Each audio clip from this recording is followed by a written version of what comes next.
Jurassic Park by Michael Crichton.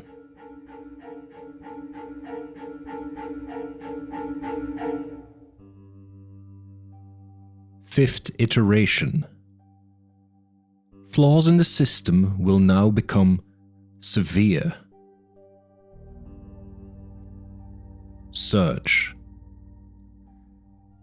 Gennaro sat in the jeep and listened to the buzzing of the flies, and stared at the distant palm trees wavering in the heat. He was astonished by what looked like a battleground.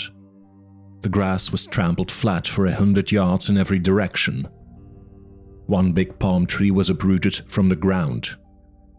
There were great washes of blood in the grass, and on the rocky outcropping to their right. Sitting beside him, Muldoon said, "No doubt about it. Rexy's been among the hadrosaurs."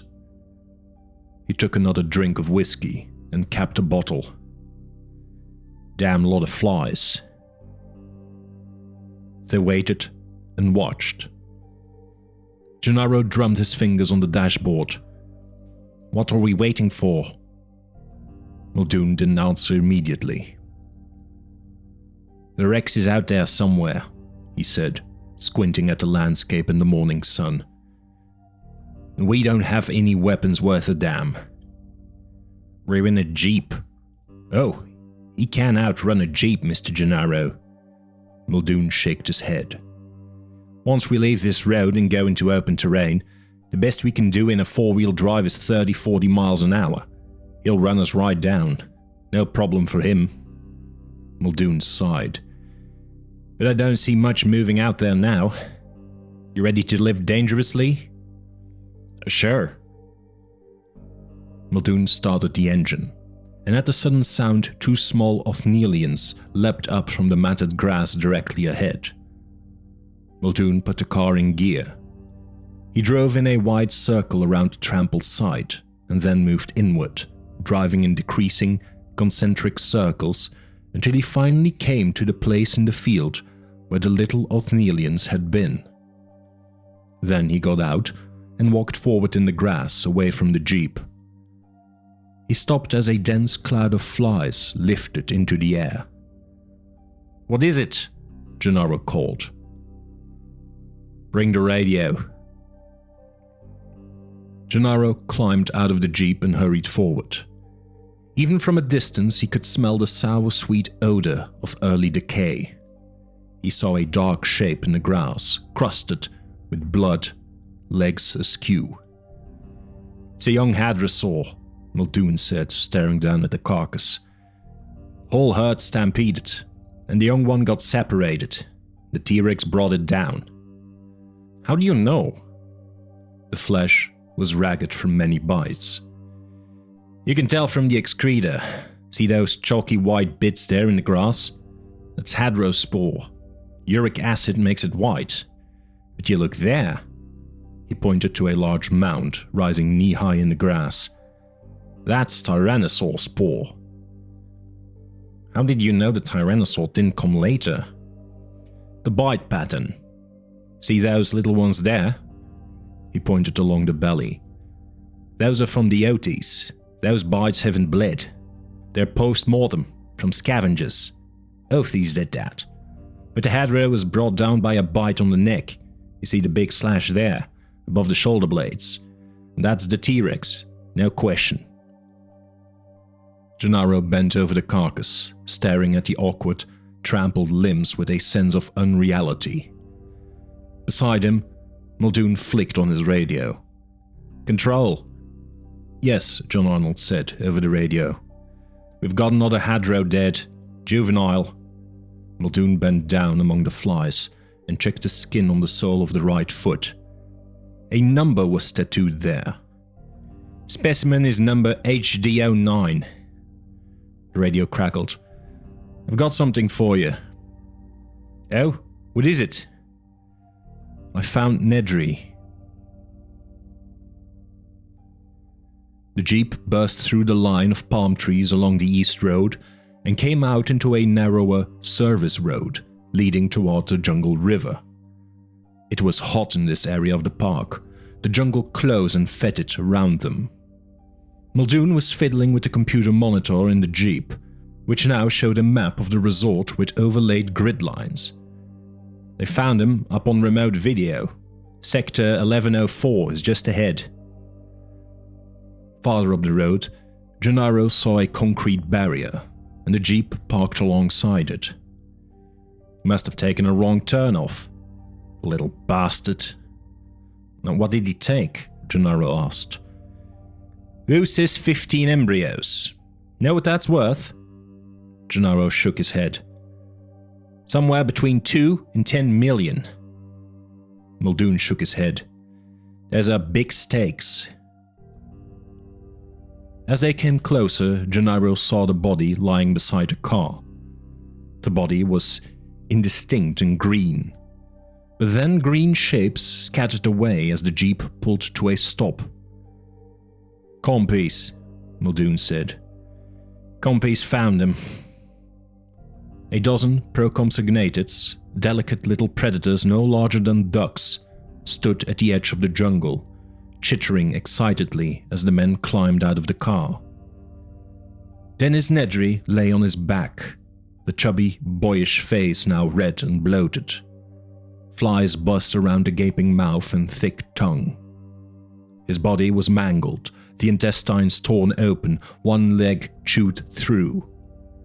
Gennaro turned away quickly to look at the little compies, which squatted on their hind legs a short distance away, and watched the men curiously. The little dinosaurs had 5-fingered hands, he noticed. They wiped their faces and chins, giving them an eerily human quality which... Well, I'll be damned, Muldoon said. It wasn't the compies. What? Muldoon was shaking his head. See these blotches on his shirt and his face? Smell that sweet smell like old dried vomit? Gennaro rolled his eyes. He smelled it. That's dilo saliva. Spit from the Dilophosaur. You see the damage from the corneas, all that redness. In the eyes it's painful but not fatal. You've got about 2 hours to wash it out with the anti-venom. We keep it all around the park just in case. Not that it mattered to this bastard. They blinded him, and then they ripped him down the middle. Not a nice way to go. Maybe there's justice in the world after all. The proconsignateds squeaked and hopped up and down as Muldoon opened the back door and took out grey metal tubing in a stainless steel case. It's all still here, he said. He handed 2 dark cylinders to Gennaro. What are these? Just what they look like. Rockets. As Gennaro backed away, he said, Watch it, you don't want to step in something. Gennaro stepped carefully over Nedry's body. Muldoon carried the tubing to the other jeep and placed it in the back. He climbed behind the wheel. Let's go. What about him? Gennaro said, pointing to the body. What about him? Muldoon answered. We've got things to do. He put the car in gear, and looking back, Gennaro saw the compies resume their feeding. One jumped up and squatted on Nedry's open mouth as it nibbled the flesh of his nose. The jungle river became narrower. The banks closed in on both sides until the trees and foliage overhanging the banks met high above to block out the sun. Tim heard the cries of birds and saw small chirping dinosaurs leaping among the branches. But mostly it was silent, the air hot and still beneath the canopy of the trees. Grant looked at his watch. It was 8 o'clock. They drifted along peacefully among dappled patches of light. If anything, they seemed to be moving faster than before. Awake now, Grant lay on his back and stared up at the branches overhead. In the bow, he saw her reaching up. Hey, what are you doing? You think we can eat these berries?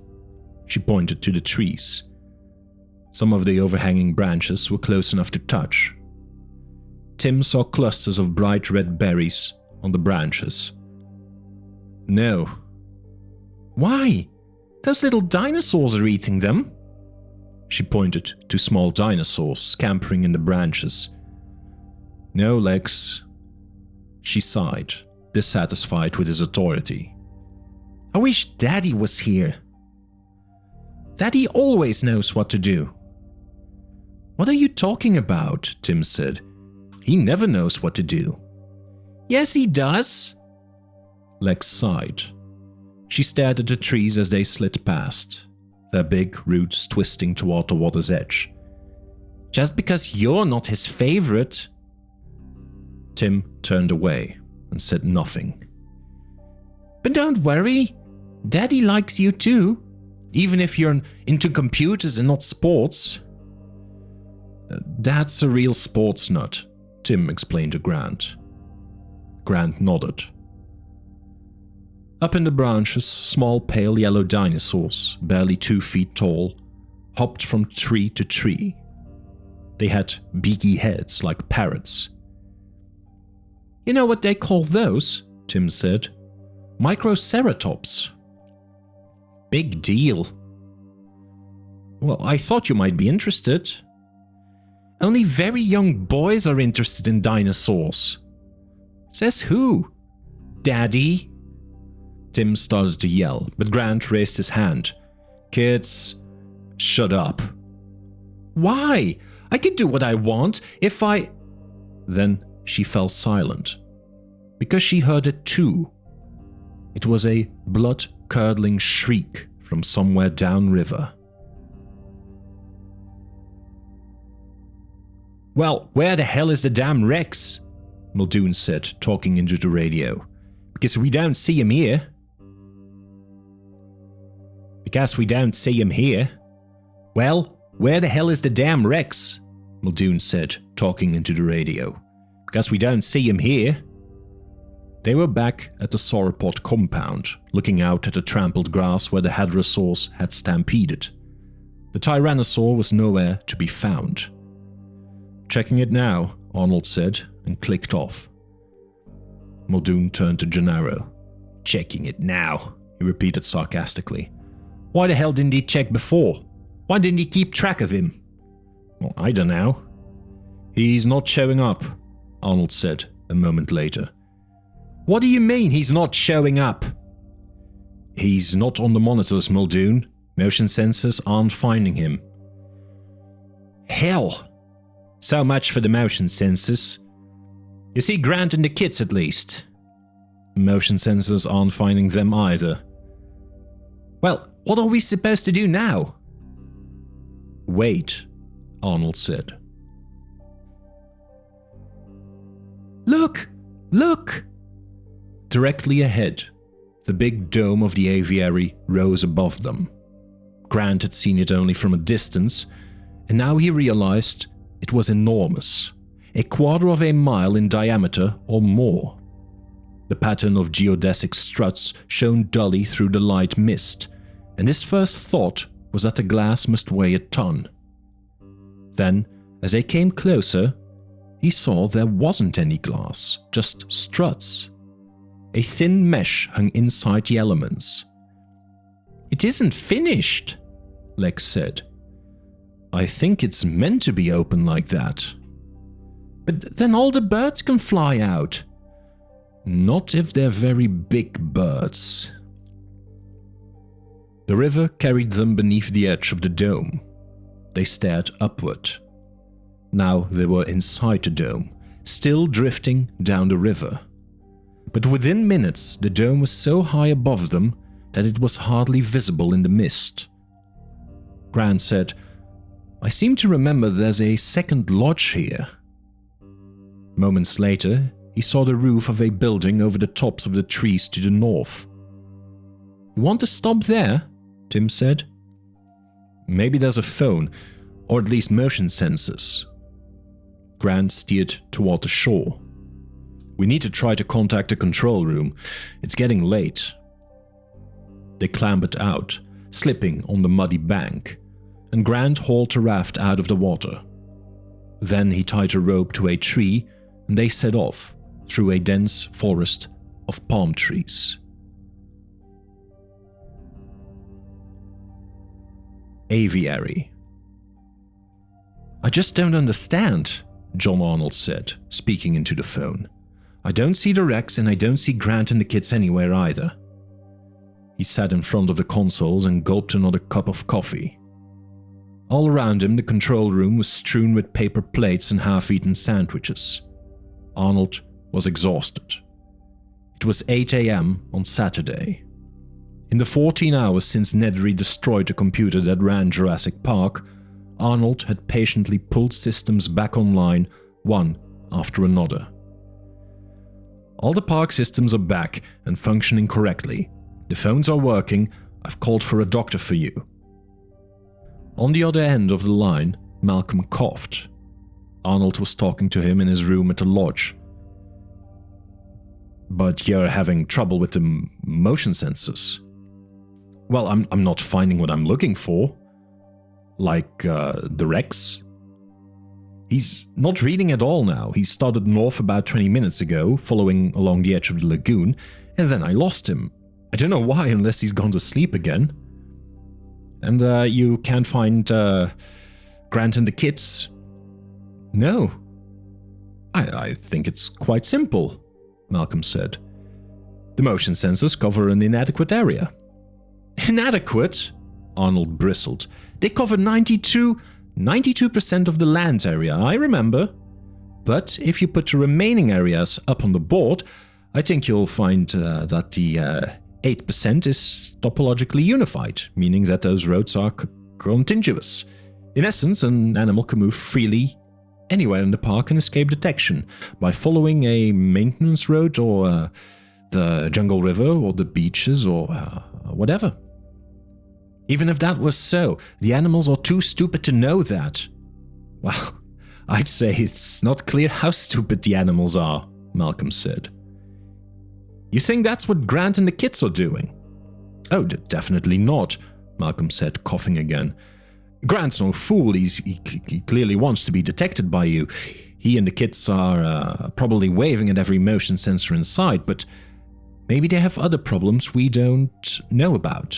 Or maybe they're on the river." "I can't imagine they'd be on the river. The banks are very narrow. It's impossible to walk along there." "Well, would the river bring them all the way back here?" "Yes, but it's not the safest way to go because it passes through the aviary." "Oh, why wasn't the aviary on the tour?" Malcolm asked. "We've had problems setting it up. Originally, the park was intended to have a treetop lodge built high above the ground where visitors could observe the pterodactyls at flight level. We've got 4 dactyls in the aviary now. Actually, they're sierradactyls, which are big fish-eating dactyls." "What about them?" "Well, while we finished the lodge, we put the dactyls in the aviary to acclimate them, but that was a big mistake. It turns out our fish hunters are very territorial." "Territorial?" "Yeah, fiercely territorial. They fight amongst themselves for territory, and they'll attack any other animal that comes into the area they've marked out." "Attack?" "Yeah. It's rather impressive. The dactyls glide to the top of the aviary, fold up their wings, and then dive. It's a 30-pound animal that will strike a man on the ground like a ton of bricks. They were knocking the workmen unconscious, cutting them up pretty badly." And that doesn't injure the dactyls?" "It hasn't so far." "So if, theoretically, Grant and the kids are in the aviary..." "They're not, Malcolm. At least I hope they're not." "Is that the lodge?" Lex said. "What a dump." Beneath the aviary dome, Teratop's lodge was built high above the ground, on big wooden pylons in the middle of a stand of fir trees. But the building was unfinished and unpainted. The windows were boarded up. The trees in the lodge were splattered with broad white streaks. "Yeah, I guess they didn't finish it for some reason," Grant said, hiding his disappointment. He glanced at his watch. "Come on, kids, let's go back to the boat." The sun came out as they walked along, making the morning more cheerful. Grant looked at the latticework shadows on the ground from the dome above. He noticed that the ground and the foliage were spattered with broad streaks of the same white chalky substance that had been on the building. And there was a distinctive sour odor in the morning air. "It stinks here. What's all that white stuff?" Looks like reptile droppings. It's probably from the birds." "How come they didn't finish the lodge?" I don't know, Lex." They entered a clearing of low grass dotted with wild flowers. Then they heard a long, low whistle. Then an answering whistle from across the forest. "What's that?" "I don't know." Then Grant saw the dark shadow of a cloud on the grassy field ahead. The shadow was moving fast. In moments it had swept over them. He looked up and saw an enormous dark shape gliding above them, blotting out the sun. "Yo! Is it a pterodactyl?" "Yes," Tim answered. Grant didn't answer. He was entranced by the sight of the huge flying creature. In the sky above, the pterodactyl gave a low whistle and wheeled gracefully, turning back toward them. "How come they're not on the tour?" Tim asked. Grant was wondering the same thing. The flying dinosaurs were so beautiful, so graceful as they moved through the air. As Grant watched, he saw a second pterodactyl appear in the sky, and a third, and a fourth. "Maybe because they didn't finish the lodge." Grant was thinking, these weren't ordinary pterodactyls. They were too large. They must be pterodactyls, big flying reptiles from the early Cretaceous. When they were high, these looked like small airplanes. When they came lower, he could see the animals had 15-foot wingspans, furry bodies, and heads like crocodiles. They ate fish, he remembered. South America and Mexico. Lex shaded her eyes and looked up at the sky. "Can they hurt us?" "I don't think so. They primarily eat fish." One of the dactyls spiraled down, a flashing dark shadow that whooshed past them with a rush of warm air and a lingering sour odor. "Whoa! They're really big!" And then Lex said, "Are you sure they can't hurt us?" "Yeah, pretty sure." A second dactyl swooped down, moving faster than the first. It came from behind, streaked over their heads. Grant had a glimpse of its toothy beak and the furry body. It looked like a huge bat, he thought. But Grant was impressed with the frail appearance of the animals. Their huge wingspans, the delicate pink membranes stretched across them, so thin they were almost translucent. Everything reinforced the delicacy of the dactyls. "Oh!" Lex shouted, grabbing her hair. "He bit me!" "He what?" "He bit me! He bit me!" When she took her hand away, he saw blood on her fingers. Up in the sky, 2 more dactyls folded their wings, collapsing into small, dark shapes that plummeted toward the ground. They made a kind of scream as they hurtled downward. "Come on," Grant said, grabbing their hands. They ran across the meadow, hearing the approaching scream, and he flung himself on the ground at the last moment, pulling the kids down with him, as the 2 dactyls whistled and squeaked past them, flapping their wings. Grant felt claws tear the shirt along his back.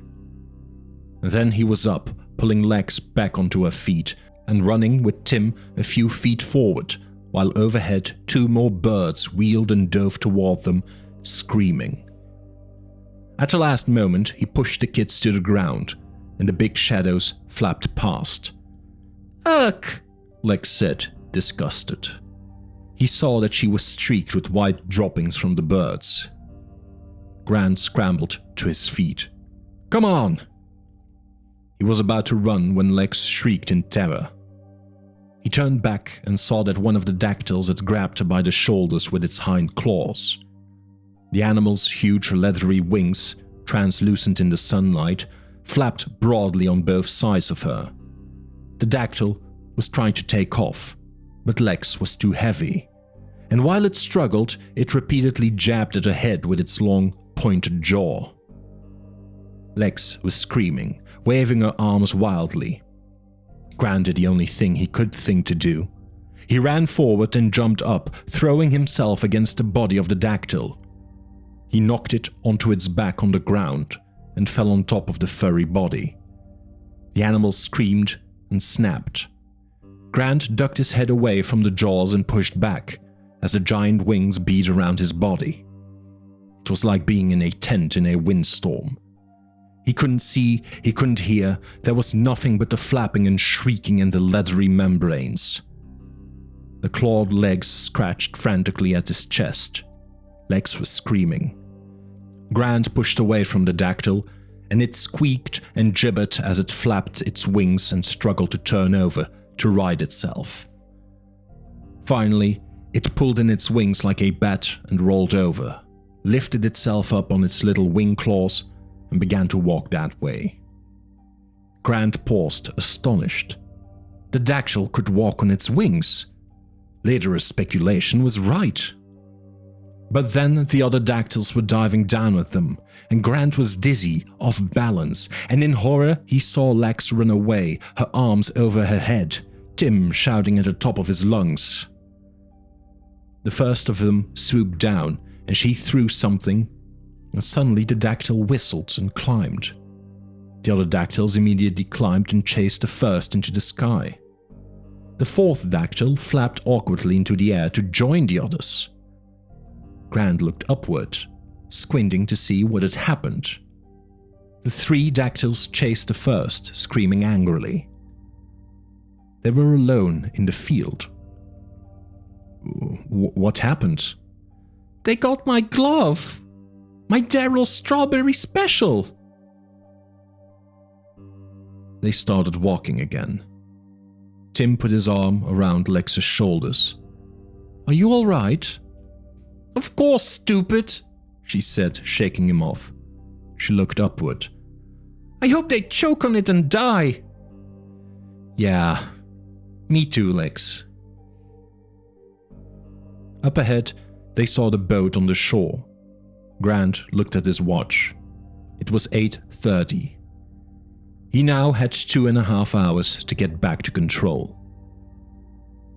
Lex cheered as they drifted beyond the silver aviary dome. Then the banks of the river closed in on both sides, the trees meeting overhead once more. The river was narrower than ever, in some places only 10 feet wide, and the current flowed very fast. Lex reached up to touch the branches as they went past. Grant sat back in the raft and listened to the gurgle of the water through the warm rubber. They were moving faster now, the branches overhead slipping by more rapidly. It was pleasant. It gave a little breeze in the hot confines of the overhanging branches, and it meant they would get back that much sooner. Grant couldn't guess how far they had come, but it must be several miles at least from the sauropod building where they had spent the night. Perhaps 4 or 5 miles even, maybe even more. That meant they might be only an hour's walk from the hotel once they left the raft. But after the aviary, Grant was in no hurry to leave the river again.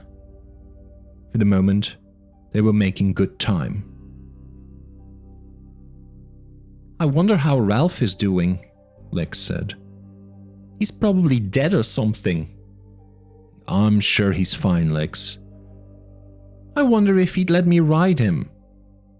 She sighed, sleepy in the sun.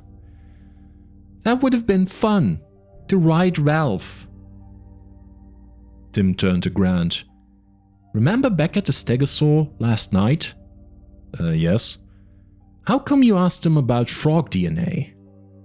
Oh, because of the breeding. They can't explain why the dinosaurs are breeding since they irradiate them, and since they're all females. Right. Well, irradiation is notoriously unreliable and probably doesn't work. I think that'll eventually be shown here. But there's still the problem of the dinosaurs being female. how can they breed when they're all female? Right. Well, across the animal kingdom, sexual reproduction exists in extraordinary variety. Oh, Tim's very interested in sex. They both ignored Lex. For example, many animals have sexual reproduction without ever having what we would call sex. The male releases a spermatophore, which contains the sperm, and the female picks it up at a later time. This kind of exchange does not require quite as much physical differentiation between male and female as we usually think exists. Male and female are more alike in some animals than they are in human beings. Tim nodded. Okay, but what about the frogs? Grant heard sudden shrieks from the trees above, as the Microceratopsians scattered in alarm, shaking the branches. The big head of the Tyrannosaur lunged through the foliage from the left, the jaws snapping at a raft. Lex howled in terror, and Grant paddled away toward the opposite bank. But the river here was only 10 feet wide. The Tyrannosaur was caught in the heavy growth. It butted and twisted its head, and roared. Then it pulled its head back. Through the trees that lined the riverbank, they saw the huge dark form of the Tyrannosaur moving north, looking for a gap in the trees that lined the bank. The Microceratopsians had all gone to the opposite bank, where they shrieked and scampered and jumped up and down. In the raft, Grant, Tim and Lex stared helplessly as the Tyrannosaur tried to break through again. But the trees were too dense along the banks of the river. The Tyrannosaur again moved downstream ahead of the boat and tried again, shaking the branches furiously. But again, it failed. Then it moved off, heading farther downstream. Oh, I hate him, Lex said. Grant sat back in the boat, badly shaken. If the Tyrannosaur had broken through, there was nothing he could have done to save them. The river was so narrow that it was hardly wider than the raft. It was like being in a tunnel. The rubber gunwales often scraped on the mud as the boat was pulled along by the swift current. He glanced at his watch, almost 9. The raft continued downstream. Hey, Lex said. Listen. He heard snarling, interspersed by a repeated hooting cry. The cries were coming from beyond a curve farther downriver. He listened and heard the hooting again. What is it? Lex said. I don't know, but there's more than one of them. He paddled the boat to the opposite bank, grabbed a branch to stop the raft. The snarling was repeated, and then more hooting. It sounds like a bunch of owls, Tim said. Malcolm groaned. Isn't it time for more morphine yet? Not yet, Ellie said. Malcolm sighed. How much water have we got here? I don't know, there's plenty of running water from the tap. No, I mean, how much stored? Any? Ellie shrugged. No, none. Go into the rooms on this floor and fill the bathtubs with water. Ellie frowned. Also, have we got any walkie-talkies, flashlights, matches, sterno stove, things like that? I'll look around. You planning for an earthquake? Yeah, something like that. Malcolm effect implies catastrophic changes. But Arnold says all the systems are working perfectly.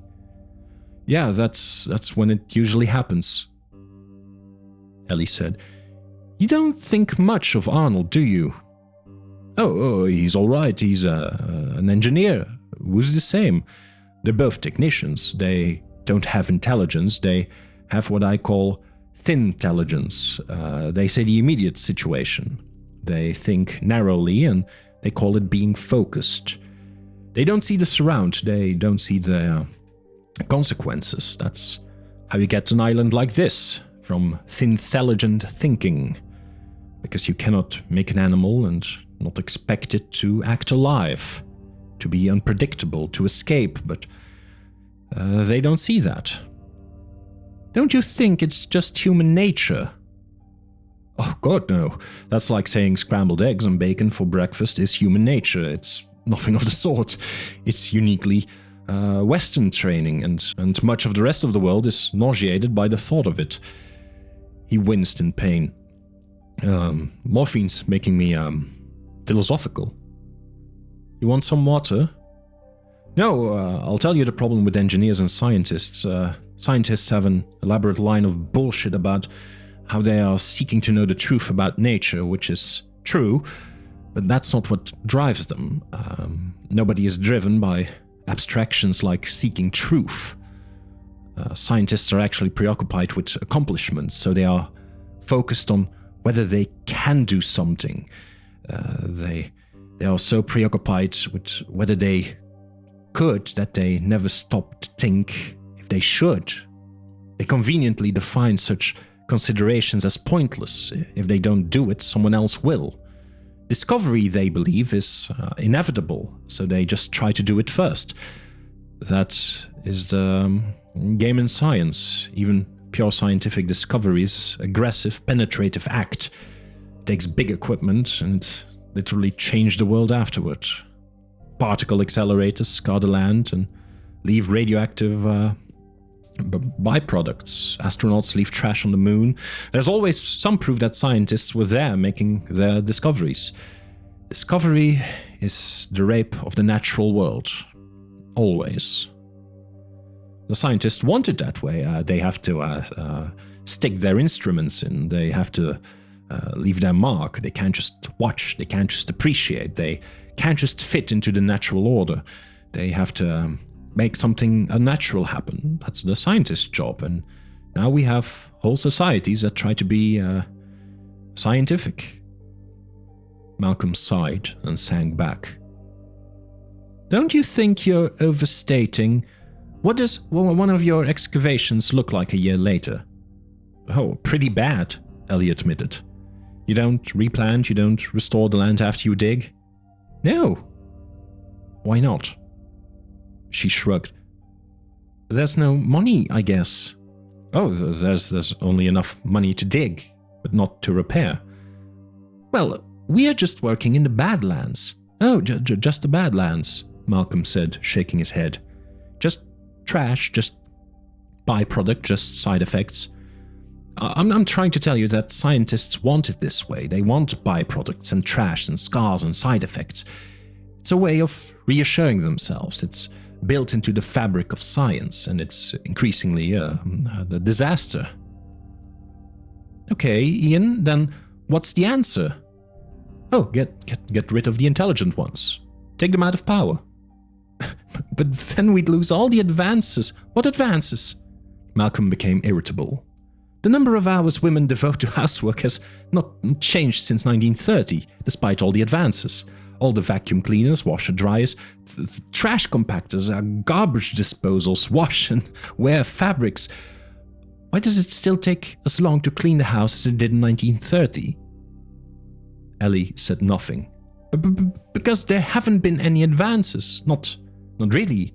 30,000 years ago, men were doing cave paintings at Lascaux. They worked 20 hours a week to provide themselves with food and shelter and clothing.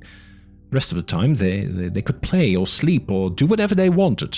And they lived in a natural world with clean air, clean water, beautiful trees, and sunsets. Think about it. 20 hours a week. 30,000 years ago. You want to turn back the clock? No, I want people to wake up. We've had 400 years of modern science, and we ought to know by now that what it's good for and what's not good for. It's time for a change. Before we destroy the planet. He sighed and closed his eyes. Oh dear, that's the last thing I'm worrying about.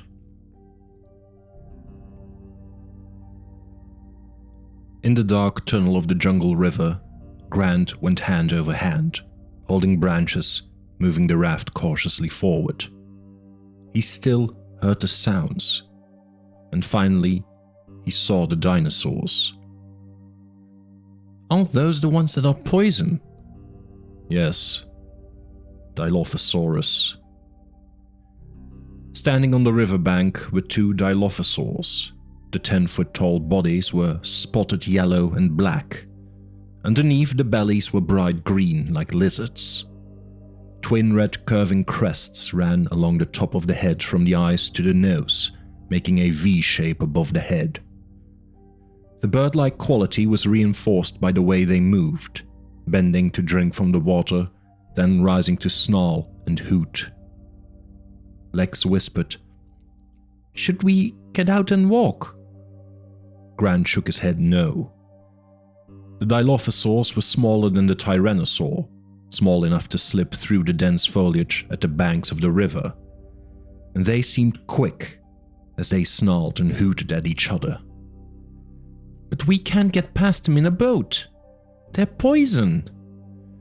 "Well, we have to, somehow." The Dilophosaurs continued to drink and hoot. They seemed to be interacting with each other in a strangely ritualistic, repetitive way. The animal on the left would bend to drink, opening its mouth to bear long rows of sharp teeth, and then it would hoot. The animal on the right would hoot in reply and bend to drink in a mirror image of the first animal's movements. Then the sequence would be repeated exactly the same way. Grant noticed that the animal on the right was smaller, with smaller spots on its back, and its crest was a duller red. "I'll be damned," he said. "It's a mating ritual." "Can we get past them?" Tim asked. Not the way they are now. They're right by the edge of the water." Grant knew animals often performed such mating rituals for hours at a time. They went without food. They paid attention to nothing else.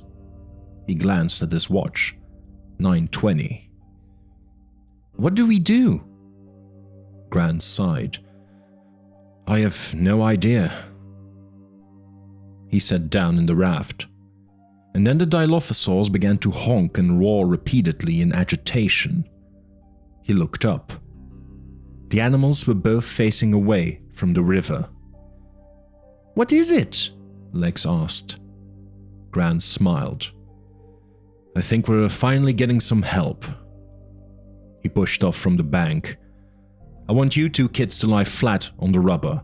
We'll go past as fast as we can, but just remember, whatever happens, don't say anything and don't move, okay?" The raft began to drift downstream, toward the hooting Dilophosaurs.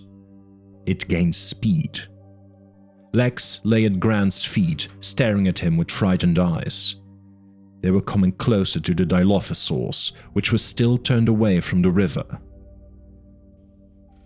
But Grant pulled out the air pistol and checked the chamber. The raft continued on, and they smelt a peculiar odor, sweet and nauseating at the same time. It smelled like dried vomit. The hooting of the Dilophosaurs was louder, and the raft came around a final bend, and Grant caught his breath. The Dilophosaurs were just a few feet away, honking at the trees beyond the river. As Grant had suspected, they were honking at the Tyrannosaur.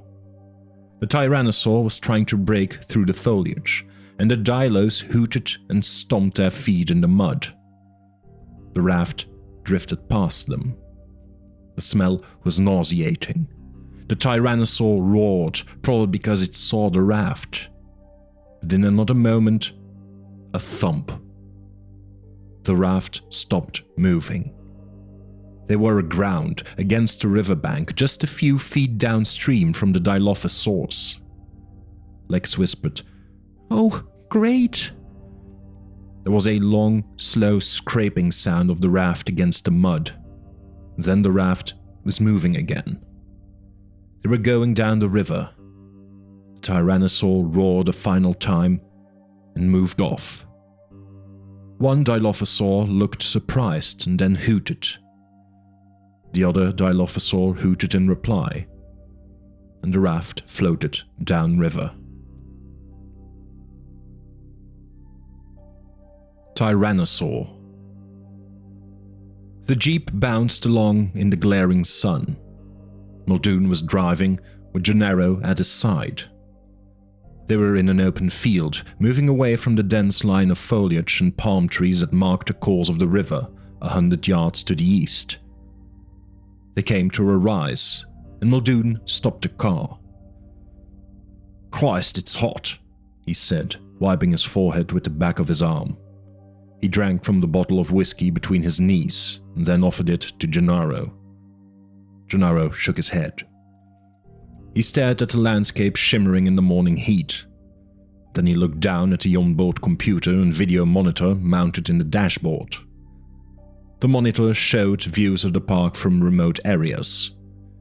Still no sign of Grant and the children, or of the Tyrannosaur.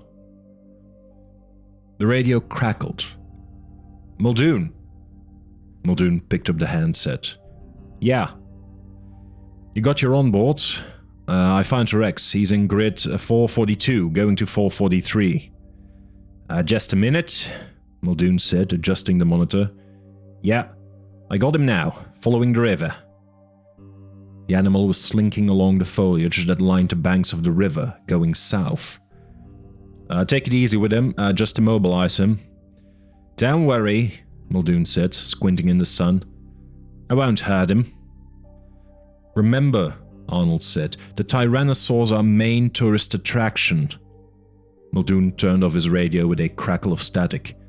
"Ah, bloody fool. They're still talking about tourists." Muldoon started the engine.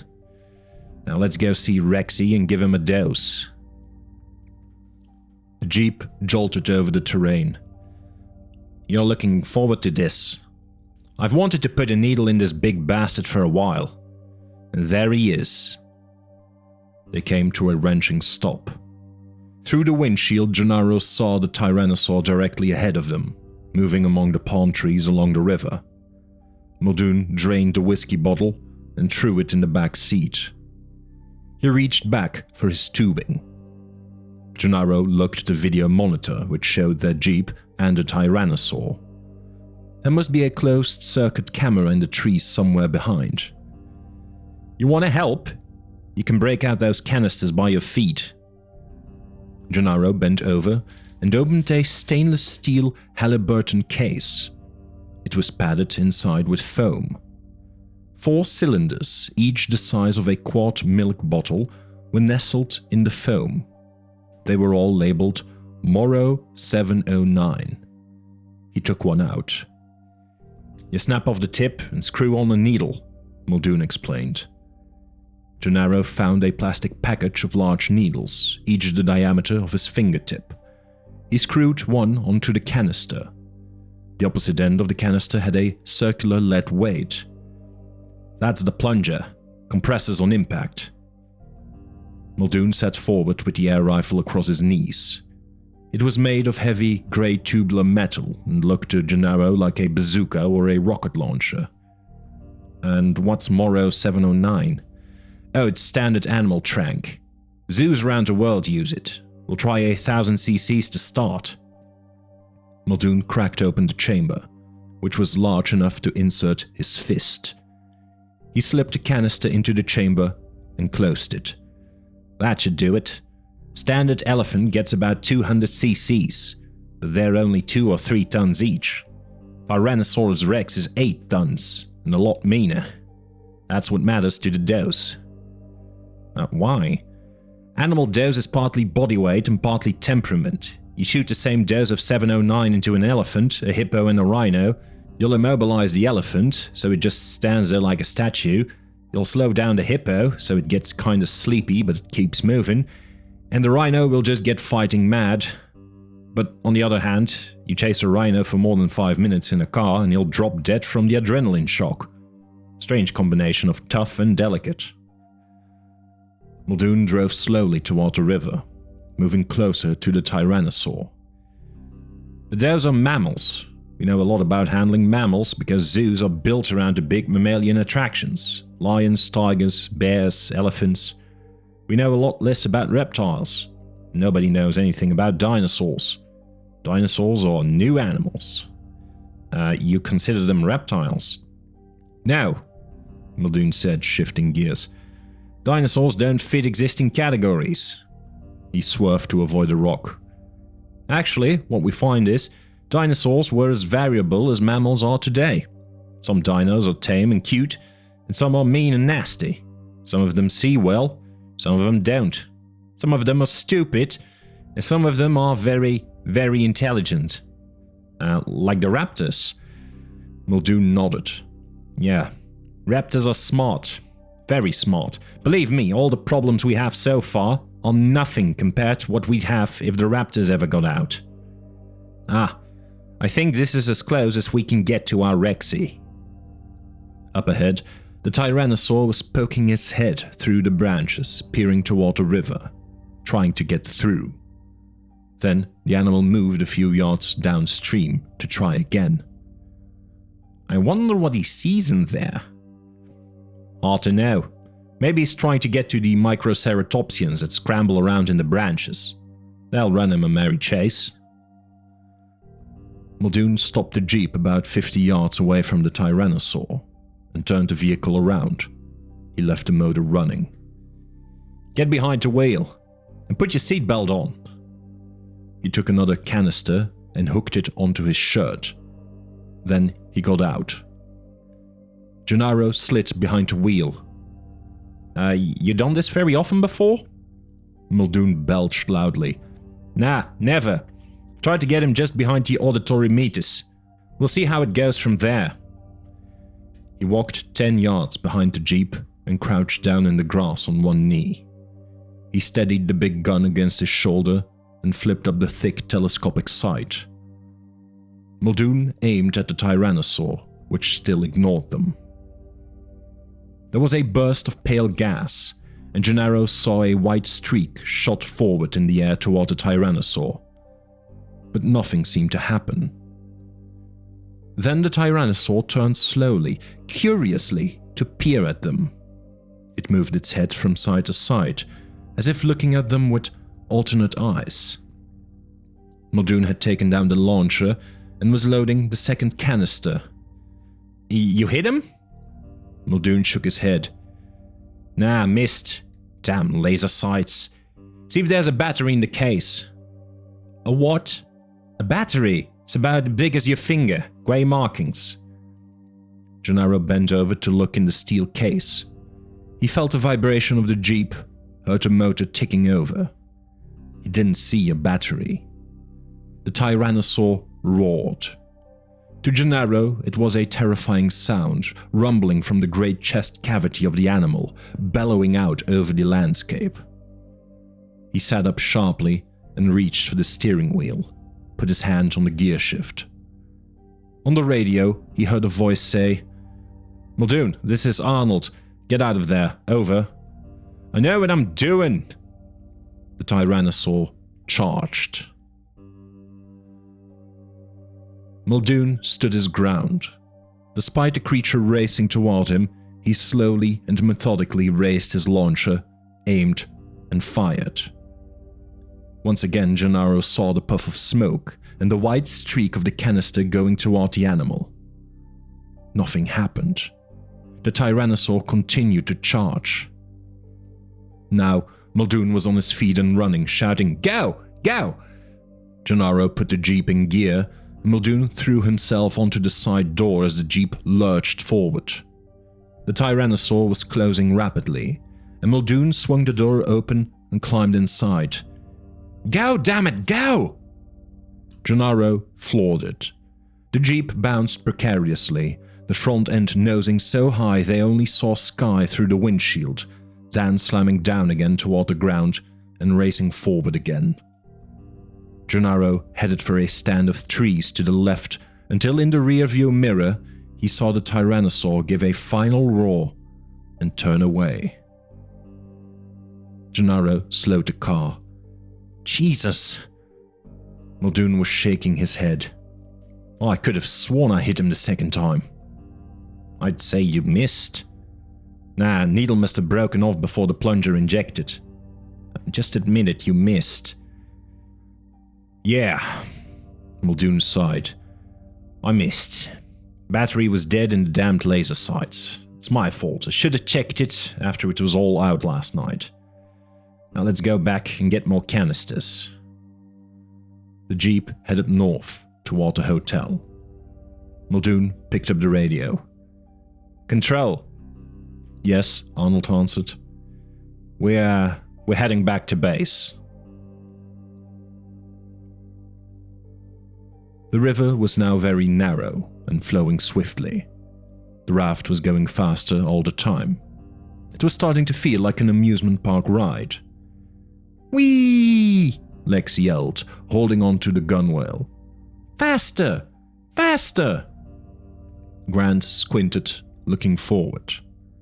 The river was still narrow and dark, but farther ahead he could see the trees ended, and there was bright sunlight beyond, and a distant roaring sound. The river seemed to end abruptly in a peculiar flat line. The raft was going still faster, rushing forward. Grant grabbed for his paddles. What is it? It's a waterfall. The raft swept out of the overhanging darkness into brilliant morning sunlight and raced forward on the swift current toward the lip of the waterfall. The roar was loud in their ears. Grant paddled as strongly as he could, but he only succeeded in spinning the boat in circles. It continued inexorably toward the lip. Lex leaned toward him. I can't swim! Grant saw that she did not have her life vest clasped, but there was nothing he could do about it. With frightening speed, they came to the edge, and the roar of the waterfall seemed to fill the world. Grant jammed his oar deep into the water, felt it catch and hold right at the lip. The rubber raft shuddered in the current, but they did not go over. Grant strained against the oar and, looking over the edge, saw the sheer drop of 50 feet down to the surging pool below.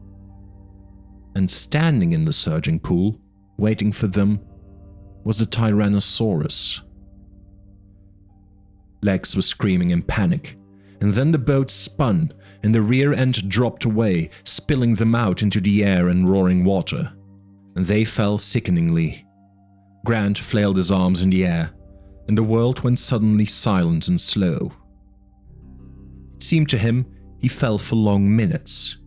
He had time to observe Lex, clutching her orange jacket, falling alongside him. He had time to observe Tim, looking down at the bottom. He had time to observe the frozen white sheet of the waterfall. He had time to observe the bubbling pool beneath him as he fell slowly, silently toward it. And then, with a stinging slap, Grant plunged into cold water, surrounded by white, boiling bubbles. He tumbled and spun, and glimpsed the leg of the Tyrannosaur as he swirled past it, swept down through the pool and out into the stream beyond. Grant swam for the shore, clutched warm rocks, slipped off, caught a branch, and finally pulled himself out of the main current. Gasping, he dragged himself on his belly onto the rocks and looked at the river just in time to see the brown rubber raft tumble past him. Then he saw Tim battling the current, and he reached out and pulled him, coughing and shivering, onto the shore beside him. Grant turned back to the waterfall and saw the Tyrannosaur plunge its head straight down into the river of the pool at his feet. The great head shook, splashing water to either side. It had something between its teeth. And then the Tyrannosaur lifted its head back up. Dangling from the jaws was Lex's orange life vest. A moment later, Lex bobbed to the surface beside the dinosaur's long tail. She lay face down in the water, her little body swept downstream by the current. Grant plunged into the water after her, was again immersed in the churning torrent. A moment later, he pulled her up onto the rocks, a heavy, lifeless weight. Her face was grey, water poured from her mouth. Grant bent over her to give her mouth-to-mouth, but she coughed. Then she vomited yellow-green liquid and coughed again. Her eyelids fluttered. "Hi," she said. She smiled weakly. "We did it." Tim started to cry. She coughed again. "Will you stop it? What are you crying for? Just because?" "We were just worried about you," Grant said. Small flecks of white were drifting down the river. The Tyrannosaur was tearing up the life vest, still turned away from them, facing the waterfall. But at any minute the animal might turn and see them. "Come on, kids," Grant said. "Where are we going?" Lex said, coughing. "Come on." He was looking for a hiding place. Downstream, he saw only an open, grassy plain affording no protection. Upstream was the dinosaur. And then Grant saw a dirt path by the river. It seemed to lead up toward the waterfall. And in the dirt, he saw the clear imprint of a man's shoe leading up the path. The Tyrannosaur finally turned around, growling and looking out toward the grassy plain. It seemed to have figured out that they had gotten away. It was looking for them downstream. Grant and the kids ducked among the big ferns that lined the riverbanks. Cautiously, he led them upstream. "Where are we going? We're going back." "Yeah, I know." They were closer to the waterfall now, the roar much louder. The rocks became slippery, the path muddy. There was a constant hanging mist. It was like moving through a cloud. The path seemed to lead right into the rushing water, but as they came closer, they saw that it actually went behind the waterfall.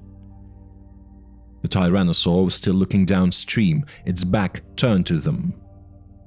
They hurried along the path to the waterfall, and had almost moved behind the sheet of falling water when Grant saw the Tyrannosaur turn. Then they were completely behind the waterfall, and Grant was unable to see out through the silver sheet. Grant looked around in surprise. There was a little recess here, hardly larger than a closet, and filled with machinery, humming pumps and big filters and pipes. Everything was wet and cold. "Did he see us?" Lex said. She had to shout over the noise of the falling water. "Where are we? What is this place? Did you think he see us?" Just a minute." Grant was looking at the equipment. This was clearly park machinery, and there must be electricity to run it, so perhaps there was also a telephone for communication. He poked among the filters and pipes. "What are you doing?" Lex shouted. "I'm looking for a telephone." It was now nearly 10 a.m. They had just a little more than an hour to contact the ship before it reached the mainland. In the back of the recess, he found a metal door marked Maint 04, but it was firmly locked. Next to it was a slot for a security card. Alongside the door, he saw a row of metal boxes. He opened the boxes one after another, but they contained only switches and timers. No telephone, and nothing to open the door. He almost missed the box to the left of the door. On opening it, he found a 9-button keypad covered with spots of green mold. But it looked as if it was a way to open the door, and he had the feeling that on the other side of that door was a phone. Scratched in the metal of the box was the number 1023. He punched it in, and with a hiss the door came open. Gaping darkness beyond, concrete steps leading downward. On the back wall he saw stenciled Maint Vehicle 0422 Charger and an arrow pointing down the stairs. Could it really mean there was a car? Come on, kids. No, forget it. I'm not going in there. Come on, Lex, Tim said. Forget it. There's no lights or anything. I'm not going. Never mind, Grant said. There wasn't time to argue. Stay here and I'll be right back. Where are you going? Lex said, suddenly alarmed. Grant stepped through the door. It gave an electronic beep and snapped shut behind him on a spring. Grant was plunged into total darkness. After a moment of surprise, he turned to the door and felt its damp surface. There was no knob, no latch. He turned to the walls on either side of the door, feeling for a switch, a control box, anything at all. There was nothing. He was fighting panic when his fingers closed over a cold metal cylinder. He ran his hands over a swelling edge, a flat surface. A flashlight. He clicked it on, and the beam was surprisingly bright. He looked back at the door, but saw that it would not open. He would have to wait for the kids to unlock it. Meantime, he started for the steps. They were damp and slippery with mold, and he went down carefully. Partway down the stairs, he heard a sniffing and the sound of claws scratching on concrete. He took out his dart pistol and proceeded cautiously. The steps bent around a corner, and as he shone his light, an odd reflection glinted back, and then, a moment later, he saw it. A car. It was an electric car, like a golf cart, and it faced a long tunnel that seemed to stretch away for miles. A bright red light glowed by the steering wheel of the car, so perhaps it was charged. Grant heard the sniffing again, and he wheeled and saw a pale shape rise up toward him, leaping through the air, its jaws open, and without thinking, Grant fired. The animal landed on him, knocking him down, and he rolled away in fright, his flashlight swinging wildly. But the animal didn't get up, and he felt foolish when he saw it. It was a velociraptor, but very young, less than a year old. It was about 2 feet tall, the size of a medium dog, and it lay on the ground, breathing shallowly, the dart sticking from beneath its jaw. There was probably too much anesthetic for its body weight, and Grant pulled the dart out quickly. The velociraptor looked at him with slightly glazed eyes. Grant had a clear feeling of intelligence from this creature, a kind of softness which contrasted strangely with the menace he had felt from the adults in the pen. He stroked the head of the velociraptor, hoping to calm it. He looked down at the body, which was shivering slightly as a tranquilizer took hold. And then he saw it was a male, a young juvenile, and a male. There was no question what he was seeing here. This velociraptor had been bred in the wild. Excited by this development, he hurried back up the stairs to the door. With his flashlight, he scanned the flat, featureless surface of the door and the interior walls. As he ran his hands over the door, it slowly dawned on him that he was locked inside and unable to open it, unless the kids had the presence of mind to open it for him. He could hear them faintly on the other side of the door. "Dr. Grant!" Lex shouted, pounding on the door. "Dr. Grant!" "Take it easy, he'll be back." "But where did he go?" "Listen, Dr. Grant knows what he's doing. He'll be back in a minute." "He should come back now." Lex bunched her fists on her hips, pushed her elbows wide, and she stamped her foot angrily. And then, with a roar, the Tyrannosaur's head burst through the waterfall toward them. Tim stared in horror as the big mouth gaped wide. Lex shrieked and threw herself on the ground. The head swung back and forth and pulled out again, but Tim could see the shadow of the animal's head on the sheet of falling water. He pulled Lex deeper into the recess, just as the jaws burst through again, roaring, the thick tongue flicking in and out rapidly. Water sprayed in all directions from the head. Then it pulled out again. Lex huddled next to Tim, shivering. I hate him, she said. She huddled back, but the recess was only a few feet deep and crammed with machinery.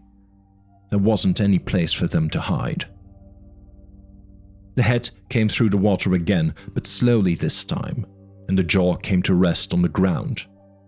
The tyrannosaur snorted, flaring its nostrils, breathing the air, but the eyes were still outside the sheet of water. Tim thought, he can't see us. He knows we're in here, but he can't see through the water. The tyrannosaur sniffed. What is he doing? Shh. With a low growl, the jaws slowly opened and the tongue snaked out. It was thick and blue-black with a little forked indentation at the tip. It was 4 feet long and easily reached back to the far wall of the recess.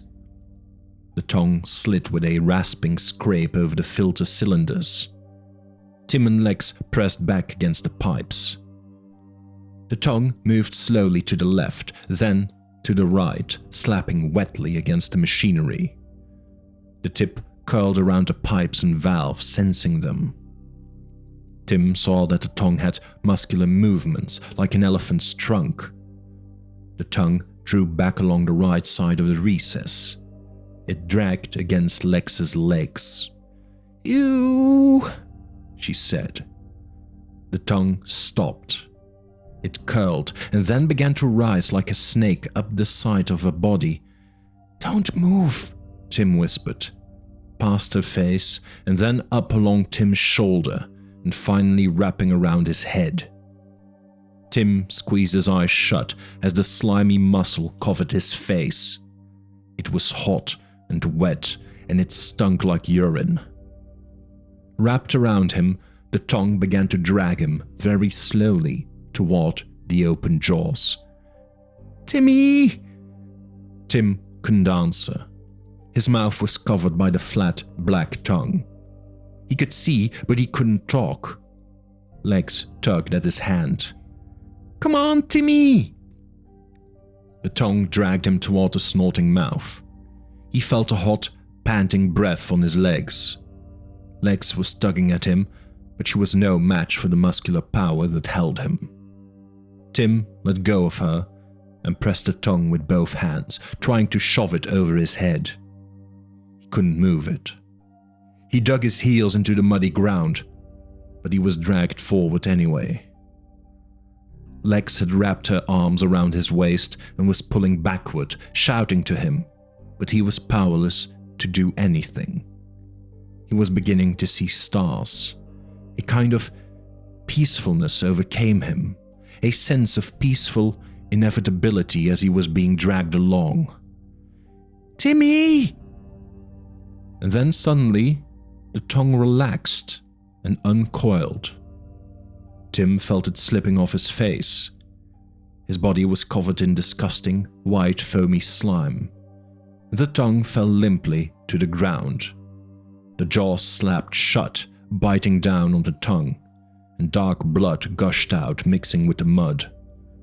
The nostrils still snorted in ragged breaths. What is he doing? Lex cried. And then slowly, very slowly, the head began to slide backward, out of the recess, leaving a long scrape in the mud. And finally, it disappeared entirely, and they could see only the silver sheet of falling water. Control. Okay, Arnold said, in the control room. Rex is down. He pushed back in his chair and grinned as he lit a final cigarette and crumpled a pack. That did it. The final step in putting the park back in order.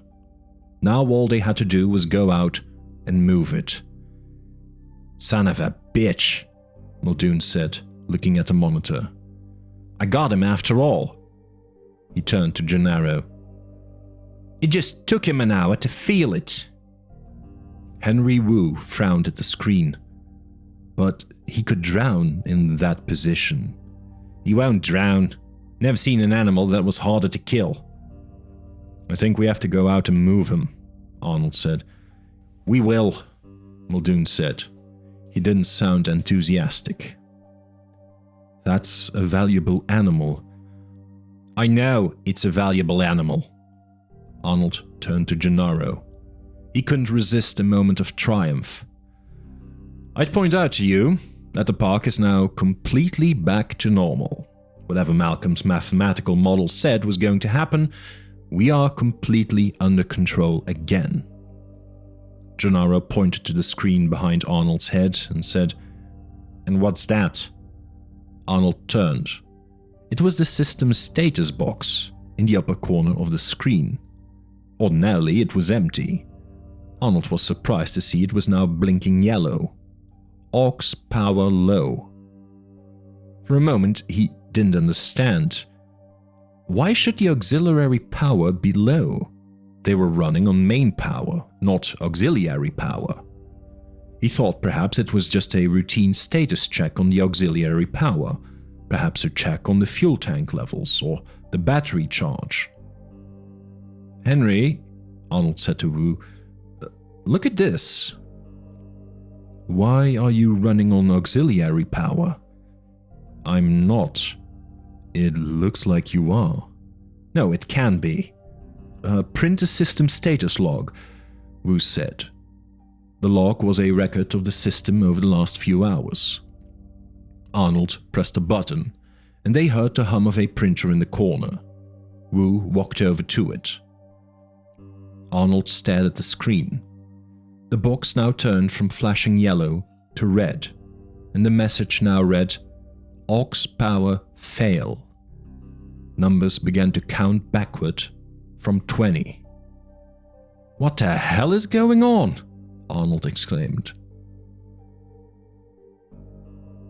Cautiously, Tim moved a few yards out along the muddy path into the sunshine.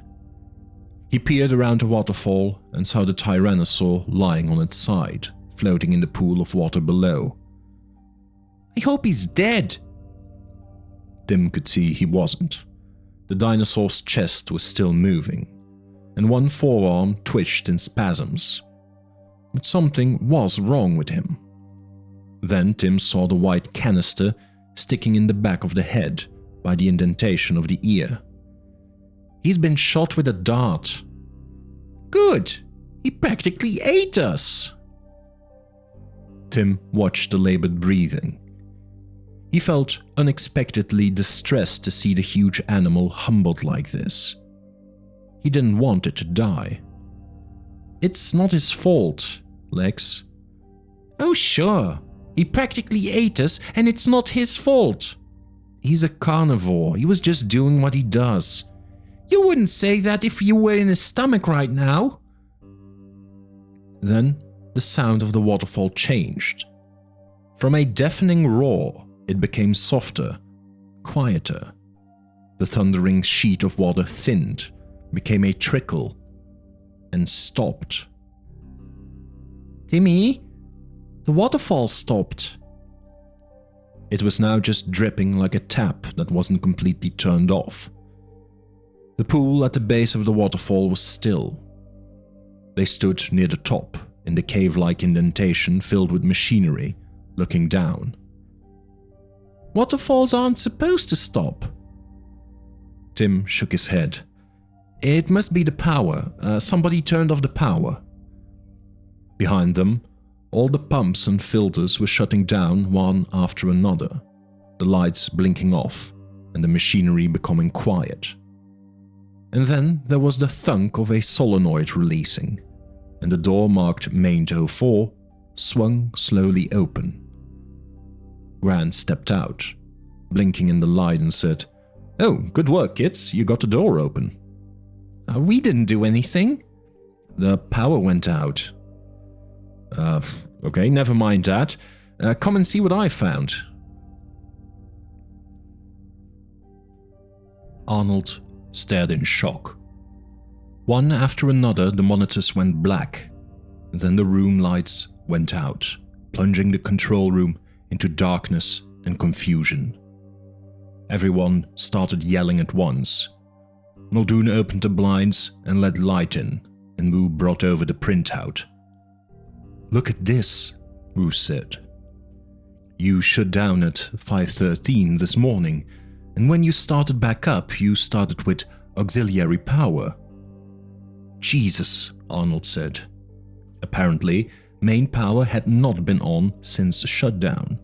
When he powered back up, only the auxiliary power came on. Arnold was thinking that was strange when suddenly realized that that was normal in fact. That was what's supposed to happen. It made perfect sense. The auxiliary generator fired up first, and it was used to turn on the main generator, because it took a heavy charge to start the main power generator. That was the way the system was designed. But Arnold had never before had occasion to turn the main power off, and when the lights and screens came back on in the control room, it never occurred to him that main power hadn't also been restored. But it hadn't, and all during the time since then, while they were looking for the wrecks and doing one thing and another, the park had been running on auxiliary power.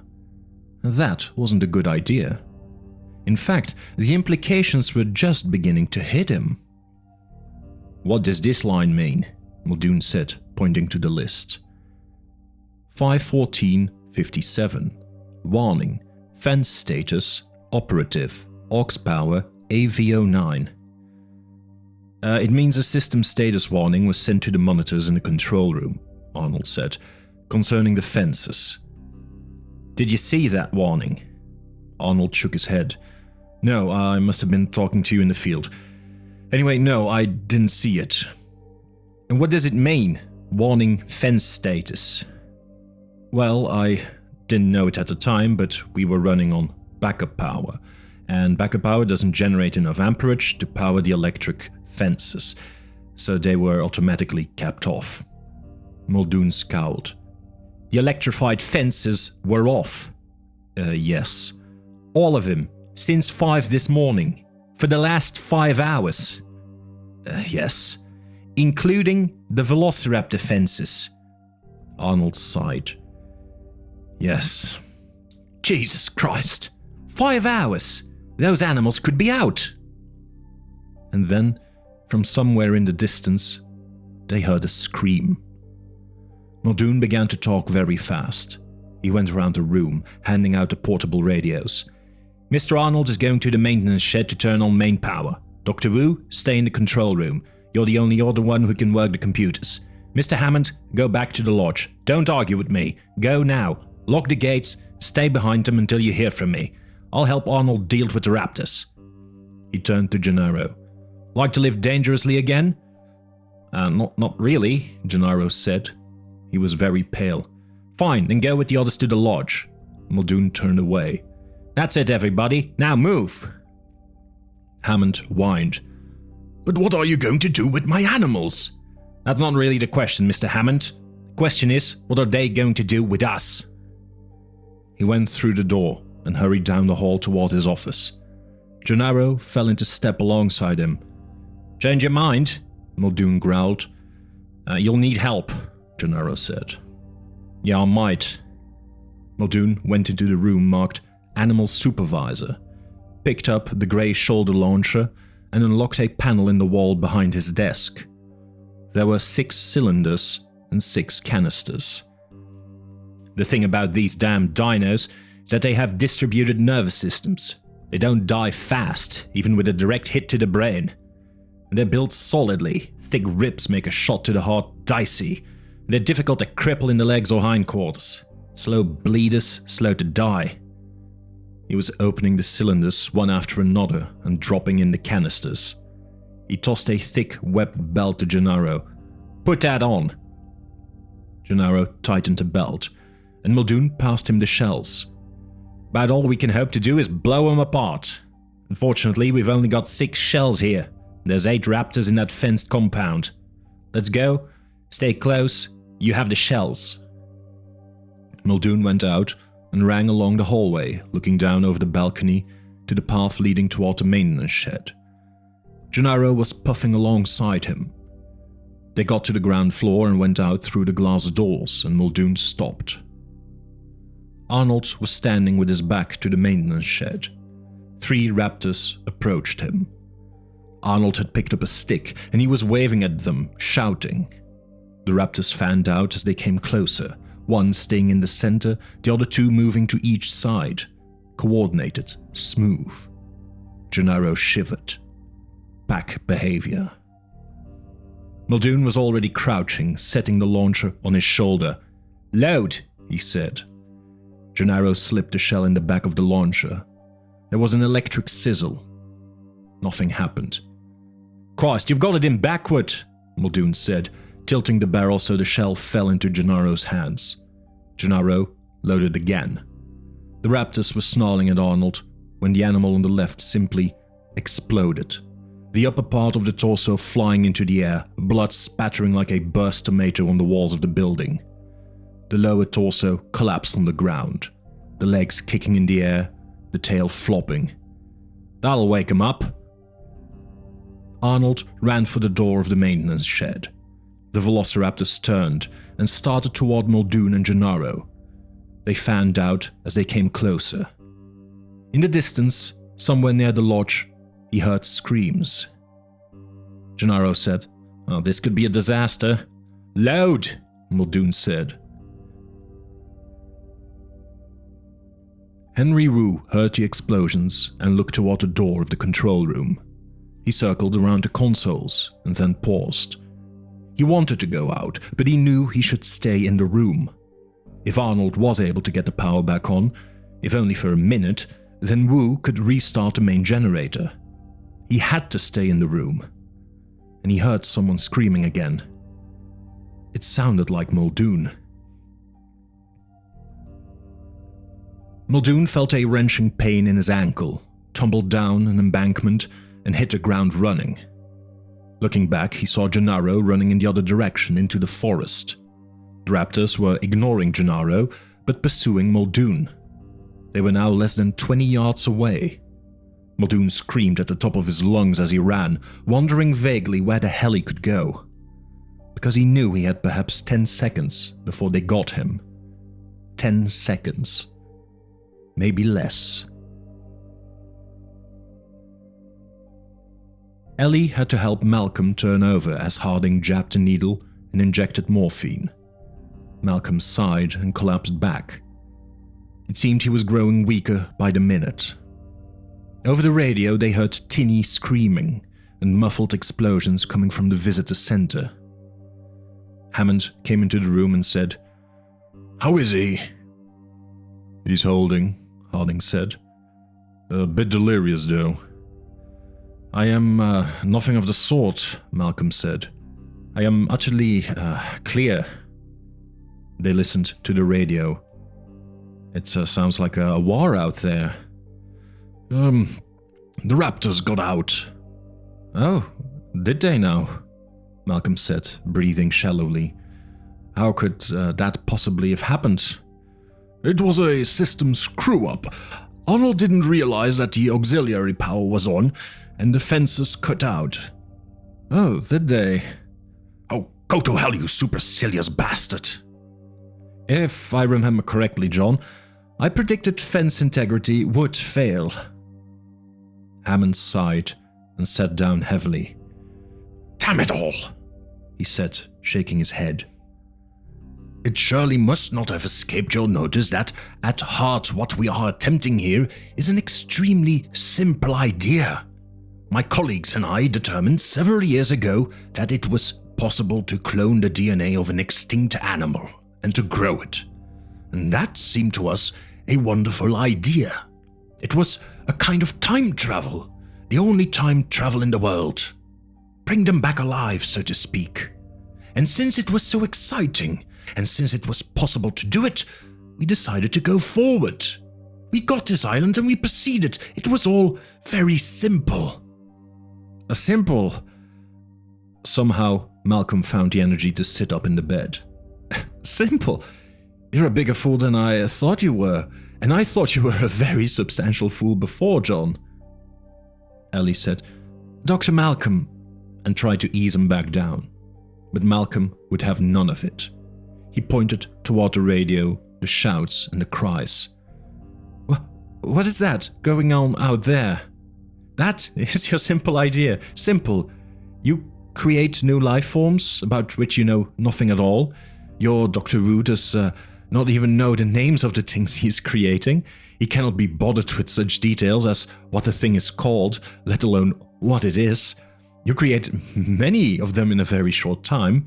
You never learn anything about them, yet you expect them to do your bidding because you made them and therefore you think you own them.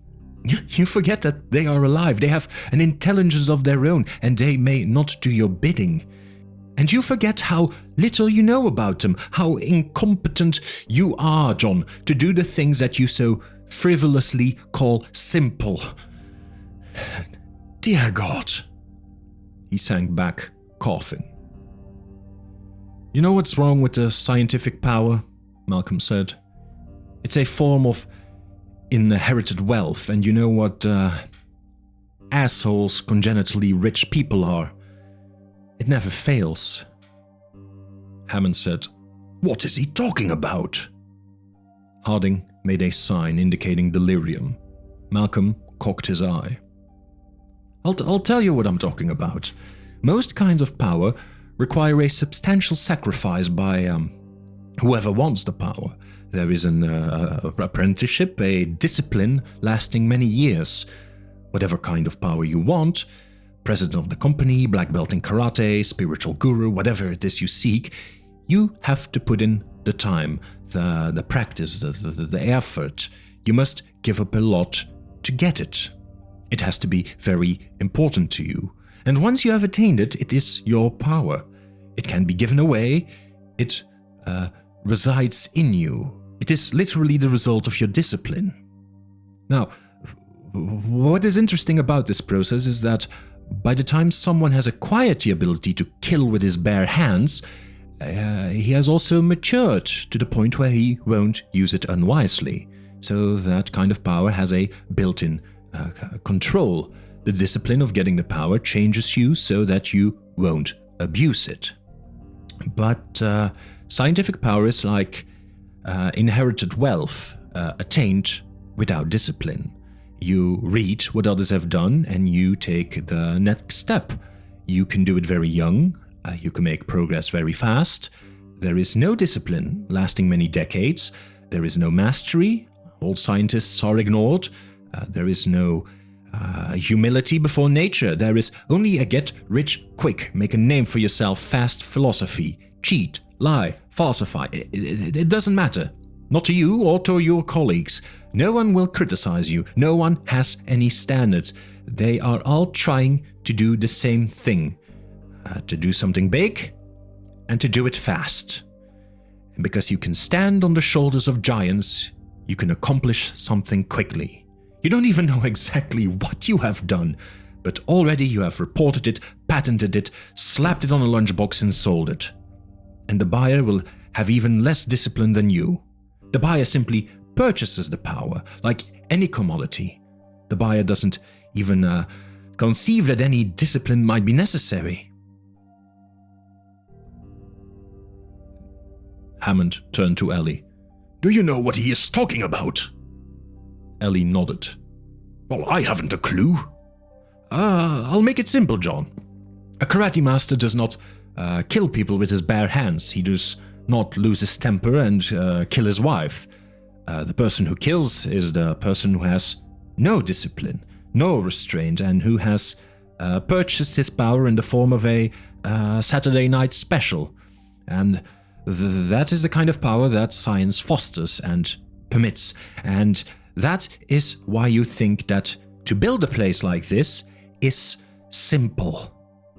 But it was simple, Hammond insisted. Well, John, then why did it go wrong?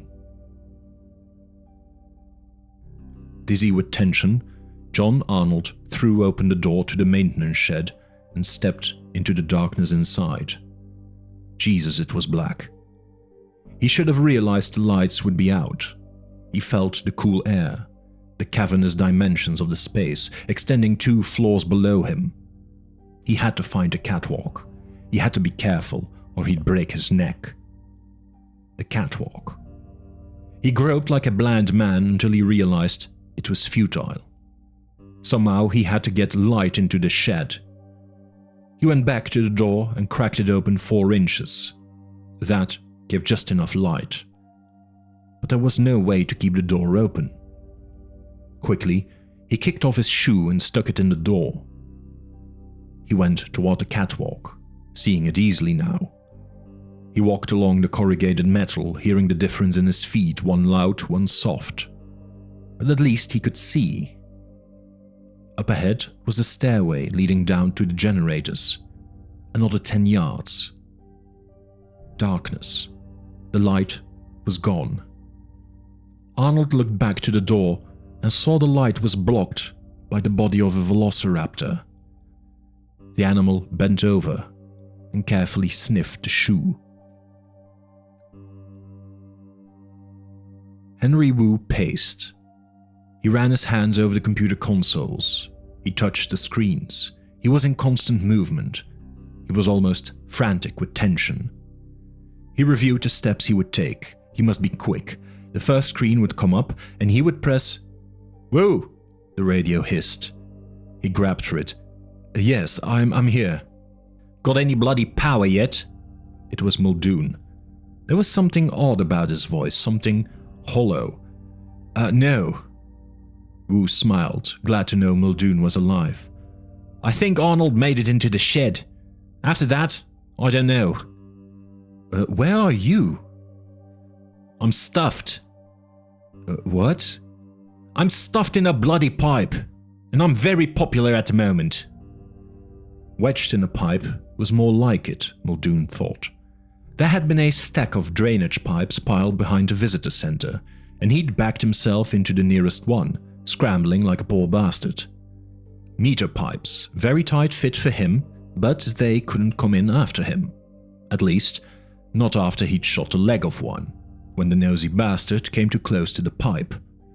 The raptor had gone howling off, and the others were now respectful. His only regret was that he hadn't waited to see the snout at the end of the tube before he'd squeezed the trigger. But he might still have his chance, because there were 3 or 4 outside, snarling and growling around him. "Yeah, I'm very popular," he said into the radio. Wu said, "Does Arnold have a radio?" "No, don't think so. Just sit tight, wait it out." He hadn't seen what the other end of the pipe was like. He'd backed into it too quickly, and he couldn't see now. He was wedged tight. He could only hope that the far end wasn't open. Christ, he didn't like the thought of one of those bastards taking a bite of his hindquarters.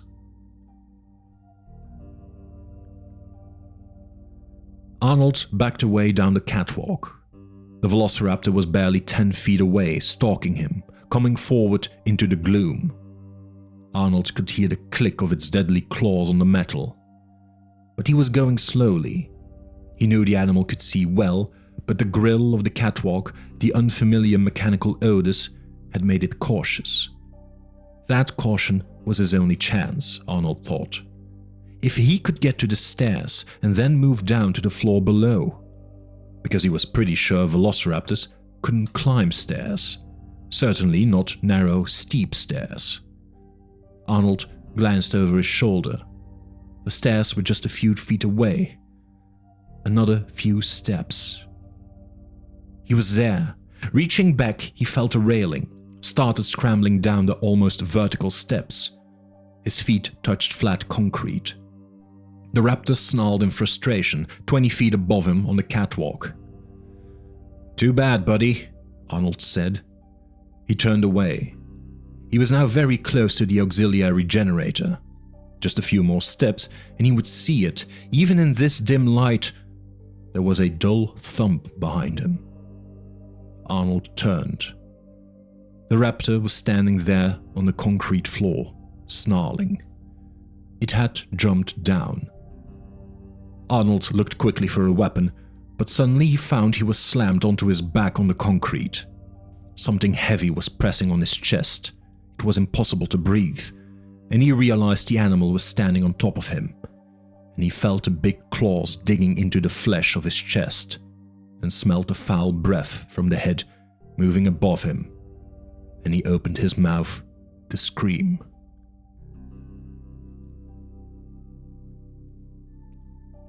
Ellie held the radio in her hands, listening. 2 more Tekan workmen had arrived at the lodge. They seemed to know it was safe here, but there had been no others in the last few minutes, and it sounded quieter outside. Over the radio, Muldoon said, "How long has it been?"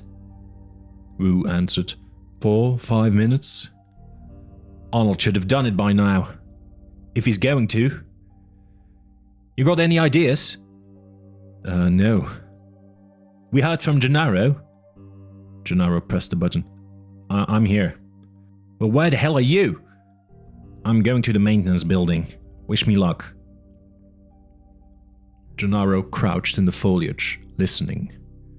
Directly ahead, he saw the planted pathway leading toward the visitor center. Gennaro knew the maintenance shed was somewhere to the east. He heard the chirping of birds in the trees. A soft mist was blowing. One of the raptors roared, but it was some distance away. It sounded off to his right. Gennaro set out, leaving the path, plunging into the foliage. Like to live dangerously? Not really. It was true, he didn't, but Gennaro thought he had a plan, or at least a possibility that might work. If he stayed north of the main complex of buildings, he could approach the maintenance shed from the rear. All the raptors were probably around the other buildings to the south. There was no reason for them to be in the jungle. At least he hoped not. He moved as quietly as he could, unhappily aware he was making a lot of noise. He forced himself to slow his pace, feeling his heart pound. The foliage here was very dense. He couldn't see more than 6 or 7 feet ahead of him. He began to worry that he'd missed the maintenance shed entirely. But then he saw the roof to his right, above the palms. He moved toward it, went around the side. He found a door, opened it, and slipped inside. It was very dark, and he stumbled over something. A man's shoe. Gennaro frowned. He propped the door wide open and continued deeper into the building. He saw a catwalk directly ahead of him. Suddenly he realized he didn't know where to go, and he had left his radio behind. Damn. There might be a radio somewhere in the maintenance building, or else he just looked for the generator. He knew what a generator looked like. Probably it was somewhere down on the lower floor. He found a staircase leading down. It was dark below, and it was difficult to see anything. He felt his way along among the pipes, holding his hands out to keep from banging his head. He heard an animal snarl and froze. He listened, but the sound did not come again. He moved forward cautiously. Something dripped on his shoulder and his bare arm. It was warm like water. He touched it in the darkness. Sticky. He smelled it. Blood. He looked up. The raptor was perched on pipes just a few feet above his head. Blood was trickling from its claws. With an odd sense of detachment, he wondered if it was injured. And then he began to run. But the raptor jumped onto his back, pushing him to the ground. Gennaro was strong. He heaved up, knocking the raptor away, and rolled off across the concrete. When he turned back, he saw that the raptor had fallen on its side, where it lay panting. Yes, it was injured. His leg was hurt for some reason. Kill it. Gennaro scrambled to his feet, looking for a weapon. The raptor was still panting on the concrete. He looked frantically for something, anything to use as a weapon. And when he turned back, the raptor was gone. It snarled the sound echoing in the darkness. Gennaro turned in a full circle, feeling with his outstretched hands. And then he felt a sharp pain in his right hand. Teeth. It was biting him. The raptor jerked his head, and Donald Gennaro was yanked off his feet, and he fell.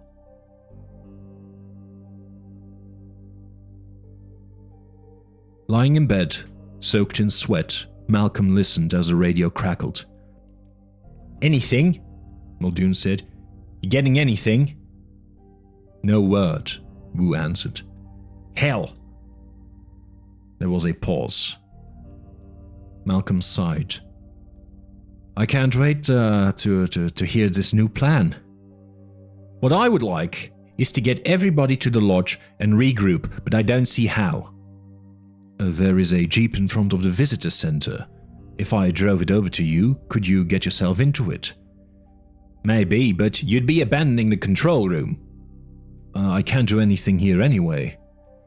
"God knows that's true," Malcolm said. "A control room without electricity is not much of a control room." "All right, let's try. This isn't looking good."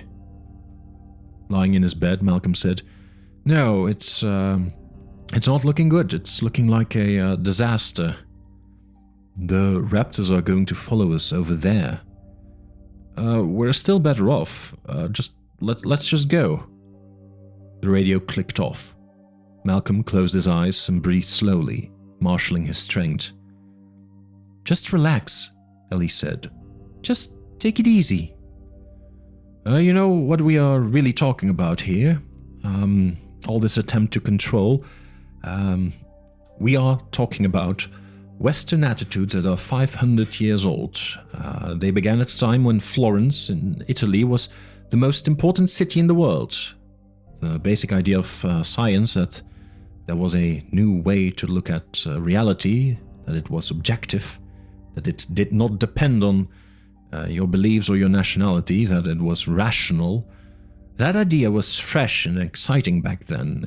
It offered promise and hope for the future, and it swept away the old medieval system, which was hundreds of years old. The medieval world of feudal politics and religious dogma and hateful superstitions fell before science. But in truth, this was because the medieval world didn't really work anymore. It didn't work economically, it didn't work intellectually, and it didn't fit the new world that was emerging. Malcolm coughed. But now, science is the belief system that is hundreds of years old, and like the medieval system before it, science is starting not to fit the world anymore. Science has attained so much power that its practical limits begin to be apparent. Largely through science, billions of us live in one small world, densely packed and intercommunicating. But science cannot help us decide what to do with that world, or how to live it.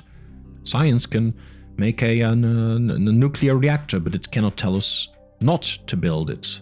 Science can make a pesticide, but cannot tell us not to use it.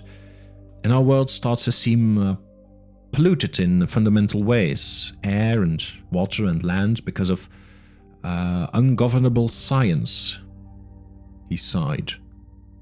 This much is obvious to everyone.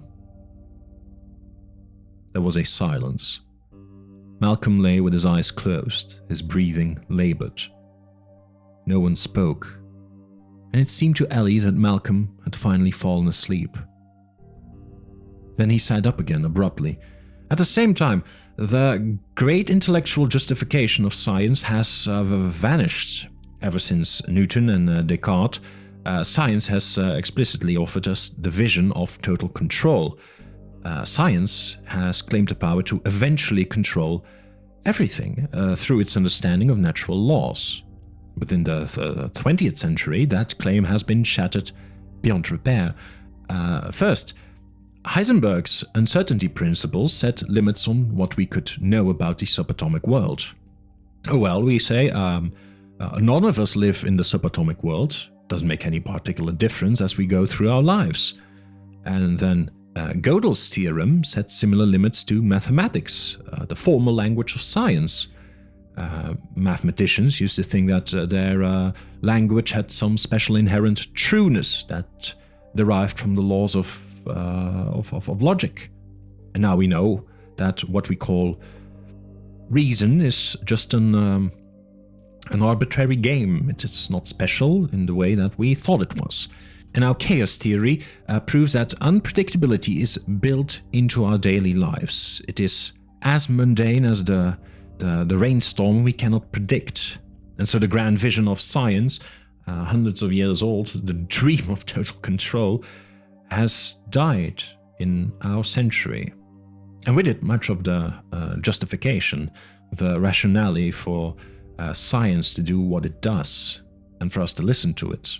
Science has always said that it may not know everything, but it will know eventually.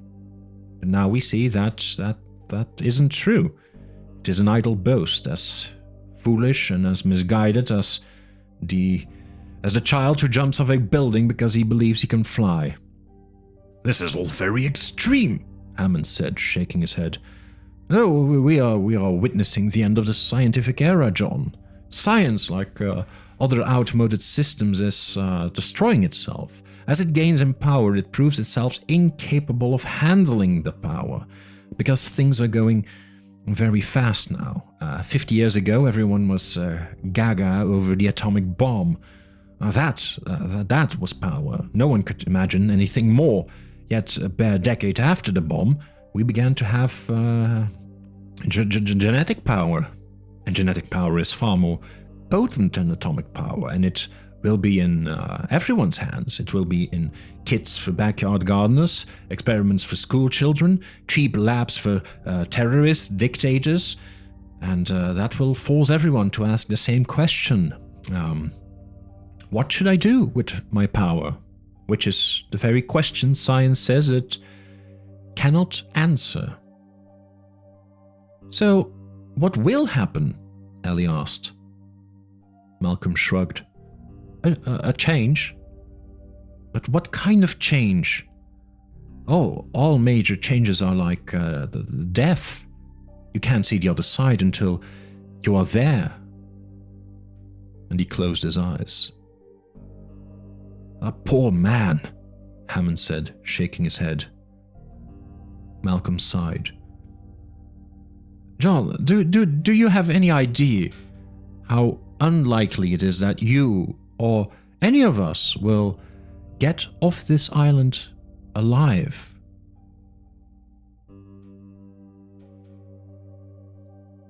Sixth iteration.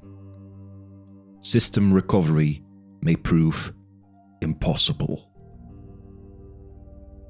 Return. Its electric motor whirring, the cart raced forward down the dark underground tunnel. Grant drove, his foot to the floor. The tunnel was featureless except for the occasional air vent above, shaded to protect against rainfall, and thus permitting little light to enter. But he noticed that there were crusty, white animal droppings in many places. Obviously, lots of animals had been in here. Sitting beside him in the cart, Lex shone the flashlight to the back, where the velociraptor lay. Why is it having trouble breathing? Because I shot it with a tranquilizer. Is it going to die? I hope not, Lex. Why are we taking it? To prove to the people back at the center that the dinosaurs are really breeding. Well, how do you know they're breeding? Because this one is young, and because it's a boy dinosaur. Is it? Lex asked, peering along the flashlight beam. Yes, now shine that light forward, will you? He held out his wrist, turning the watch to her. What does it say?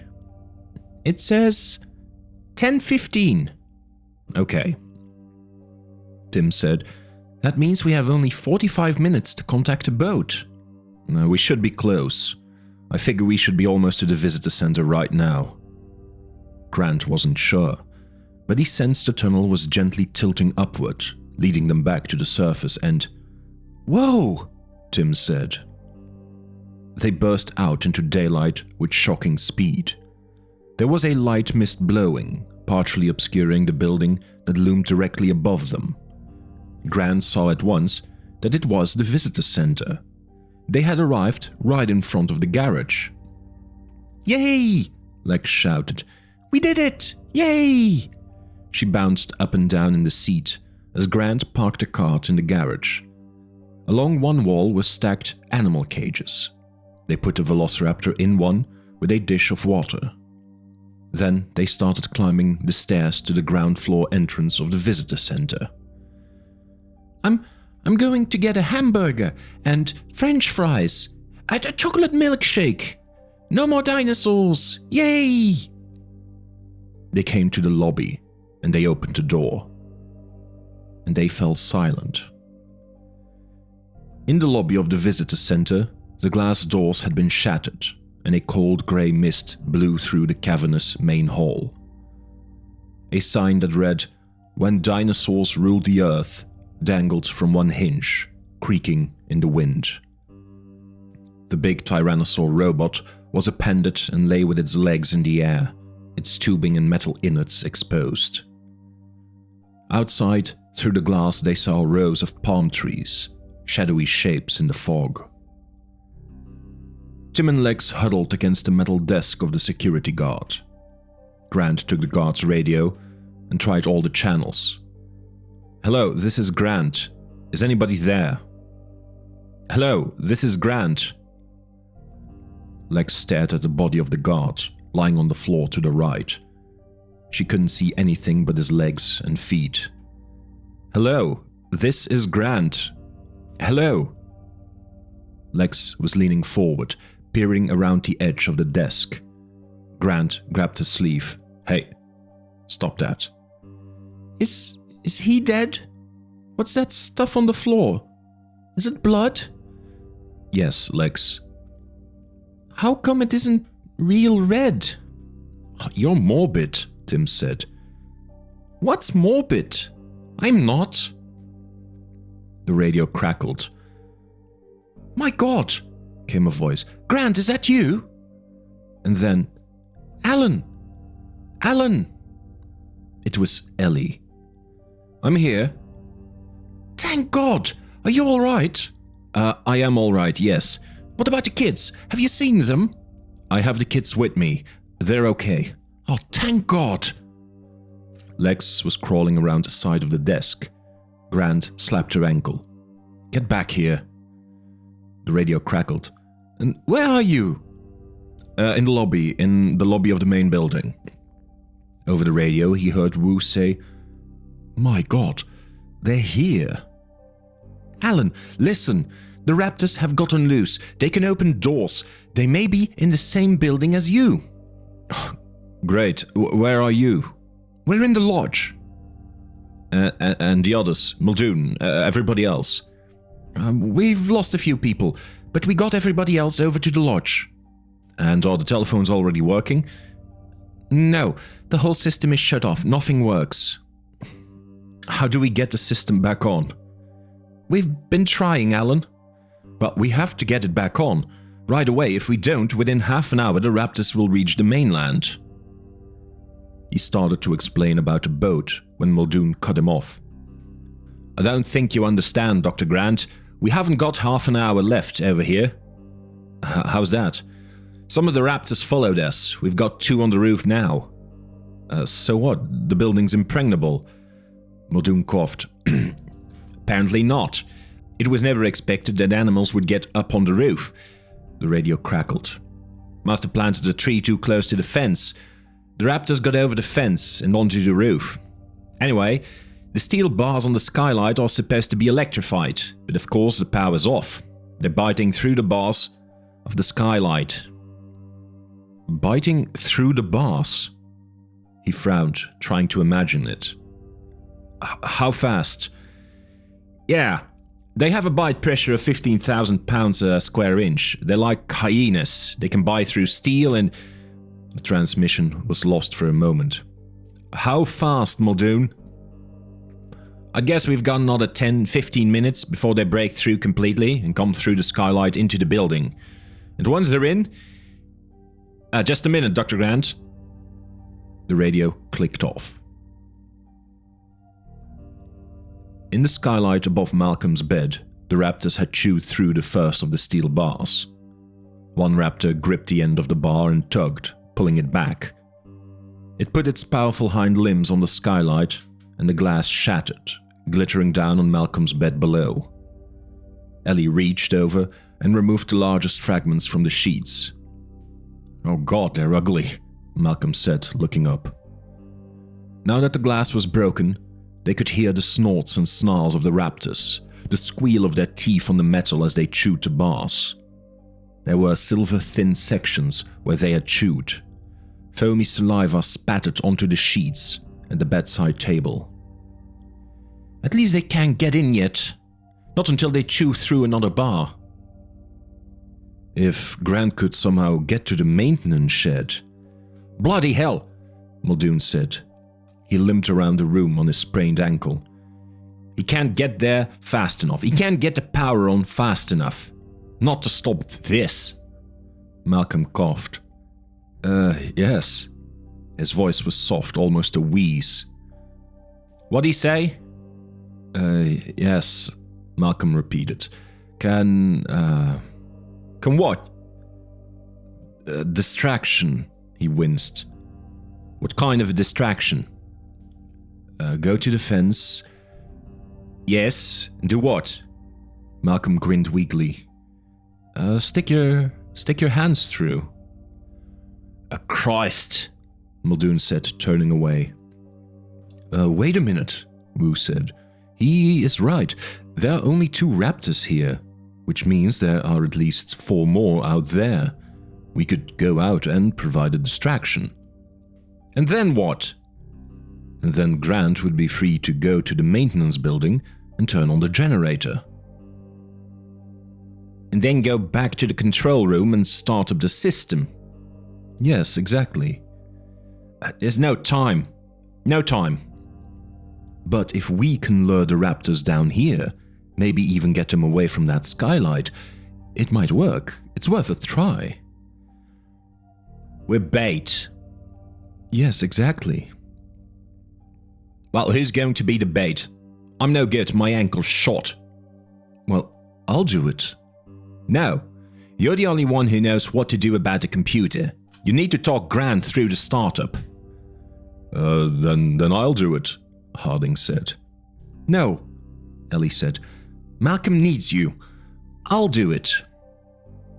"Hell, I don't think so. You'd have raptors all around you, raptors on the roof." But she was already bending over, lacing her running shoes.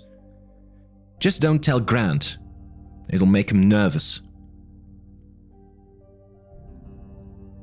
The lobby was quiet, chilly fog drifting past them. The radio had been silent for several minutes. Tim said, "Why aren't they talking to us?" "I'm hungry," Lex said. They're trying to plan." The radio crackled. "Grant, are you... Nriwu speaking. Are you there?" Yes, I'm here." "Listen, can you see to the rear of the visitor building from where you are right now?" Grant looked through the rear glass doors to the palm trees in the fog. Yes." "There is a path straight through the palm trees to the maintenance building. That's where the power equipment and generators are. I believe you saw the maintenance building yesterday?" Yes. Though Grant was momentarily puzzled. Was it yesterday that he had looked into the building? It seemed like years ago. "Now, listen. We think we can get all the raptors down here by the lodge, but we aren't sure, so be careful. Give us 5 minutes." "Okay." "You can leave the kids in the cafeteria, and they should be all right. Take the radio with you when you go." "Okay." "Oh, and turn it off before you leave, so it doesn't make any noise outside. And call me when you get to the maintenance building." "Okay." Grant turned the radio off. Lex crawled back. "Are we going to the cafeteria?" "Yes." They got up and started walking through the blowing mist in the lobby. I want a hamburger. I don't think there's any electricity to cook with, Lex. Then I want ice cream. Tim, you'll have to stay with her and help her. Yes, I will, Dr. Grant. I've got to leave for a while. Yes, I know. They moved to the cafeteria entrance. On opening the door, Grant saw square dining room tables and chairs, swinging stainless steel doors beyond. Nearby, a cash register and a rack with gum and candy. Okay, kids, I want you to stay here no matter what. Got it? Leave us the radio. I can't, Lex. I need it. Just stay here. I'll only be gone about 5 minutes, okay? Okay. Grant closed the door. The cafeteria became completely dark. Lex clutched Tim's hand. Oh, turn on the lights. I can't, Tim said. There's no electricity. But he pulled down his night vision goggles. Oh, that's fine for you, but what about me? Just hold my hand. We'll get some food. He led her forward. In phosphorescent green, he saw the tables and chairs. To the right, the glowing green cash register and the rack with gum and candy. He grabbed a handful of candy bars. I told you, I want ice cream, not candy. Well, take these anyway. Ice cream, Tim. Okay. Tim stuffed the candy bars in his pocket and led Lex deeper into the dining room. She tugged on his hand. I can't see spit. Just walk with me. Hold my hand. Then slow down. Beyond the tables and chairs was a pair of swinging doors with little round windows in them. They probably led to the kitchen. He pushed one door open, and it held wide. Ellie Sattler stepped outside the front door to the lodge and felt a chilly mist on her face and legs. Her heart was thumping, even though she knew she was completely safe behind the fence. Directly ahead, she saw the heavy bars in the fog, but she couldn't see much beyond the fence. Another 20 yards before the landscape turned milky white, and she didn't see any raptors at all. In fact, the gardens and trees were almost eerily silent. Hey! She shouted into the fog tentatively. Muldoon leaned against the doorframe. I doubt that'll do it, he said. You got to make a noise. He hobbled out carrying a steel rod from the construction inside. He banged the rod against the bars like a dinner gong. Come and get it. Dinner's served. Very amusing, Ellie said. She glanced nervously toward the roof. She saw no raptors. They don't understand English, Muldoon grinned, but I imagine they get the general idea. She was still nervous and found his humor annoying. She looked toward the visitor building, cloaked in the fog. Muldoon resumed banging on the bars. At the limit of her vision, almost lost in the fog, she saw a ghostly pale animal. A raptor. First customer, Muldoon said. The raptor disappeared, a white shadow, and then came back, but it did not approach any closer, and it seemed strangely incurious about the noise coming from the lodge. She was starting to worry. Unless she could attract the raptors to the lodge, Grant would be in danger. You're making too much noise. Bloody hell. Well, you are. I know these animals. You're a drunk. Let me handle it. And how will you do that? She didn't answer him. She went to the gate. They say the raptors are intelligent. Oh, they are. At least as intelligent as chimps. They have a good hearing?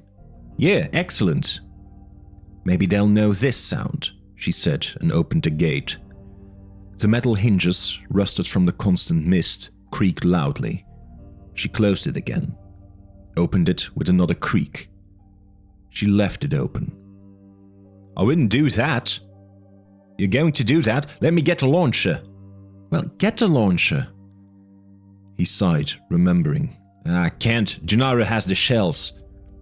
Well then, keep an eye out. And she went through the gate, stepping outside the bars. Her heart was pounding so hard she could barely feel her feet on the dirt. She moved away from the fence, and it disappeared frighteningly fast in the fog. Soon, it was lost behind her. Just as she expected, Muldoon began shouting to her in drunken agitation. "God damn it, girl! Don't you do that!" he bellowed. "Don't call me girl!" she shouted back. "I'll call you any damn thing I want!" Muldoon shouted. She wasn't listening. She was turning slowly, her body tense, watching from all sides. She was at least 20 yards from the fence now, and she could see the mist drifting like a light rain past the foliage. She stayed away from the foliage. She moved through a world of shades of grey. The muscles in her legs and shoulders ached from the tension. Her eyes strained to see. "You hear me? Damn it!" Muldoon bellowed. How good are these animals, she wondered. Good enough to cut off my retreat? There wasn't much distance back to the fence, not really. And then they attacked. There was no sound. The first animal charged from the foliage at the base of a tree to the left. It sprang forward, and she turned to run. The second attacked from the other side, clearly intending to catch her as she ran, and it leapt into the air, claws raised to attack, and she darted like a broken field runner, and the animal crashed down in the dirt. Now she was running flat out, not daring to look back, her breath coming in deep gasps, seeing the bars of the fence emerge from the haze, seeing Muldoon throw the gate wide, seeing him reaching for her, shouting to her, grabbing her arm and pulling her through so hard she was yanked off her feet and fell to the ground. And she turned in time to see first one, then two, then three animals hit the fence and snarl. "Bloody good work!" Muldoon shouted. He was taunting the animals now, snarling back, and it drove them wild. They flung themselves at the fence, leaping forward, and one of them nearly made it over the top. "Oh Christ, that was close! These bastards can jump!" She got to her feet, looking at the scrapes and bruises, the blood running down her leg. All she could think was, 3 animals here, and 2 on the roof. That meant one was still missing somewhere. "Come on, help me," Muldoon said. "Let's keep him interested." Grant left the visitor center and moved quickly forward into the mist. He found a path among the palm trees and followed it north. Up ahead, the rectangular maintenance shed emerged from the fog. There was no door that he could see at all.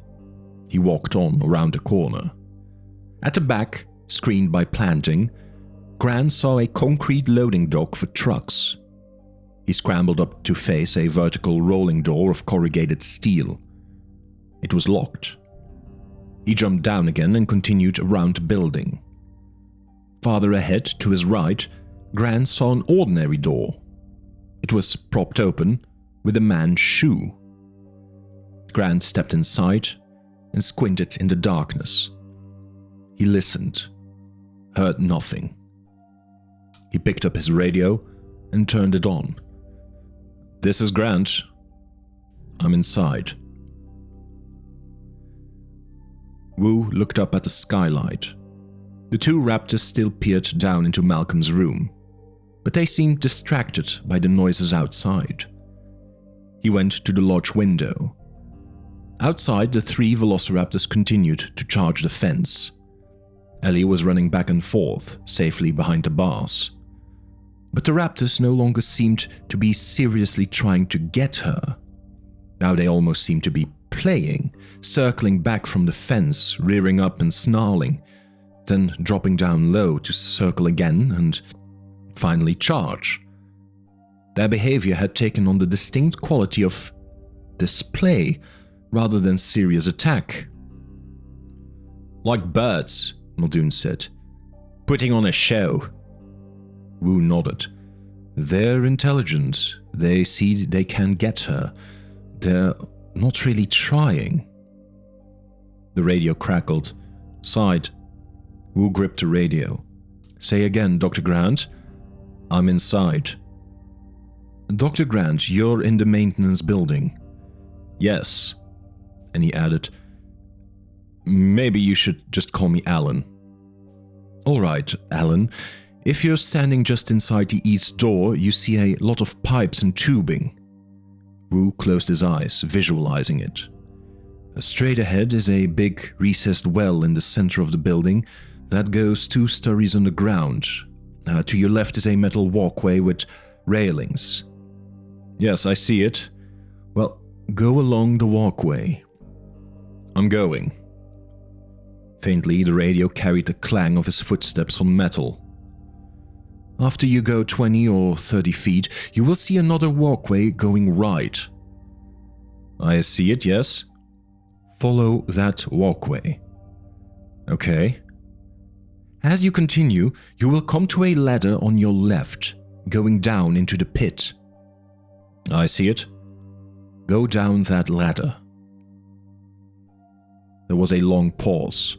Wu ran his fingers through his damp hair. Muldoon frowned tensely. Okay, I'm down the ladder. Good. Now, straight ahead of you should be 2 large yellow tanks that are marked flammable. They say inflammable. And then something underneath in Spanish. Yes, those are the ones.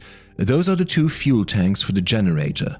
One of them has been run dry, and so we have to switch over to the other.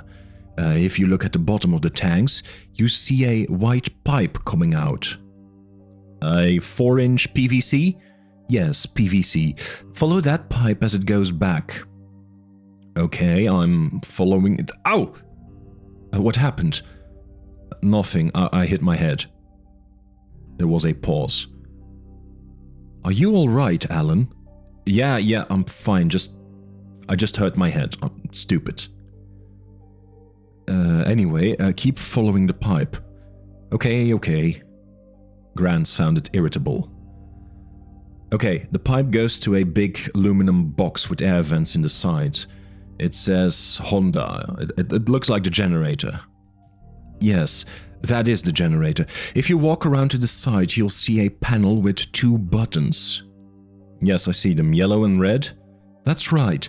Press the yellow one first, and while you hold it down, press the red button. Right? There was another pause. It lasted almost a minute. Wu and Muldoon looked at each other. Alan? It didn't work. Did you hold down the yellow first and then press the red? Yes, I did. Grant sounded annoyed. I did exactly what you told me to do. There was a hum, and then a click, click, click, very fast, and then the hum stopped. Nothing after that. Well, try it again. I already did. It didn't work. Oh, okay, just give me a minute. Wu frowned. It sounds like the generator is trying to fire up, but it can't for some reason. Alan? Yes, I'm here. Go around to the back of the generator to where the plastic pipe runs in. Okay. A pause, then Grant said, the pipe goes into a round black cylinder that looks like a fuel pump. That's right, and that's exactly what it is. It is the fuel pump. Look for a little valve on the top. A valve. It should be sticking up at the top with a little metal tab that you can turn. Oh yeah, I found it, but it's on the side, not the top. Yes, okay. Twist it open. Well, air is coming out. Good. Wait until... Oh, now liquid's coming out. It smells like gas. Okay, close the valve. Wu turned to Muldoon, shaking his head. The pump lost its prime. Alan? Yes? Try those buttons again. A moment later, Wu heard the faint coughing and sputtering as the generator turned over. and then the steady chugging sound as it caught. It's on, Grant said. Good work, Alan, good work. Now what? Grant sounded flat and dull. The lights haven't even come on in here. Oh, go back to the control room, and I'll talk you through restoring the systems manually. Wait, that's what I have to do now? Yes. Okay. I'll call you when I get there. There was a final hiss and silence. Alan? The radio was dead. Tim went through the swinging doors at the back of the dining room and entered the kitchen. A big stainless steel table in the center of the room, a big stove with lots of burners to the left, and beyond that, big walk-in refrigerators. Tim started opening the refrigerators, looking for ice cream. Smoke came out in the humid air as he opened each one. How come the stove is on? Lex said, releasing his hand. It's not.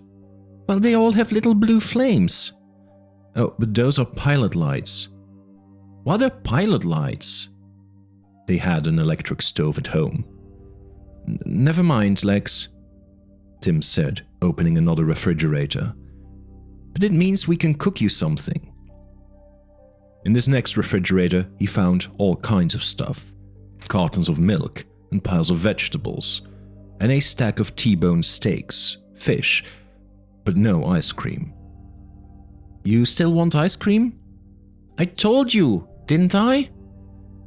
The next refrigerator was huge. A stainless steel door with a wide horizontal handle.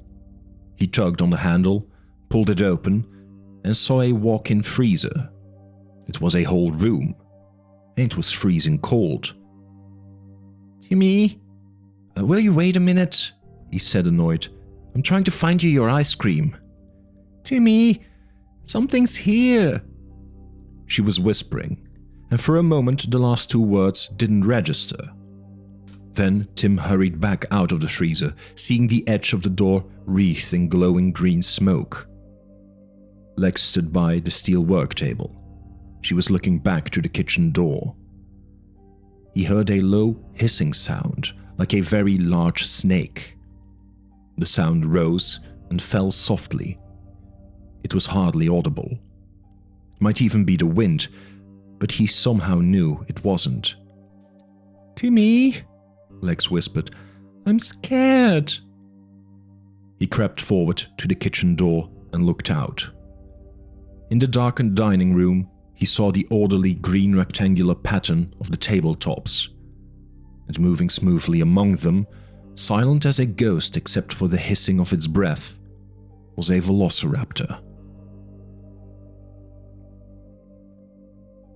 In the darkness of the maintenance room, Grant felt along the pipes, moving back toward the ladder.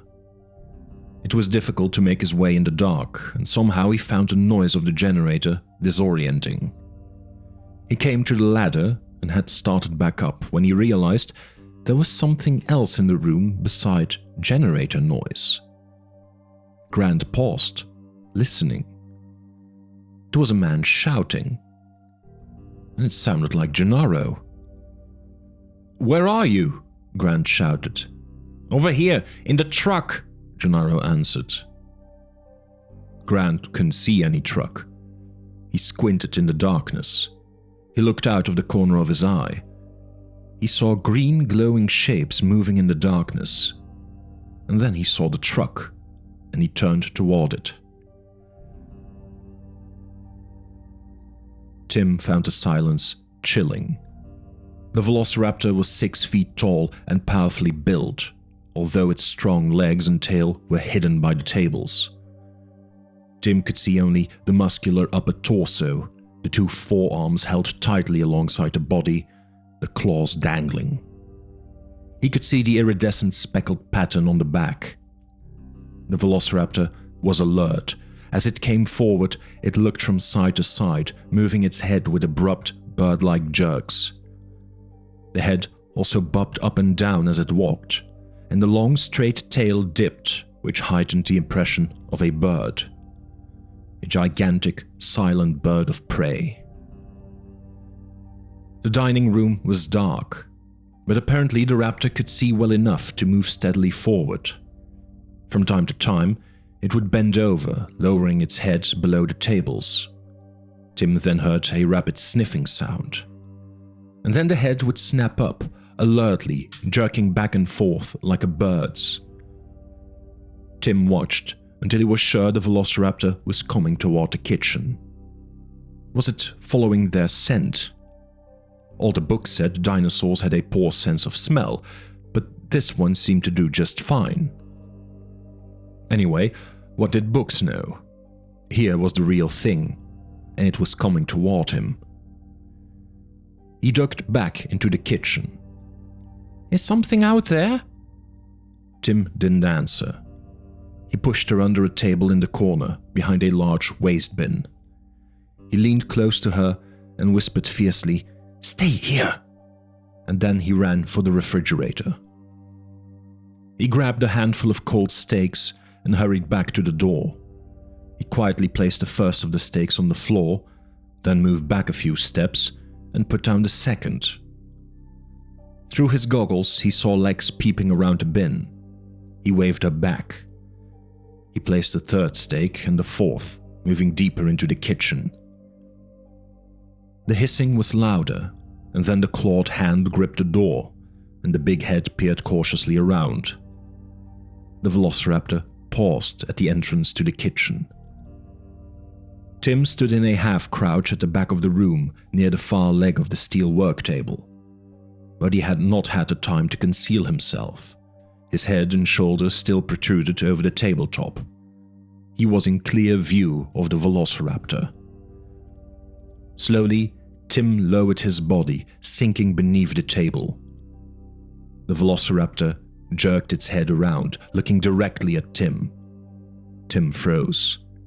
He was still exposed, but he thought, "Don't move." The velociraptor stood motionless in the doorway, sniffing. It's darker here, Tim thought. He can't see so well. It's making him cautious.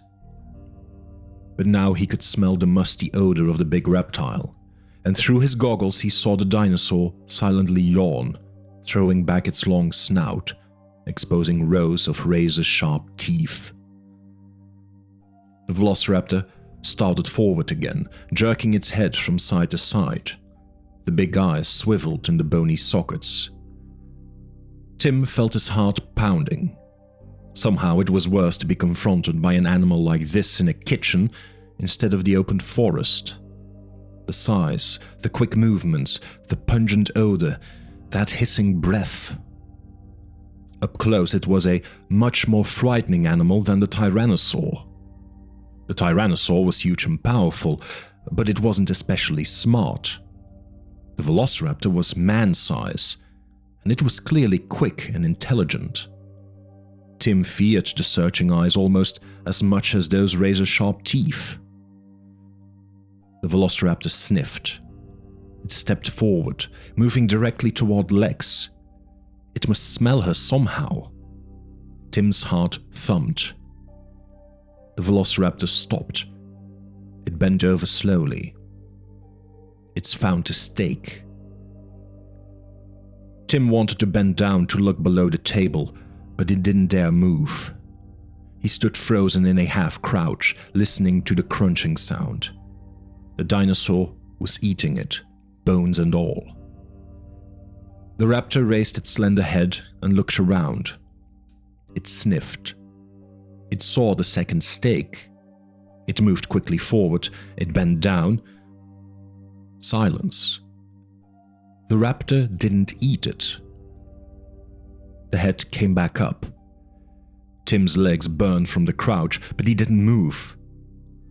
Why hadn't the animal eaten the second steak? A dozen ideas flashed through his mind. It didn't like the taste of beef. It didn't like the coldness. It didn't like the fact that the meat wasn't alive.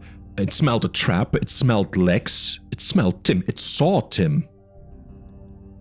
The velociraptor moved very quickly now.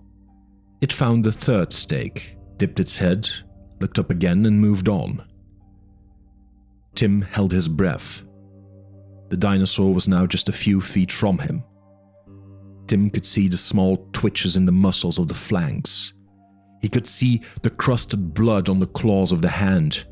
He could see the fine pattern of striations within the spotted pattern, and the folds of skin in the neck below the jaw.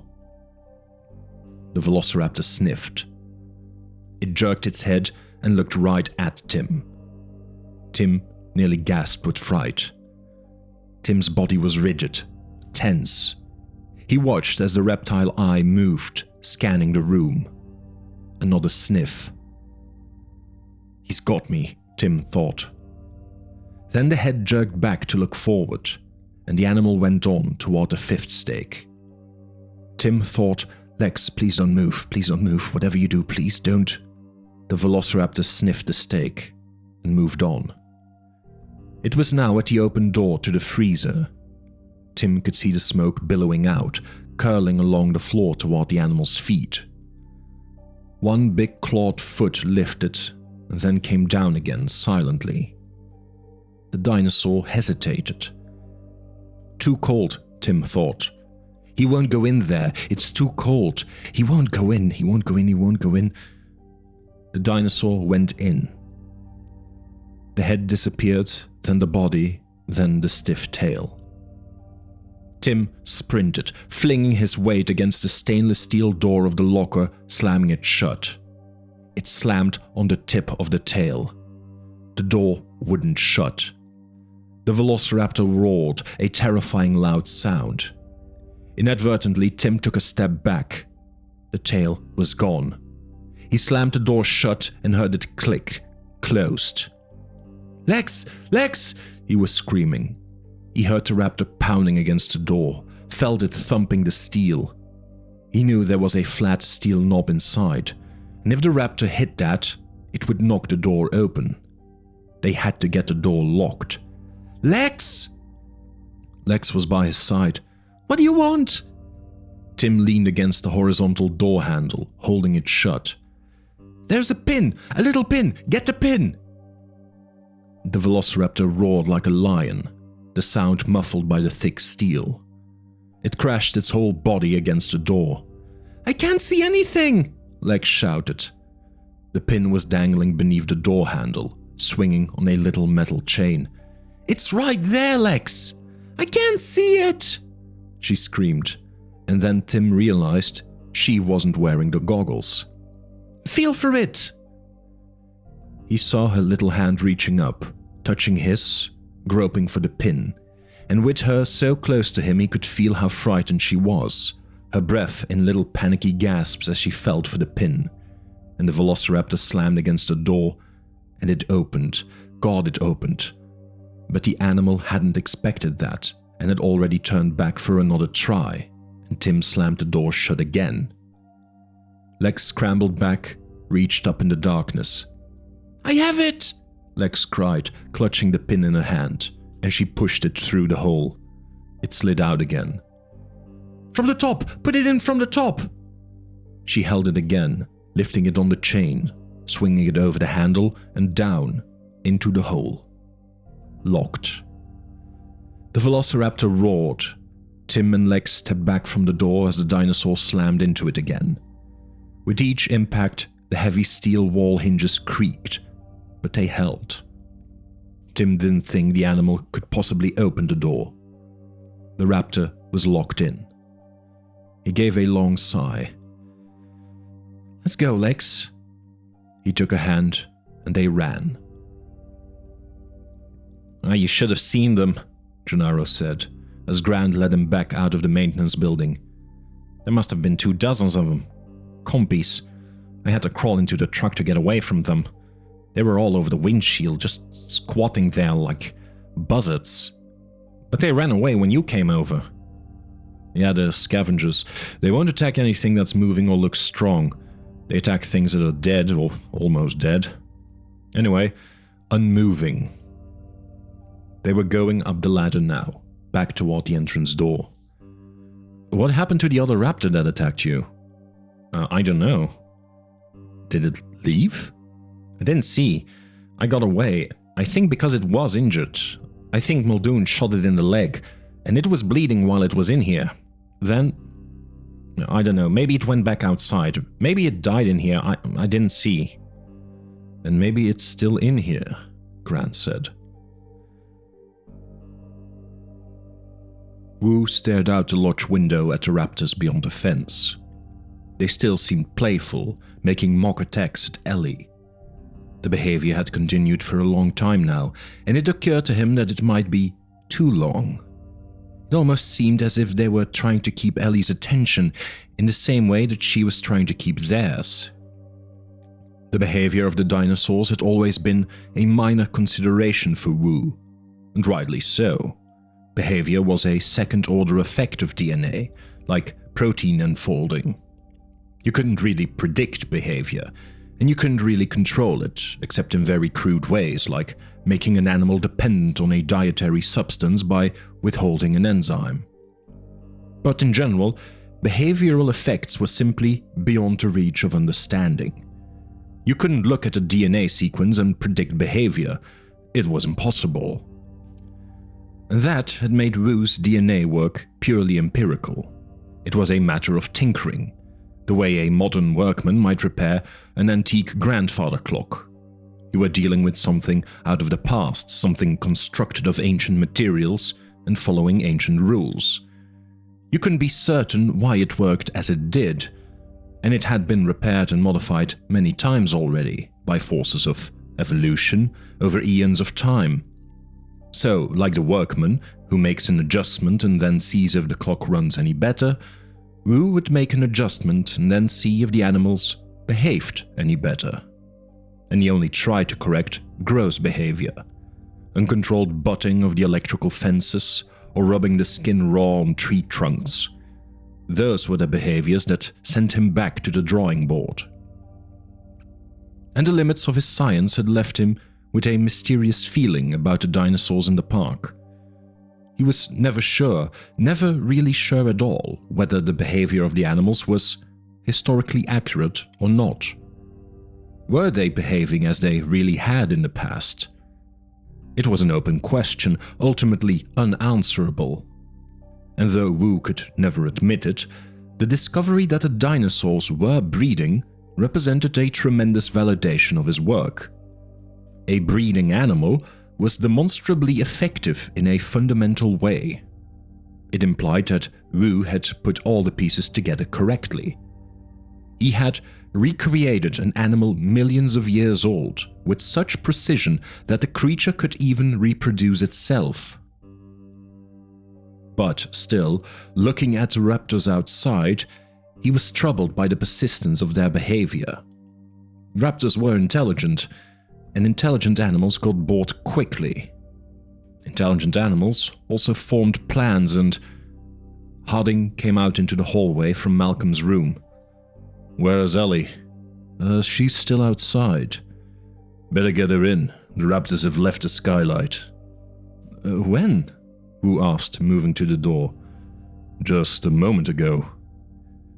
Wu threw open the front door. "Ellie, inside, now!" She looked over at him, puzzled. "Oh, there's no problem, everything's under control." "Now!" She shook her head. "I know what I'm doing." "Now, Ellie! Damn it!"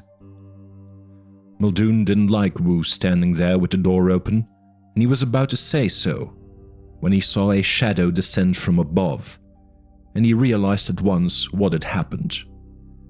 Wu was yanked bodily out the door, and Muldoon heard Ellie screaming. Muldoon got to the door and looked out, and saw that Wu was lying on his back, his body already torn open by the big claw, and the raptor was jerking its head, tugging at Wu's intestines, even though Wu was still alive, still feebly reaching up with his hands to push the big head away. He was being eaten while he was still alive. And then Ellie stopped screaming and started to run along the inside of the fence, and Muldoon slammed the door shut, dizzy with horror. It had happened so fast. Harding said, He jumped down from the roof." Muldoon nodded.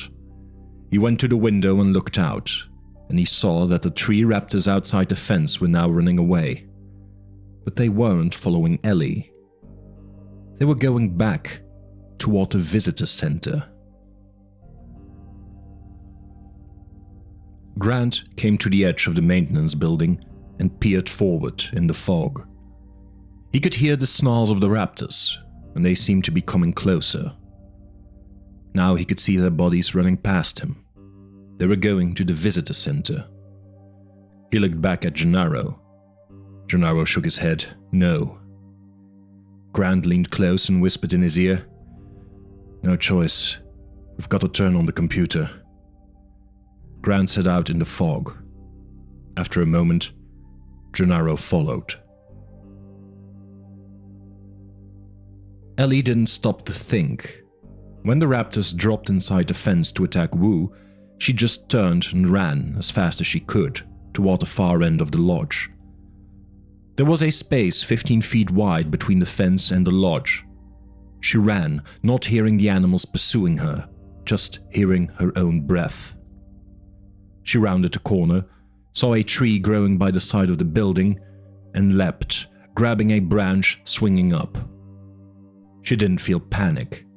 She felt a kind of exhilaration as she kicked and saw her legs rise up in front of her face, and she hooked her legs over a branch farther up, tightened her gut, and pulled up quickly. She was already 12 feet off the ground, and the raptors still weren't following her, and she was beginning to feel pretty good when she saw the first animal at the base of the tree. Its mouth was bloody, and bits of stringy flesh hung from its jaws. She continued to go up fast, hand over hand, just reaching and going, and she could almost see the top of the building. She looked down again.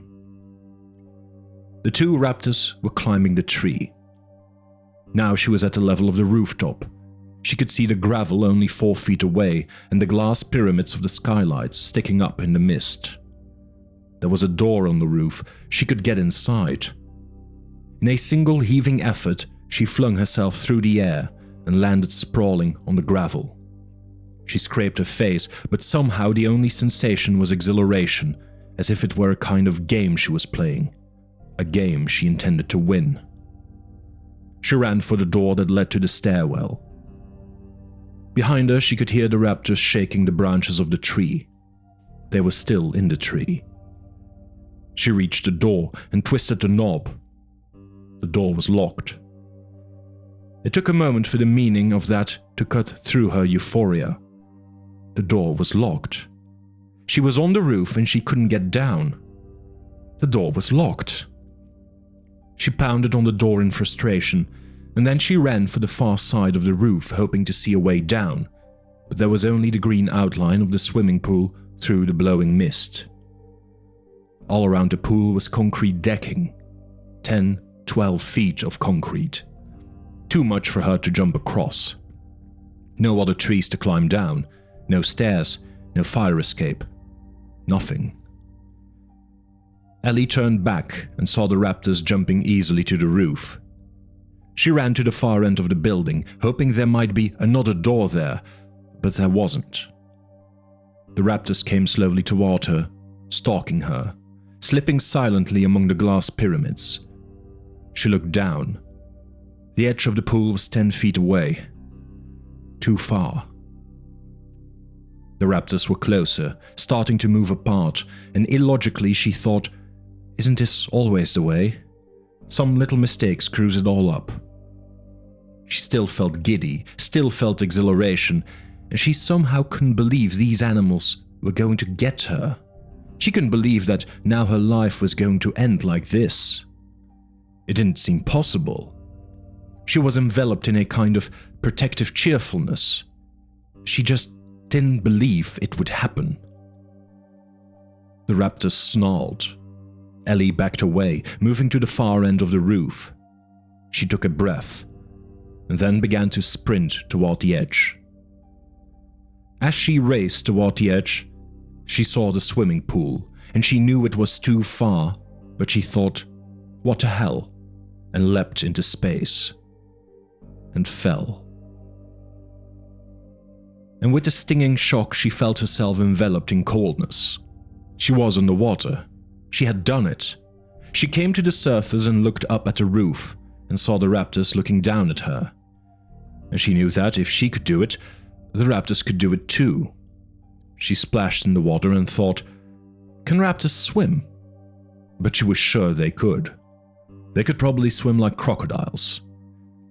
The raptors turned away from the edge of the roof, and then she heard Harding calling, "Sattler?" And she realized he had opened the roof door. The raptors were going toward him. Hurriedly, she climbed out of the pool and ran toward the lodge. Harding had gone up the steps to the roof 2 at a time, and he had flung open the door without thinking. "Sattler?" he had shouted, and then he stopped. Mist blew among the pyramids on the roof. The raptors were not in sight. "Sattler?" He was so preoccupied with Ellie Sattler that it was a moment before he realized his mistake. He should be able to see the animals, he thought. In the next instant, the clawed forearm smashed around the side of the door, catching him in the chest with a tearing pain, and it took all of his effort to pull himself backward and close the door on the arm. And from downstairs he heard Muldoon shouting, "She's here! She's already inside!" From the other side of the door, the raptor snarled, and Harding slammed the door again, and the claws pulled back, and he closed the door with a metallic clang, and sank, coughing, to the floor.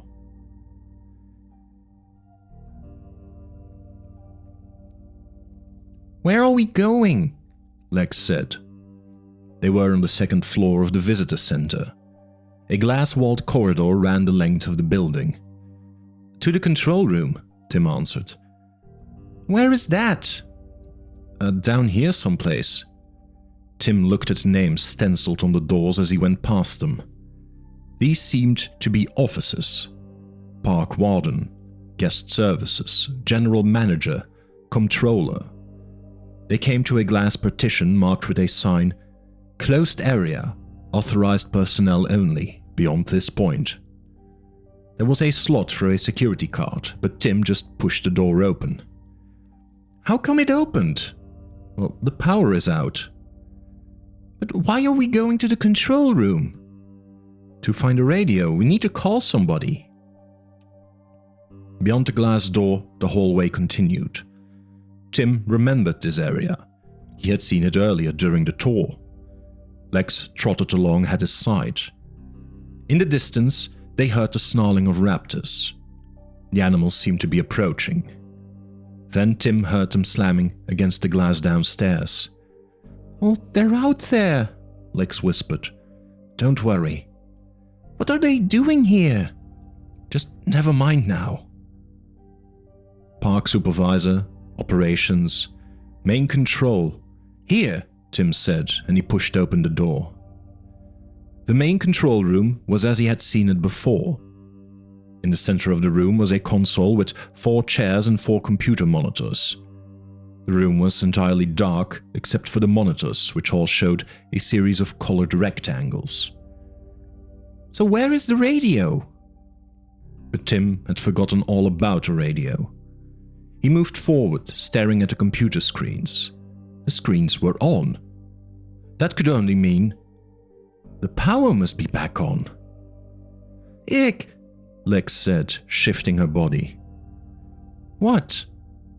"I was standing on somebody's ear." Tim hadn't seen a body when they came in. He looked back and saw there was just an ear lying on the floor. "That's really disgusting." "Never mind that, Lex." Tim turned to the monitors. "Where do you think the rest of him is?" "Never mind that now." He peered closely at the monitor. There were rows of colored labels on the screen. "You better not fool around with that, Timmy." "Don't worry, I won't." He had seen complicated computers before, like the ones that were installed in the buildings his father worked on. Those computers controlled everything from the elevators and security to the heating and cooling systems.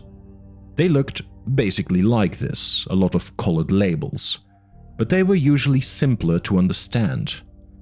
and almost always there was a help label if you needed to learn about the system. But he saw no help label here. He looked again to be sure. But then he saw something else. Numerals clicking in the upper left corner of the screen. They read 10:47:22. Tim realized it was the time. There were only 13 minutes left for the boat, but he was more worried about the people in the lodge. There was a static crackle. He turned and saw Lex holding a radio. She was twisting the knobs and dials. How does it work? I can't make it work. Oh, give me that. No, it's mine. I found it. Give it to me, Lex. I get to use it first. Lex! Suddenly, the radio crackled. What the hell is going on? Said Muldoon's voice. Surprised, Lex dropped the radio on the floor.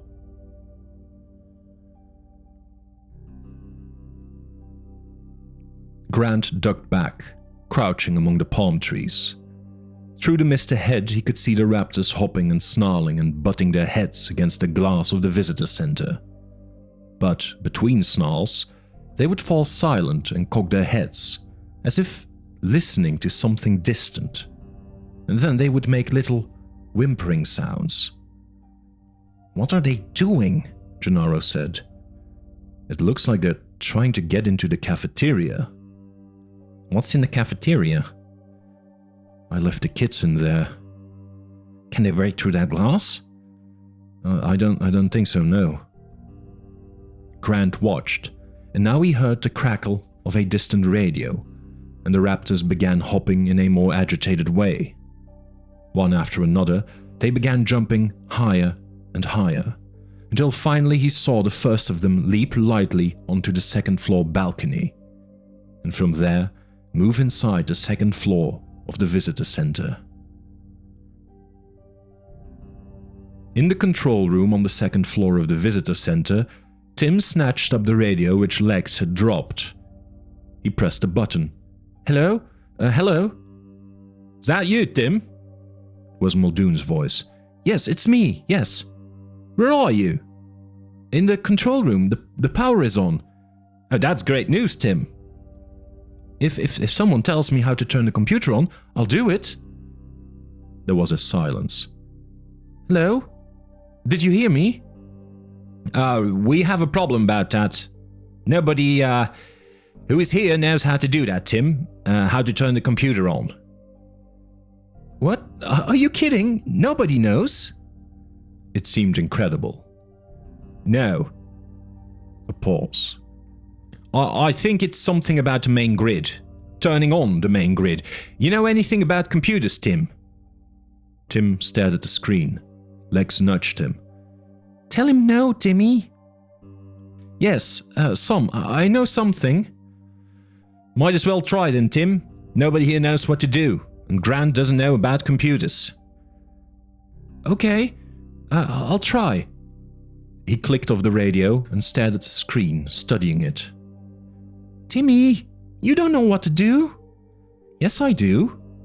If you know, then do it. Just a minute, Lex. As a way to get started, he pulled the chair close to the keyboard and pressed the cursor keys. Those were the keys that moved the cursor around on the screen. But nothing happened. Then he pushed other keys. The screen remained unchanged. Well? Something's wrong, Tim said, frowning. You just don't know what to do, Timmy. He examined the computer again, looking at it carefully. The keyboard had a row of function keys at the top, just like a regular PC keyboard, and the monitor was big and in color. But the monitor housing was sort of unusual.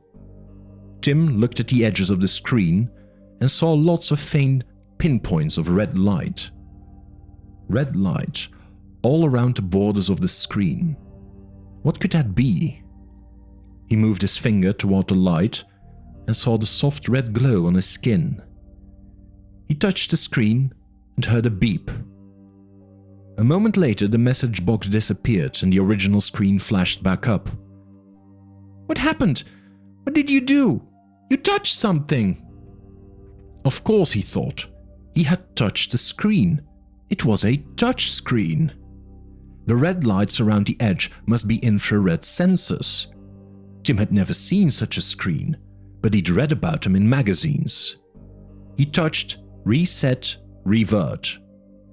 Instantly, the screen changed. He got a new message. The computer is now reset. Make your selection from the main screen. Over the radio, they heard the sound of Raptors snarling. I want to see! You should try view! No, Lex. Well, I want view, she said, and before he could grab her hand, she had pressed view. The screen changed. Uh-oh. Lex, will you cut it out? Oh, look! It worked! Ha! Around the room, the monitors showed quickly changing views of different parts of the park. Most of the images were misty grey because of the exterior fog, but one showed the outside of the lodge, with a raptor on the roof, and then another switched to an image in bright sunlight, showing the bow of a ship. Bright sunlight. What was that? Tim said, leaning forward. What? That picture. But the image had already changed, and now they were seeing the inside of the lodge, one room after another. And then he saw Malcolm lying in a bed. Stop it! I see them! Tim touched the screen in several places and got submenus, then more submenus. Wait, you're confusing it! Will you shut up, Lex? You don't know anything about computers. Now he had a list of monitors on the screen. One of them was marked Safari Lodge, Level 2, 4. Another was Remote, Shipboard. He pressed the screen several times. Video images came up on monitors around the room. One showed the bow of the supply ship and the ocean ahead. In the distance, Tim saw land, buildings along a shore, and a harbor. He recognized the harbor because he had flown over it in the helicopter the day before. It was Punta Arenas. The ship seemed to be just minutes from landing. But his attention was drawn by the next screen, which showed the roof of the Safari Lodge in grey mist. The raptors were mostly hidden behind the pyramids, but their heads bobbed up and down, coming into view. And then, on the third monitor, he could see inside a room. Malcolm was lying in a bed, and Ellie stood next to him. They were both looking upward.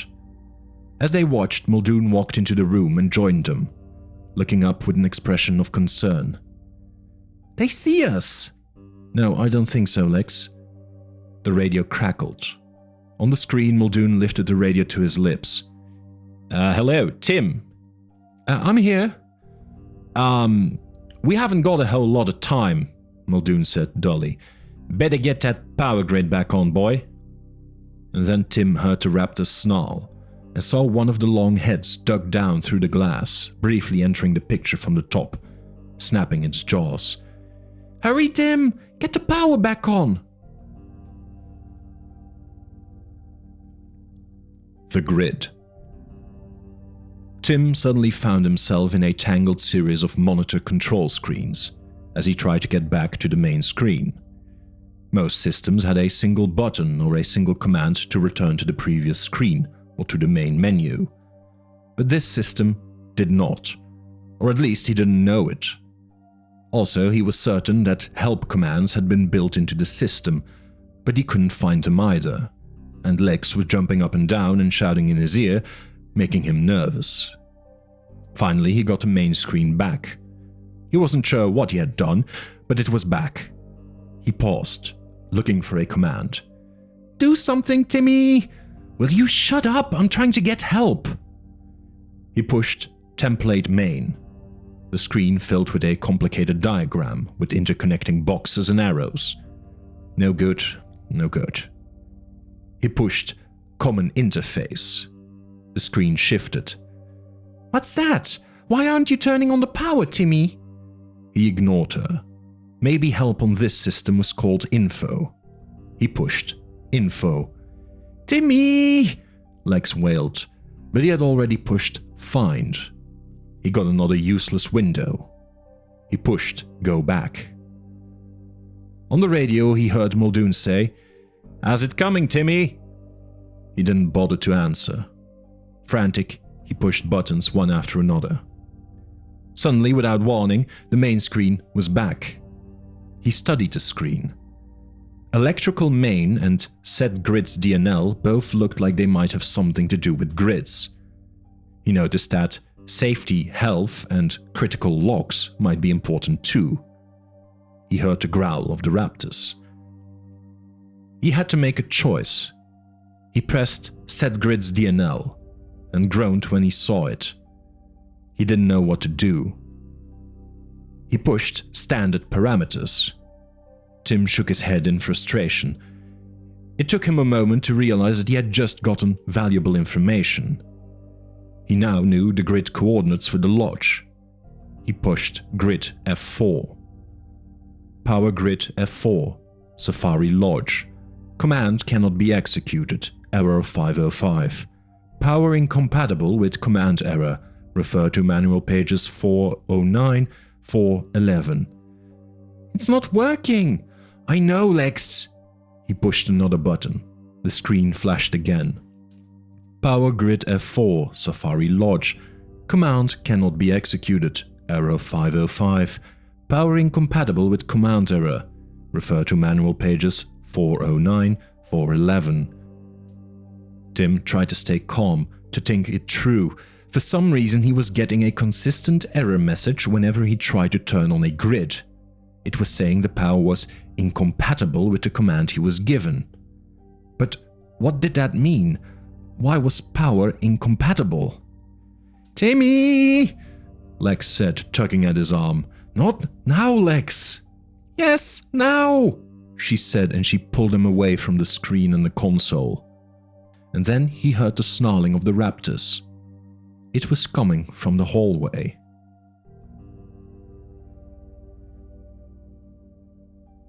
In the skylight above Malcolm's bed, the Raptors had almost bitten through the second metal bar. They could now poke their heads entirely through the shattered glass and lunge and snarl at the people below. Then, after a moment, they would pull back and resume chewing on the metal. Malcolm said, "It won't be long now. 3-4 minutes." He pressed a button on the radio. Tim? Are you there? Tim?" There was no answer. Tim slipped out the door and saw the velociraptor down at the far end of the corridor, standing by the balcony. He stared in astonishment. How had it gotten out of the freezer? Then, as he watched, a second raptor suddenly appeared on the balcony, and he understood. The raptor hadn't come from the freezer at all. It had come from outside. It had jumped from the ground below. The second raptor landed silently, perfectly balanced on the railing. Tim couldn't believe it. The big animal had just jumped 10 feet straight up. More than 10 feet. Their legs must be incredibly powerful. Lex whispered, "I thought you said they couldn't." Shh! Tim was trying to think, but he watched with a kind of fascinated dread as a third raptor leapt to the balcony. The animals milled aimlessly in the corridor for a while, and then they began to move forward in single file, coming toward him and Lex. Quietly, Tim pushed against the door at his back to re-enter the control room, but the door was stuck. He pushed harder. "We're locked out," Lex whispered. "Look." She pointed to the slot for the security card alongside the door. A bright red dot glowed. Somehow, the security doors had been activated again. "You idiot! You locked us out!" Tim looked down the corridor. He saw several more doors, but each had a red light glowing alongside. That meant all the doors were locked now. There was nowhere they could go. Then he saw a slumped shape on the floor at the far end of the corridor. It was a dead guard. A white security card was clipped to his belt. "Come on," he whispered. They ran for the guard. Tim got the card and turned back. but of course the raptors had seen them. They snarled and blocked a way back to the control room. They began to spread apart, fanning out in the hallway to surround Tim and Lex. Their heads began to duck rhythmically. They were going to attack. Tim did the only thing he could do. Using the cart, he opened the nearest door of the hallway and pushed Lex through. As the door began to close slowly behind him, the raptors hissed and charged.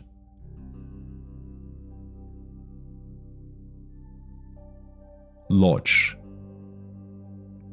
Ian Malcolm drew each breath as if it might be his last.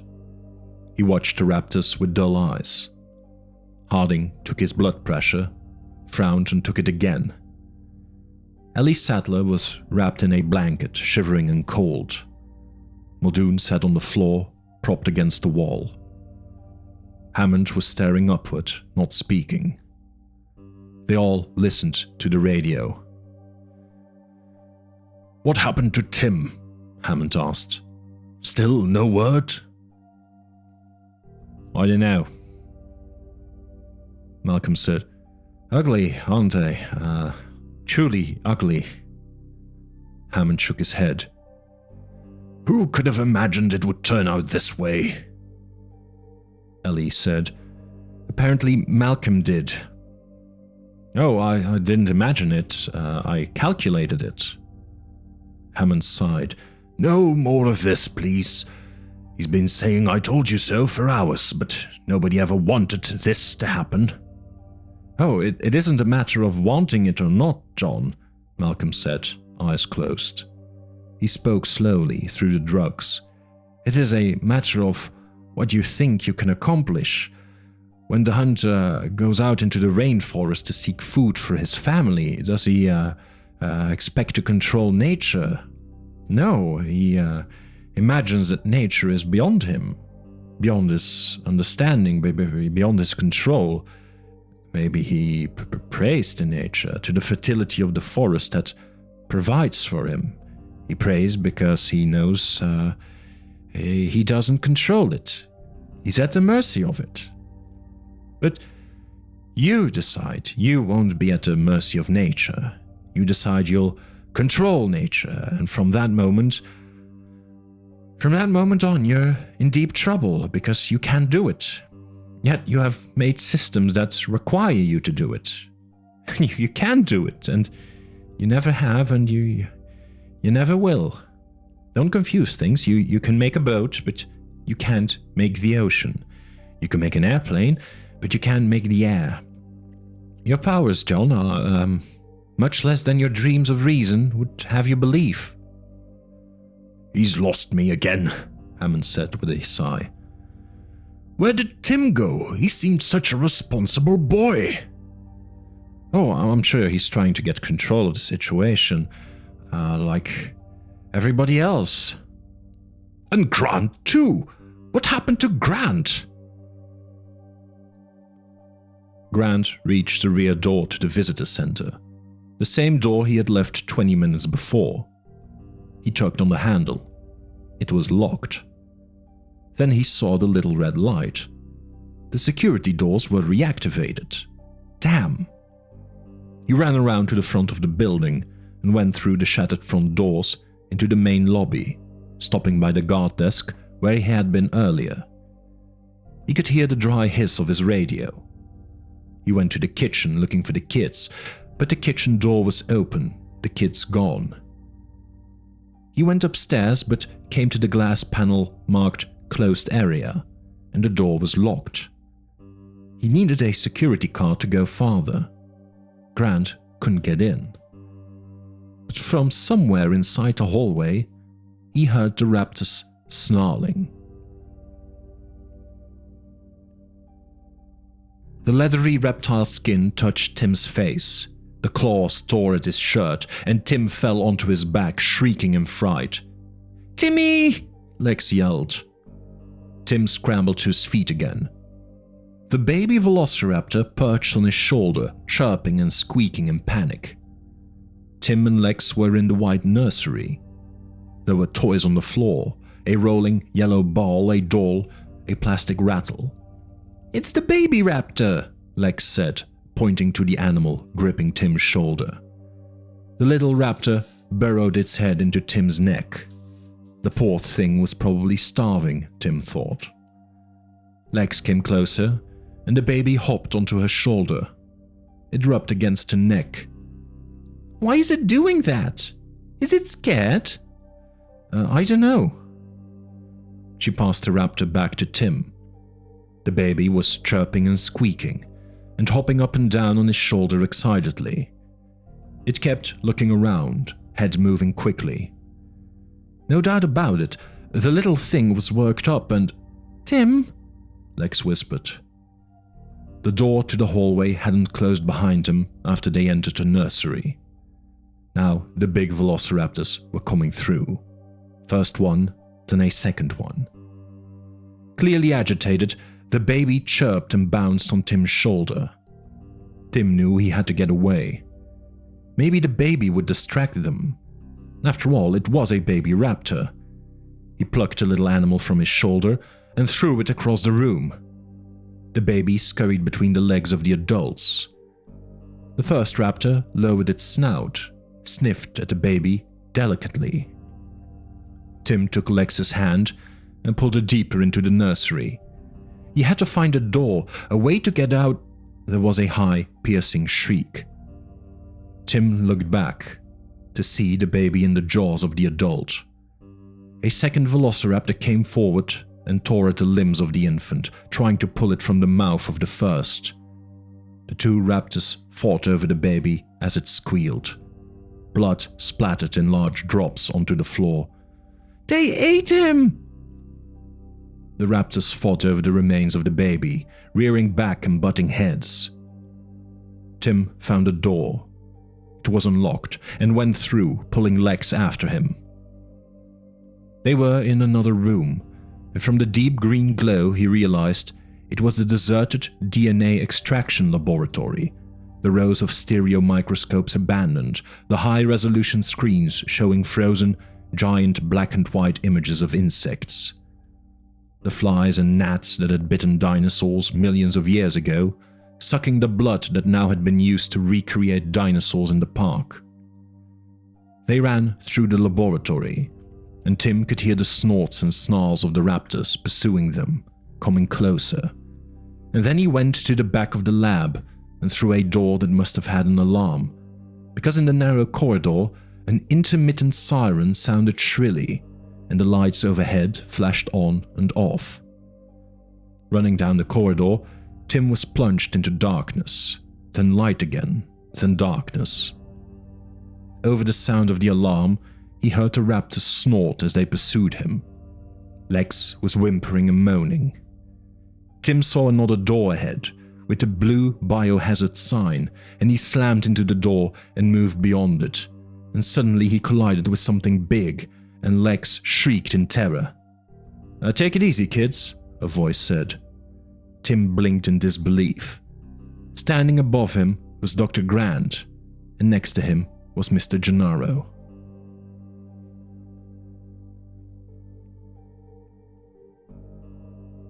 Outside in the hallway, it had taken Grant nearly 2 minutes to realize that the dead guard down in the lobby probably had a security card.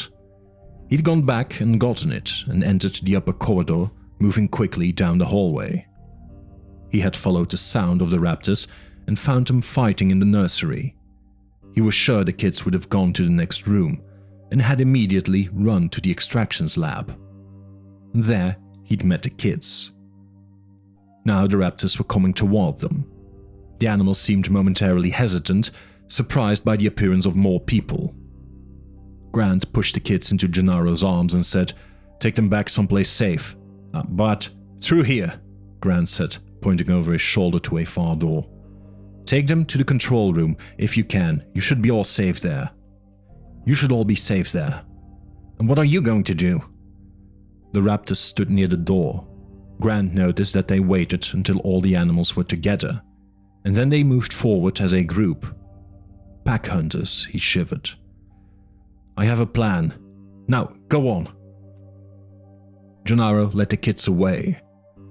The Raptors continued slowly toward Grant, moving past the supercomputers, past the screens that still blinked endless sequences of computer-deciphered code. The Raptors came forward without hesitation, sniffing the floor, repeatedly ducking their heads. Grant heard the door click behind him and glanced over his shoulder. Everybody was standing on the other side of the glass door, watching him. Gennaro shook his head. Grant knew what it meant. There was no door to the control room beyond. Gennaro and the kids were trapped in there. It was up to him now. Grant moved slowly, edging around the laboratory, leading the Raptors away from Gennaro and the kids. He could see another door nearer the front, which was marked "To Laboratory," whatever that meant. He had an idea, and he hoped he was right. The door had a blue biohazard sign. The Raptors were coming closer.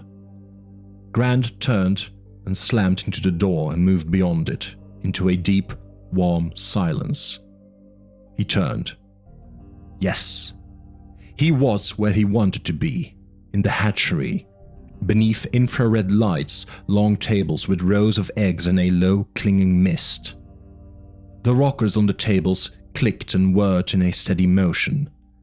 The mist poured over the sides of the tables and drifted to the floor where it disappeared, evaporated. Grant ran directly to the rear of the hatchery, into a glass-walled laboratory with ultraviolet light. His clothing glowed blue. He looked around at the glass regions, beakers full of pipettes, glass dishes, all delicate laboratory equipment. The Raptors entered the room, cautiously at first, sniffing the humid air, looking at the long, rocking tables of eggs. The lead animal wiped its bloody jaws with the back of its forearm. Silently, the Raptors passed between the long tables. The animals moved through the room in a coordinated way, ducking from time to time to peer beneath the tables. They were looking for him.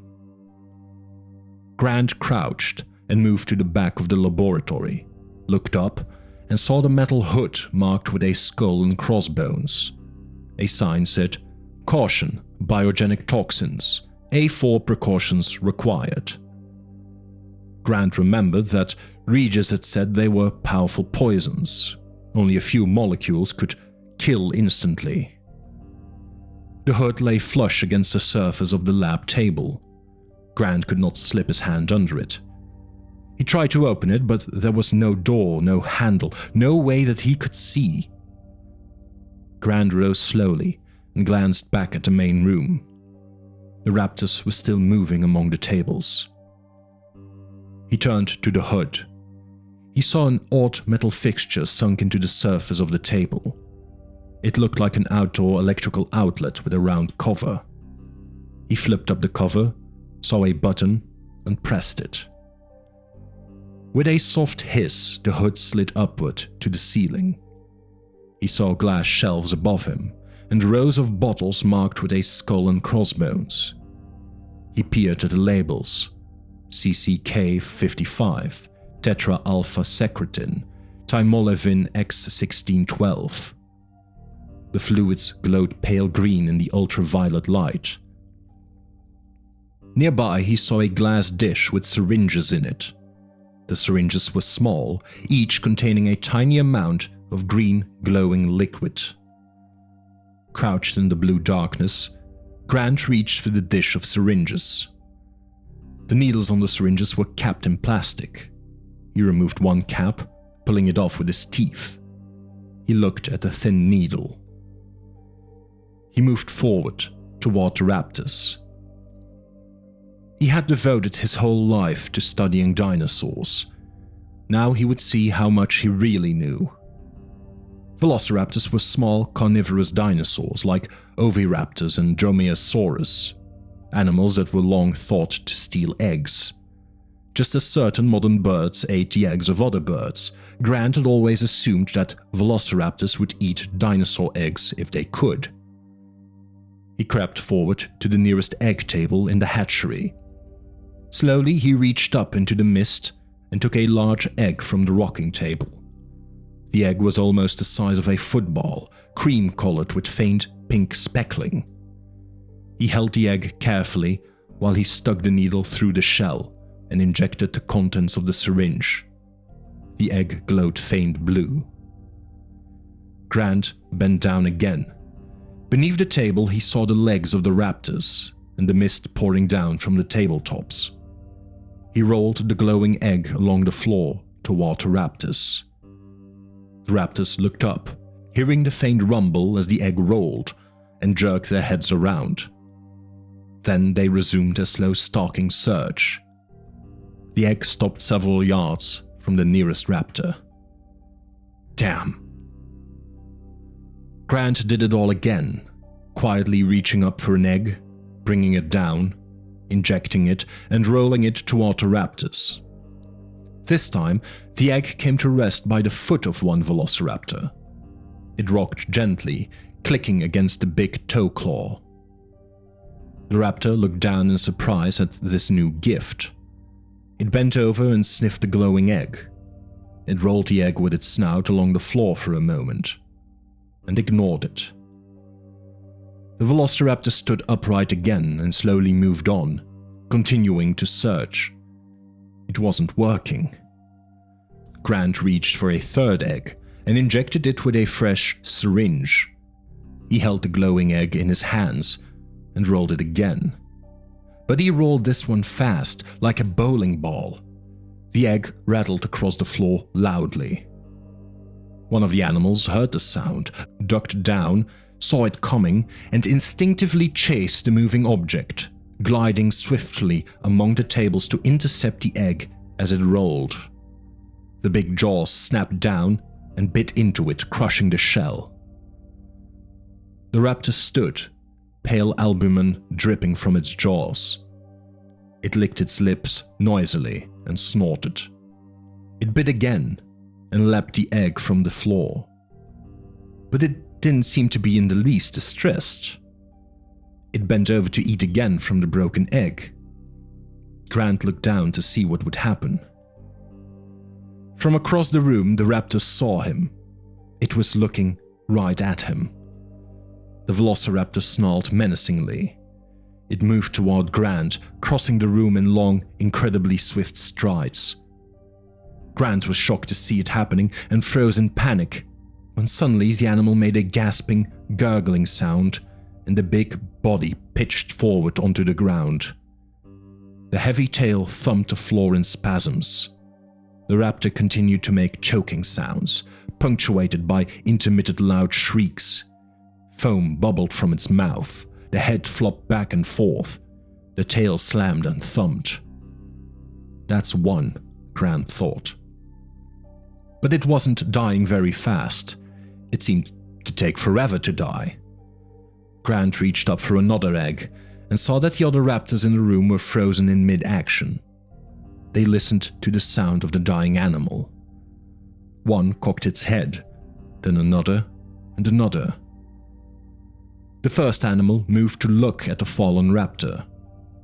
The dying raptor was now twitching, the whole body shaking on the floor. It made pitiful moans. So much foam bubbled from its mouth that Grant could hardly see the head anymore. It flopped on the floor and moaned again. The second raptor bent over the fallen animal, examining it. It appeared to be puzzled by these death throes. Cautiously, it looked at the foaming head, then moved down to the twitching neck, the heaving ribs, the legs.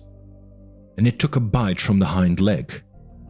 The dying animal snarled and suddenly lifted its head and twisted, sinking its teeth into the neck of its attacker. And that's two, Grant thought. But the standing animal wrenched free, blood flowed from its neck. It struck out with its hind claws and with a single swift movement ripped open the belly of the fallen animal. Coils of intestine fell out like fat snakes. The screams of the dying raptor filled the room. The attacker turned away, as if fighting was suddenly too much trouble. It crossed the room, ducked down, and came up with a glowing egg. Grant watched as the raptor bit into it, the glowing material dripping down its chin. Well, that makes two. The second raptor was stricken almost instantly, coughing and pitching forward. As it fell, it knocked over a table. Dozens of eggs rolled everywhere across the floor. Grant looked at them in dismay. There was still a third raptor left, and Grant had one more syringe. With so many eggs rolling on the floor, he would have to do something else. He was trying to decide what to do when the last animal snorted irritably. Grant looked up. The raptor had spotted him. The final raptor did not move for a long time. It just stared. And then it slowly, quietly came forward, stalking him, bobbing up and down, looking first beneath the tables, then above them. It moved deliberately, cautiously, with none of the swiftness that it had displayed in a pack. A solitary animal now, it was careful. It never took his eyes off Grant. Grant looked around quickly. There was nowhere for him to hide, nothing for him to do. Grant's gaze was fixed on the raptor, moving slowly, laterally. Grant moved too. He tried to keep as many tables as he could between himself and the advancing animal. Slowly, he moved to the left. The raptor advanced in the dark red gloom of the hatchery.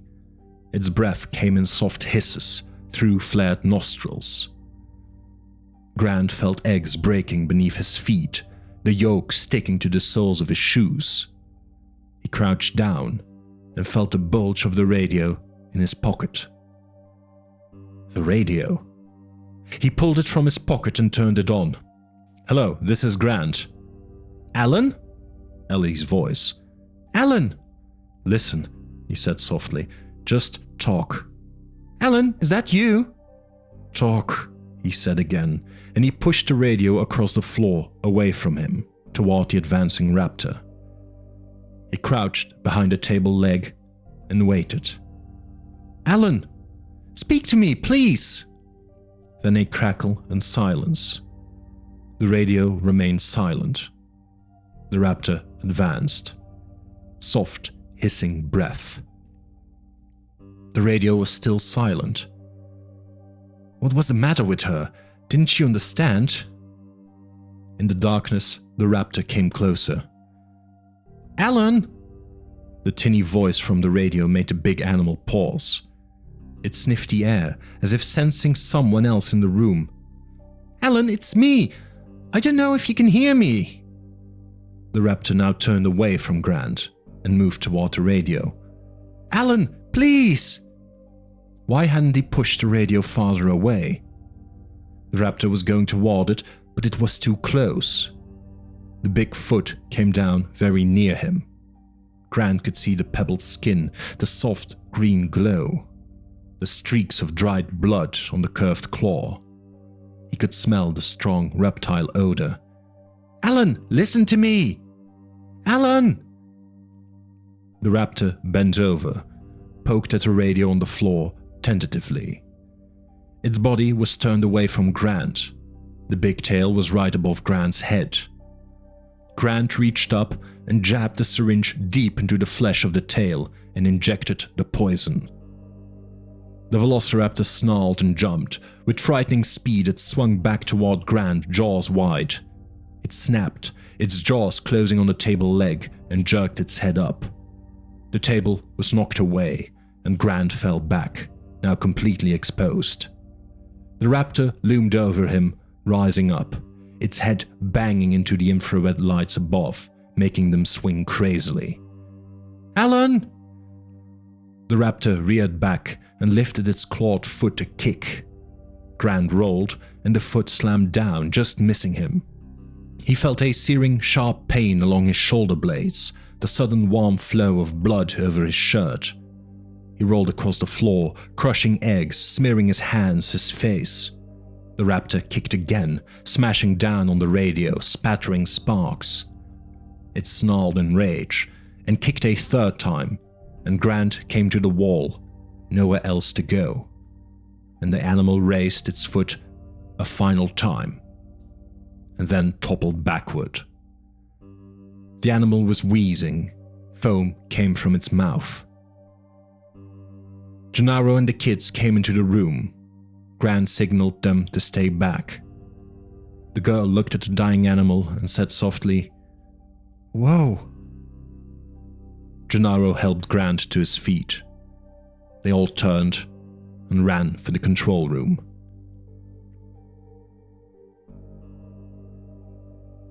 Control. Tim was astonished to find the screen in the control room was now flashing on and off. Lex said, "What happened?" Tim saw Dr. Grant staring at the screen and gingerly moving his hand toward the keyboard. I don't know much about computers," Grant said, shaking his head. But Tim was already sliding into the seat. He touched the screen rapidly. On the video monitors, he could see the boat moving closer to Punta Arenas. It was now only about 200 yards from the dock. On the other monitor, he saw the lodge with the raptors hanging down from the ceiling. On the radio, he heard their snarls. "Do something, Timmy!" He pushed Set Grid's DNL, even though it was flashing. The screen answered, "Warning, command execution aborted. Auxiliary power low." "What does that mean?" Gennaro snapped his fingers. "Oh, that happened before. It means the auxiliary power is low. You have to turn on the main power." I do?" Tim pushed electrical main. Tim groaned. What are you doing now?" Grant asked. The whole screen was starting to flash. Tim pushed main. Nothing happened. The screen continued to flash. Tim pushed main grip P. He felt sick to his stomach with fear. Main power grid not active, auxiliary power only. The screen was still flashing. He pushed main set 1. Main power activated. All the lights in the room came on. All the monitor screens stopped flashing. "Hey, all right!" Tim pressed reset grids. Nothing happened for a moment. He glanced at the video monitors and then back at the main screen. Grant said something that Tim didn't hear. He only heard the tension in his voice. He was looking at Tim, worried. Tim felt his heart thumping in his chest. Lex was yelling at him. He didn't want to look at the video monitor anymore. He could hear the sound of the bars bending in the lodge and the raptors snarling. He heard Malcolm say, "Oh dear God." He pushed Lodge. Specify grid number to reset. For a frozen interminable moment he couldn't remember the number, but then he remembered F4, and he pressed that. Activating Lodge grid F4 now. On the video monitor he saw an explosion of sparks sputtering down from the ceiling of the hotel room. The monitor flared white. Lex shouted, "What did you do?" But almost immediately the image came back and they could see that the raptors were caught between the bars, writhing and screaming in a hot cascade of sparks, while Muldoon and the others cheered, their voices tinny over the radio. "That's it, Tim," Grant said, slapping Tim on the back. "That's it, you did it." They were all standing and jumping up and down when Lex said, "And now what about the ship?" The what?" "The ship," she said, and pointed to the screen. On the monitor, the buildings beyond the bow of the ship were much larger, and moving to the right as the ship turned left and prepared to dock. He saw crewmen heading out to the bow preparing to tie up. Tim scrambled back to his seat and stared at the startup screen. He studied the screen. Telecom VBB and Telecom RSD both looked like they might have something to do with telephones. He pressed Telecom RSD. "You have 23 waiting calls and/or messages. Do you wish to receive them now?" He pushed no. "Maybe the ship was one of the waiting calls. Maybe that way you could get the phone number." Tim ignored Lex. Enter the number you wish to call or press F7 for directory. He pushed F7, and suddenly names and numbers spilled over the screen, an enormous directory. It wasn't alphabetical, and it took a while to scan it visually before he found what he was looking for. VSL Ann B. Freddy, 708-3902. Now all he had to do was figure out how to dial. He pushed a row of buttons at the bottom of the screen. Dial now or dial later. He pushed dial now. We're sorry, your call cannot be completed as dialed. Error, please try again. He tried it again. He heard a dial tone, then the tone of the numbers being automatically dialed in rapid succession. Is that it? Grant said. Pretty good, Timmy, but they're almost there. On the screen, they could see the prow of the ship closing on the Punta Arenas dock. They heard a high-pitched squeal, and then a voice said, hello, John, this is Freddy. Do you read me? Over. Tim picked up a phone on the console, but heard only a dial tone. Hello, John? This is Freddy. Over. Answer it! Now they were all picking up phones, lifting every receiver in sight, but they heard only dial tones. Finally, Tim saw a phone mounted on the side of the console with a blinking light. Hello? Control, this is Freddy. Do you read me? Over. Tim grabbed the receiver. Oh, hello, this is Tim Murphy, and I need you... Say again, didn't get that, John. Don't land the boat, do you hear me? There was a pause. Then a puzzled voice said, Sounds like some damn kid. Tim said, Don't land the ship, come back to the island. The voices sounded distant and scratchy. Did he... Name was Murphy? Didn't get... Name? Tim looked frantically at the others. Gennaro reached for the phone. Let me do this, can you get his name? There was the sharp crackle of static. Got to be a joke or else... A frigging ham operator. Something. Tim was working on the keyboard. There was probably some kind of way to find out who Freddy was. Can you hear me? Gennaro said into the phone. If you can hear me, answer me now, over. Son, came the drawled reply, we don't know who the hell you are, but you're not funny. And we're about to dock and we've got work to do. Now identify yourself properly or get off this channel. Tim watched as the screen printed out Pharrell Frederick D, Captain. Well, try this for identification, Captain Farrell. If you don't turn that boat around and return to this island immediately, you will be found in violation of Section 509 of the Uniform Maritime Act, and you will be subject to revocation of license, penalties in excess of $50,000, and 5 years in jail. Do you hear that? There was a silence. Do you copy that, Captain Farrell? And then, distantly, they heard a voice say, Yeah, I copy. And another voice, All ahead stern. The boat began to turn away from the dock. Lex began to cheer. Tim collapsed back in the chair, wiping the sweat from his forehead. Grant asked, What's the Uniform Maritime Act? Well, who the hell knows?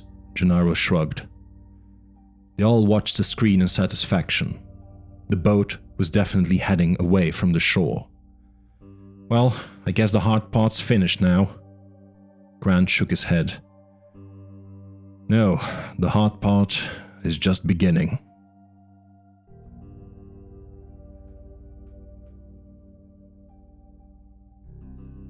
Seventh iteration. Increasingly, the mathematics will demand the courage to face its implications.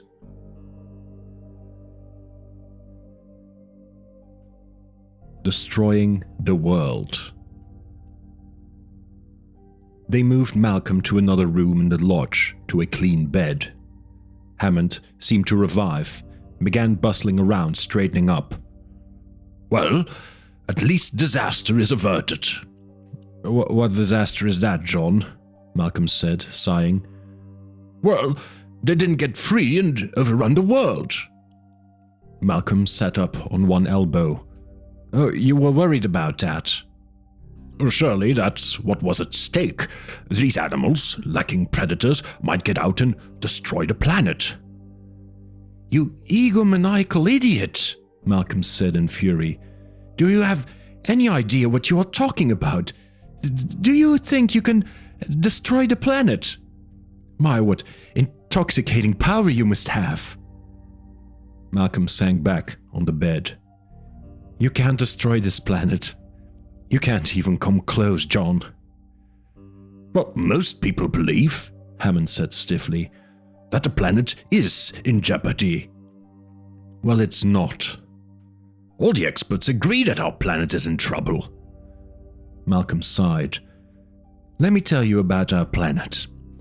Our planet is 4.5 billion years old. There has been life on this planet for nearly that long, 3.8 billion years.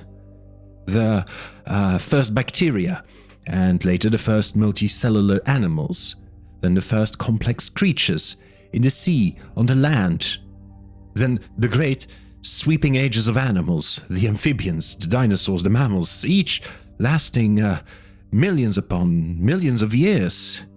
Great dynasties of creatures arising, flourishing, dying away. All this happening against a background of continuous and violent upheaval. Mountain ranges trussed up and eroded away, cometary impacts, volcanic eruptions, oceans rising and falling, whole continents moving, endless, constant and violent change. Even today, the greatest geographical feature on the planet comes from two great continents colliding, buckling to make the Himalayan mountain range over millions of years. The planet has survived everything in its time, John. It will certainly survive us, certainly you." Hammond frowned. "Not just because it lasted a long time, it doesn't mean it is permanent. If there was a radiation accident..." Yeah, suppose there was, John. Let's say we had a bad one, and all the plants and animals died, and the earth was clicking hot for 100,000 years. Life would survive somewhere, under the soil or perhaps frozen in Arctic ice. And after all those years, when the planet is no longer inhospitable, life would again spread over the planet. The evolutionary process would begin anew. It might take a few billion years for life to regain its present variety, and of course, it would be very different from what it is now, but the Earth would survive our folly. Life would survive our folly. Only we think it wouldn't. "Well, if the ozone layer gets thinner..." "Yeah, there will be more ultraviolet radiation, John, reaching the surface. So what?" "Well, it causes skin cancer." Malcolm shook his head. "Ultraviolet radiation is good for life. It's powerful energy. It promotes mutation, change. Many forms of life will thrive with more UV radiation." "Yes, but many others will die out." Malcolm sighed. You think this is the first time such a thing has happened? Don't you know about oxygen?" "I know it's necessary for life." "Well, it is now. But oxygen is actually a metabolic poison. It's a corrosive gas like fluorine, which is used to etch glass. And when oxygen was first produced as a waste product by certain plant cells, say around 3 billion years ago, it created a crisis for all other life on our planet. Those plant cells were polluting the environment with a deadly poison. They were exhaling a lethal gas and building up its concentration. A planet like Venus has less than 1% oxygen. On Earth, the concentration of oxygen was going up rapidly, 5, 10, eventually 21%. Earth had an atmosphere of pure poison, incompatible with life." Hammond looked irritated. "Malcolm, what is your point? That modern pollutants will be incorporated too?" "Oh, no. My point is that Life on Earth can take care of itself. In the thinking of a human being, 100 years is a long time. 100 years ago, we didn't have cars and airplanes and computers and vaccines. It was a whole different world. To the Earth, 100 years is nothing. 1,000,000 years is nothing. This planet lives and breathes on a much vaster scale, John. We can't imagine its slow and powerful rhythms, and we haven't got the humility to even try. We have been residents here for the blink of an eye. If we are gone tomorrow, the Earth will not miss us. Well, we very well might be gone, Hammond said, huffing. Yes, we just might. So what are you saying? We shouldn't care about the environment? No, of course not. Then what? Malcolm coughed and stared into the distance. Let's be clear. The planet is not in jeopardy. We are in jeopardy. We haven't got the power to destroy the planet or to save it. But we might just have the power to save ourselves. Under control. 4 hours had passed. It was afternoon. The sun was falling. The air conditioning was back on in the control room, and the computer was functioning properly. As near as they could determine, out of 24 people on the island, 8 were dead, and 6 more were missing. The visitor center and the safari lodge were both secure, and the northern perimeter seemed to be clear of dinosaurs.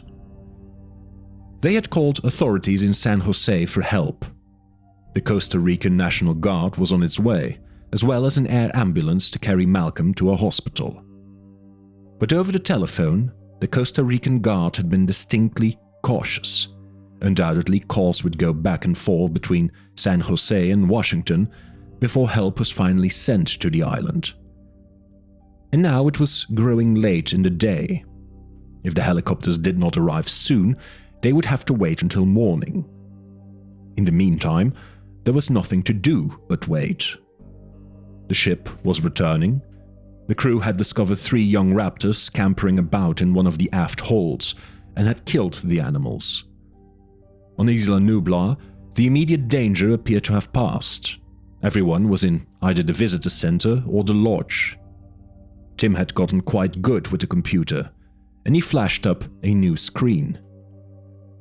"What the hell is it doing now?" Gennaro asked.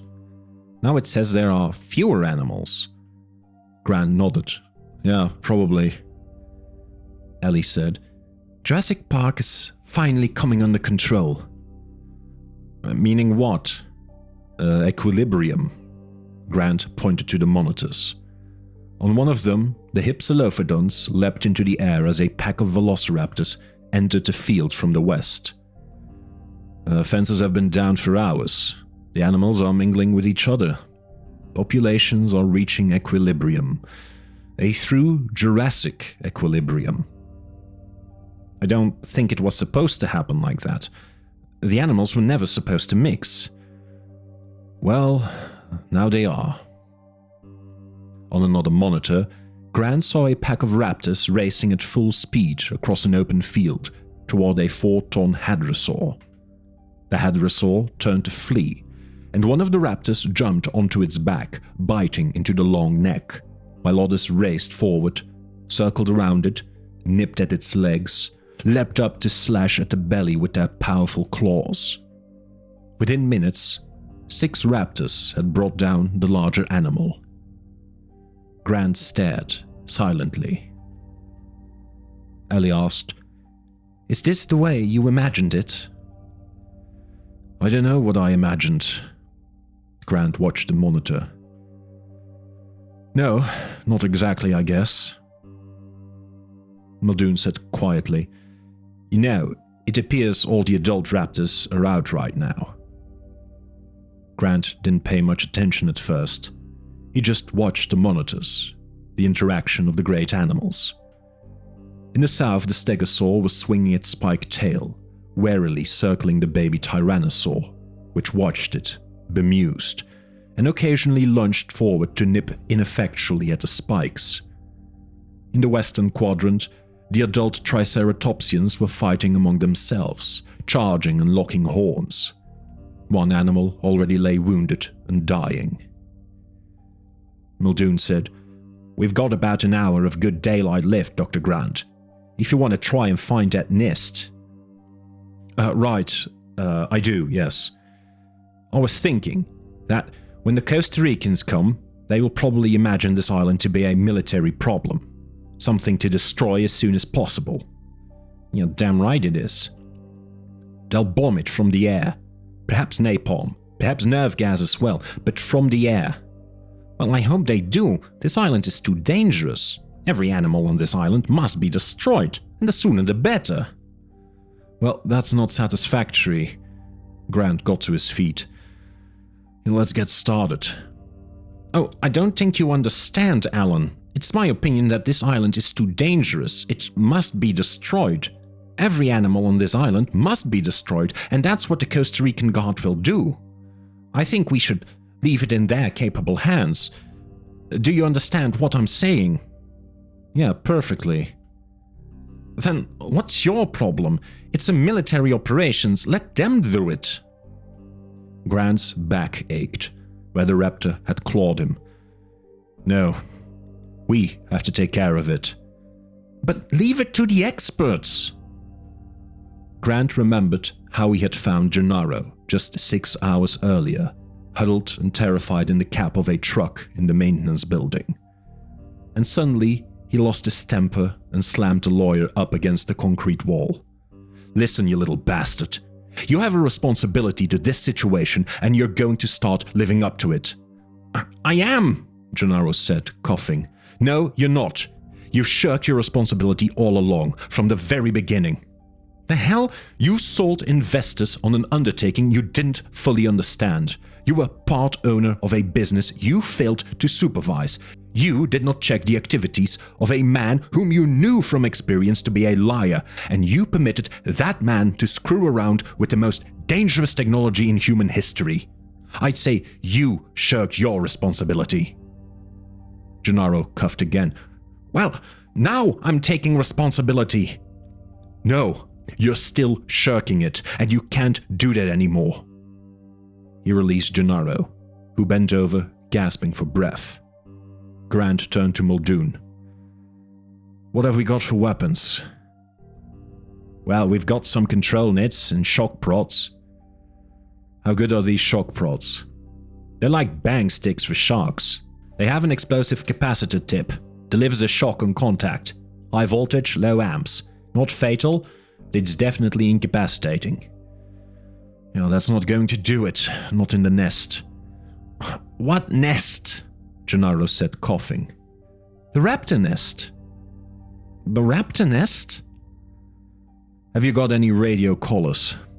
Oh, I'm sure we do. Get one. And is there anything else that can be used for defense?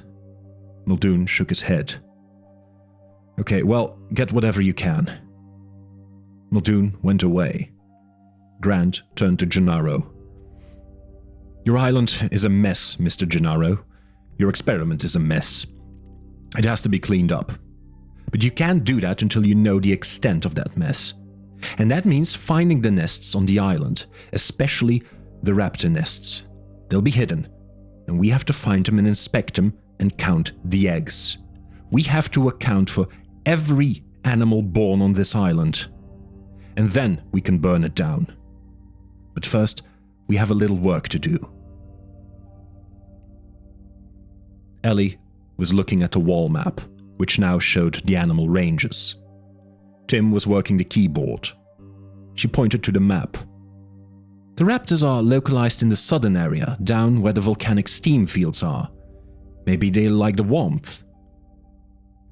Is there any place to hide down there? Yes, turns out there is. There's massive concrete waterworks to control flooding in the southern flatlands.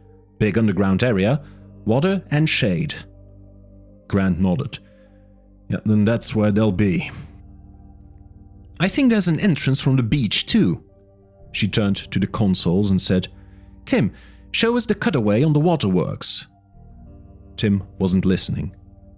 Tim? He was hunched over at a keyboard. Just a minute, he said. I found something. What is it, Tim? It seems to be an unmarked storage room. I don't know what's there. Well, then it might have weapons. They were all behind the maintenance building, unlocking a steel storm door, lifting it up into the sunlight to reveal concrete steps going down into the earth. Damned Arnold, Muldoon said as he hobbled down the steps. He must have known this was here all along. Yeah, maybe not. He didn't try to go here. Well then, Hammond knew. Somebody knew. Why is Hammond now, by the way? Still in the lodge. They reached the bottom of the stairs and came upon rows of gas masks hanging on the wall in plastic containers. They shone their flashlights deeper into the room and saw several heavy glass cubes 2 feet high with steel caps. Grant could see small, dark spheres inside the cubes. It was like being in a room full of giant pepper mills, he thought. Muldoon opened the cap of one, reached in and withdrew a sphere. He turned it in the light, frowning. Well, I'll be damned. What is it? It's Morrow 12, Muldoon said. It's an inhalation nerve gas. These are grenades. Lots and lots of grenades. Well, let's get started, Grant said grimly. It likes me, Lex said, smiling. They were standing in the garage of the visitor center by the little raptor that Grant had captured in the tunnel. She was petting the raptor through the cage bars. The animal rubbed up against her hand. I'll be careful there. They can give a nasty bite. Oh, he likes me. His name is Clarence. Clarence? Yes. Muldoon was holding the leather collar with a small metal box attached to it. Grant heard the high-pitched beeping in the headset. Is it a problem putting the collar on the animal? Lex was still petting the raptor, reaching through the cage. Oh, I bet he'll let me put it on him. I wouldn't try, Lex. They're unpredictable. I bet he'll let me. So Muldoon gave Lex the collar, and she held it out so the raptor could smell it. Then she slowly slipped it around the animal's neck. The raptor turned brighter green when Lex buckled it and closed the Velcro cover over the buckle. Then the animal relaxed and turned paler again. Well, I'll be damned, Muldoon said. It's like a chameleon. Well, the other raptors couldn't do that. Muldoon frowned. His wild animal must be different. By the way, he said, turning to Grant, if they're all born females, how do they breed? You never explained that bit about the frog DNA. Well, it's not frog DNA. It's amphibian DNA. But the phenomenon happens to be particularly well documented in frogs, especially West African frogs, if I remember correctly. What phenomenon is that? Gender transition. Actually, it's just plain changing sex. Grant explained that a number of plants and animals were known to have the ability to change their sex during life. Orchids, some fish and shrimp, and now frogs. Frogs that had been observed to lay eggs were able to change, over a period of months, into complete males. They first adopted the fighting stance of males. They developed the mating whistle of males. They stimulated the hormones and grew the gonads of males. And eventually, they successfully mated with females. You're kidding, Gennaro said. And what makes that happen? Well, apparently the change is stimulated by an environment in which all the animals are of the same sex. In that situation, some of the amphibians will spontaneously begin to change sex from female to male. And you think that's what happened to the dinosaurs? Well, until we have a better explanation, yes, I think that's what happened. Now, shall we find this nest? They piled into the jeep, and Lex lifted the raptor from the cage. The animal seemed quite calm, almost tame in her hands. She gave it a final pat on the head and released it. The animal wouldn't leave. "Go on! Shoo! Go home!" The raptor turned from Lex and ran off into the foliage. Grant held the receiver and wore the headphones. Muldoon drove. The car bounced along the main road going south. Gennaro turned to Grant and said, "What is it like, this nest?" "Well, nobody knows." "But I thought you dug those up." "Yes, I've dug up fossil dinosaur nests, but all fossils are distorted by the weight of millennia. We've made some hypotheses, some suppositions, but nobody really knows what the nests were like." Grant listened to the beeps and signaled Muldoon to head farther west. It looked more and more as if Ellie had been correct. The nest was in the southern volcanic fields. Grant shook his head. "You have to realize, we don't know all the details about the nesting behavior of living reptiles, like crocodiles and alligators. They're difficult animals to study. But it was known that in the case of American alligators, only the female guarded the nest, awaiting the time of hatching. The bull alligator spent days in early spring lying beside the female in a mating pair, blowing bubbles on her cheeks to bring her to receptivity, finally causing her to lift her tail and allow him to insert his penis. By the time the female built her nest 2 months later, the male was long gone. The female guarded her cone-shaped 3-foot-high nest ferociously, and when the hatchlings began to squeak and emerge from their shells, she often helped break open the eggs, then nudged them toward the water, sometimes even carrying them in her mouth. So adult alligators protect the young. Yes, and there is also a kind of group protection. Young alligators make a distinctive distress cry, and it brings any adult who hears it, parent or not, to their assistance with a full-fledged violent attack. Not a threat display, it's a full-on attack. Oh. Gennaro fell silent. "But dinosaurs aren't reptiles," Muldoon said laconically. "Yes, exactly. The dinosaur nesting pattern could be much more closely related to that of a variety of birds, actually, not reptiles." "So, what you're saying is you actually don't know," Gennaro said, getting annoyed. "You don't know what the nest is like." "No, I don't."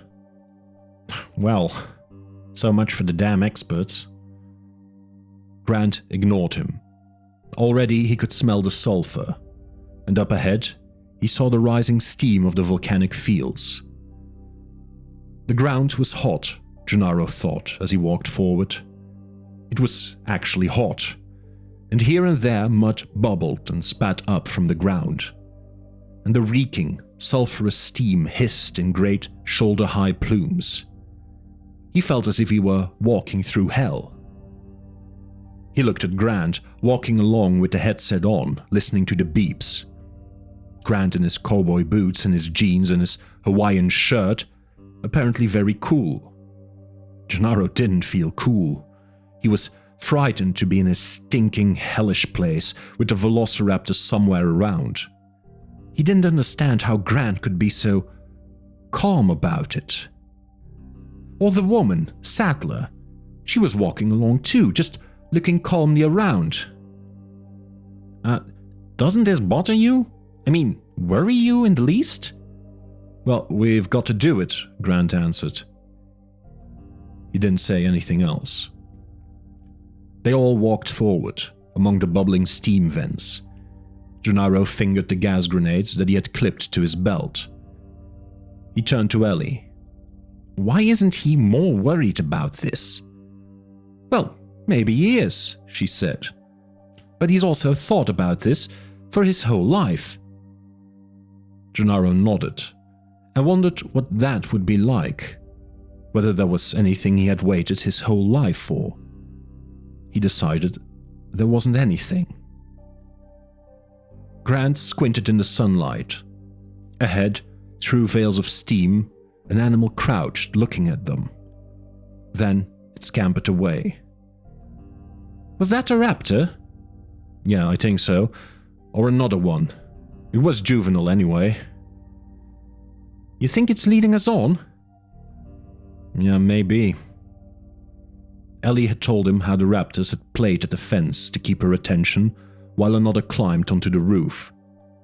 If true, such behavior implied a mental capacity that was beyond nearly all forms of life on Earth. Classically, the ability to invent and execute plans was believed to be limited to only 3 species: chimpanzees, gorillas, and human beings. Now there was the possibility that a dinosaur might be able to do such a thing too. The raptor appeared again, darting into the light, then jumping away with a squeak. It really did seem to be leading them on. Gennaro frowned. Just how smart are they? Well, if you think of them as birds, then you have to wonder. Some new studies show the grey parrot has as much symbolic intelligence as a chimpanzee, and chimpanzees can definitely use language. Now, researchers are finding that parrots have the emotional development of a 3-year-old child, but their intelligence is unquestioned. Parrots can definitely reason symbolically. Yeah, but I've never heard of anybody getting killed by a parrot, Gennaro grumbled. Distantly, they could hear the sound of the surf on the island shore. The volcanic fields were behind them now, and they faced a field of boulders. The little raptor climbed up onto one rock and then abruptly disappeared. Where did it go? Ellie asked. Grant was listening to the earphones. The beeping stopped. He's gone. They hurried forward and found in the midst of the rocks a small hole, like a rabbit hole. It was perhaps 2 feet in diameter. As they watched, the juvenile raptor reappeared, blinking in the light. Then it scampered away. Yeah, no way I'm going down there. Grant said nothing. He and Ellie began to plug in equipment. Soon he had a small video camera attached to a handheld monitor. He tied the camera to a rope, turned it on, and lowered it down the hole. Well, you can't see anything that way. Just let it adjust, Gennaro.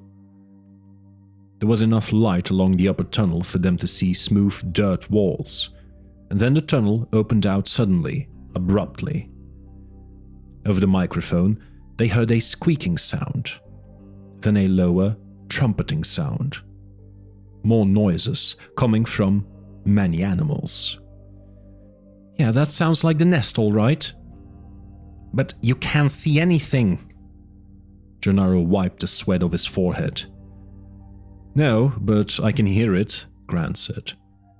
He listened for a while longer, and then hauled the camera out and set it on the ground.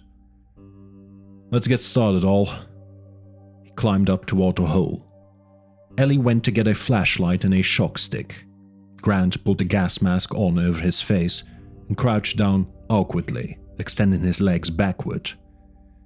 You can't be serious about going down there. Grant nodded. Yeah, it doesn't thrill me. I'll go first, then Ellie, then you come after. Now, wait a minute, Gennaro said in sudden alarm. Why don't we drop these nerve gas grenades down the hole, then go down afterward? Doesn't that make more sense? Ellie, you got your flashlight?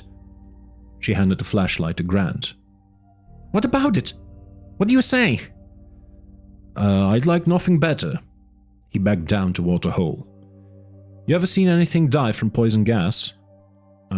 No. Well, it generally causes convulsions. Bad convulsions. Well, I'm sorry if it's unpleasant, but look, we're going into this nest to find out how many animals have hatched. If you kill the animals first, and some of them fall on their nests in their spasms, that will ruin our ability to see what was there. So we can't do that. Yeah, okay, but you made these animals, Mr. Gennaro. Yeah, I didn't. Your money did. Your efforts did. You helped create them.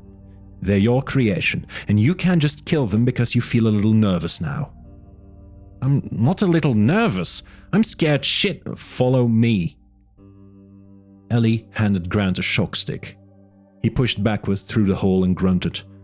"Oh, this is a tight fit."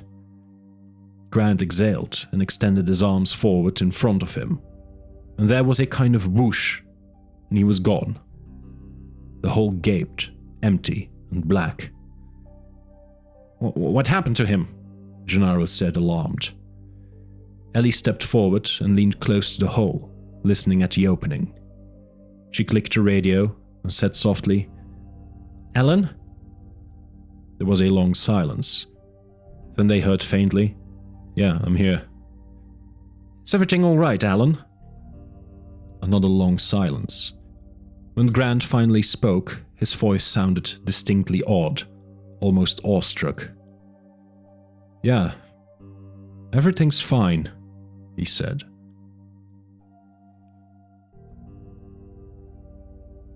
Almost Paradigm. In the lodge, John Hammond paced back and forth in Malcolm's room. Hammond was impatient and uncomfortable. Since marshalling the effort for his last outburst, Malcolm had slipped into a coma, and now it appeared to Hammond that he might actually die. Of course, a helicopter had been sent for, but God knows when it would arrive. The thought that Malcolm might die in the meantime filled Hammond with anxiety and dread. And paradoxically, Hammond found it all much worse because he disliked the mathematician so much. It was worse than if the man were his friend. Hammond felt that Malcolm's death, should it occur, would be the final rebuke, and that was more than Hammond could bear. In any case, the smell in the room was quite ghastly. Yes, quite ghastly. The rotten decay of human flesh. "Everything, Malcolm said, tossing on the pillow. "Is he waking up?" Hammond asked. Harding shook his head. "What did he say? Something about paradise?" "I didn't catch it," Harding said. Hammond paced some more. He pushed the window wider, trying to get some fresh air. Finally, when he couldn't stand it, he said, "Is there any problem about going outside?" I don't think so, no. I think this area is all right. It's safe." "Well, look, I'm going outside for a bit." "All right, Mr. Hammond." Harding adjusted the flow on the intravenous antibiotics. "I'll be back soon." "All right." Hammond left, stepping out into the daylight, wondering why he had bothered to justify himself to Harding. After all, the man was his employee. Hammond had no need to explain himself. He went through the gates of the fence, looking around the park. It was late afternoon, the time when the blowing mist was thinned and the sun sometimes came out. The sun was out now, and Hammond took it as an omen. Say what they would, he knew that his park had promise. And even if that impetuous fool Gennaro decided to burn it to the ground, it would not make much difference. Hammond knew that in 2 separate vaults at InGen headquarters in Palo Alto were dozens of frozen embryos. It would not be a problem to grow them again on another island elsewhere in the world. And if there had been problems here, then the next time they would solve those problems. That was how progress occurred, by solving problems. As he thought about it, he concluded that Wu had not really been the man for the job. Wu had obviously been sloppy, too casual with his great undertaking. And Wu had been too preoccupied with the idea of making improvements. Instead of making dinosaurs, he had wanted to improve on them. Hammond suspected darkly that was the reason for the downfall of the park. Wu was the reason. Also, he had to admit that John Arnold was ill-suited for the job of chief engineer. Arnold had impressive credentials, but at this point in his career he was tired and he was a fretful worrier. He hadn't been organized. He had missed things, important things. In truth, neither Wu nor Arnold had had the most important characteristic, Hammond decided. The characteristic of vision. That great sweeping act of imagination which evoked a marvelous park where children pressed against the fences, wondering at the extraordinary creatures, come alive from their storybooks. Real vision. The ability to see the future. The ability to marshal resources to make that future vision a reality. No, neither Wu nor Arnold was suited to that task. And for another matter, Ed Regis had been a poor choice too. Harding was at best an indifferent choice. Muldoon was a drunk. Hammond shook his head. He would do better next time. Lost in his thoughts, he headed toward his bungalow, following the little path that ran north from the visitor center. He passed one of the workmen, who nodded curtly. Hammond did not return the nod. He found the Tecan workman to be uniformly insolent. To tell the truth, the choice of this island of Costa Rica had also been unwise. He would not make such obvious mistakes again. When it came, the roar of the dinosaur seemed frighteningly close. Hammond spun so quickly he fell on the path, and when he looked back he thought he saw the shadow of the juvenile T-Rex moving in the foliage beside the flagstone path, moving toward him. What was the T-Rex doing here? Why was it outside the fences? Hammond felt a flash of rage. And then he saw the Tecan workman running for his life, and Hammond took the moment to get to his feet and dash blindly into the forest on the opposite side of the path. He was plunged in darkness. He stumbled and fell, his face mashed into wet leaves and damp earth. And he staggered back up to his feet, ran onward, fell again, and then ran once more. Now he was moving down a steep hillside, and he couldn't keep his balance. He tumbled helplessly, rolling and spinning over the soft ground, before finally coming to a stop at the foot of the hill. His face splashed into shallow, tepid water, which gurgled around him and ran up his nose. He was lying face down in a little stream. He had panicked. What a fool! He should have just gone to his bungalow. Hammond cursed himself. As he got to his feet, he felt a sharp pain in his right ankle that brought tears to his eyes. He tested it gingerly. It might be broken. He forced himself to put his full weight on it, gritting his teeth. Yes, almost certainly broken.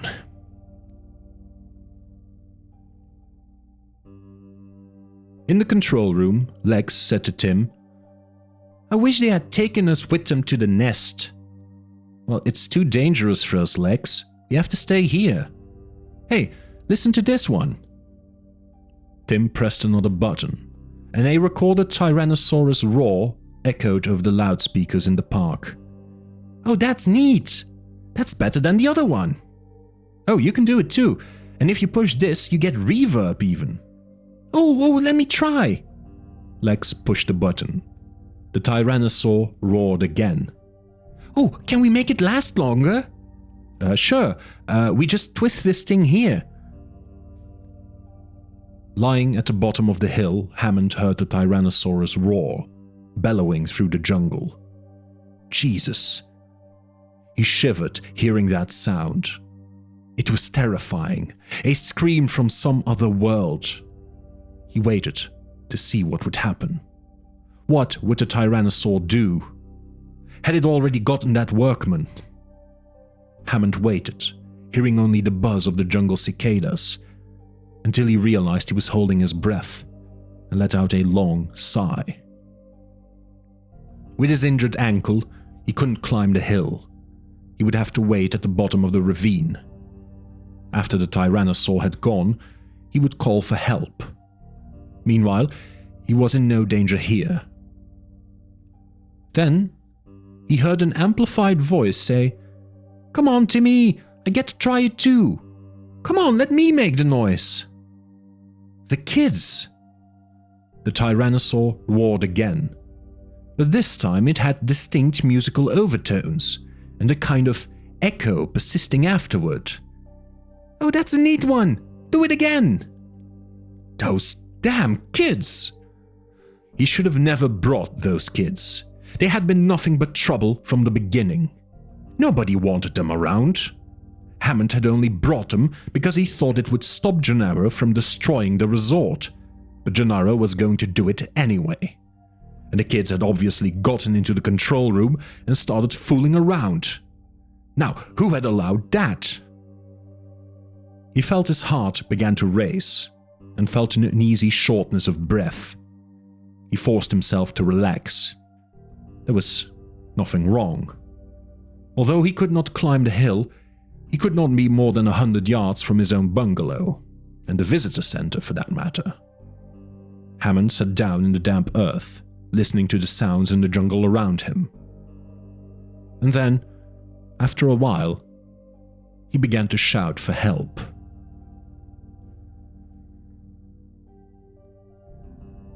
Malcolm's voice was no louder than a whisper.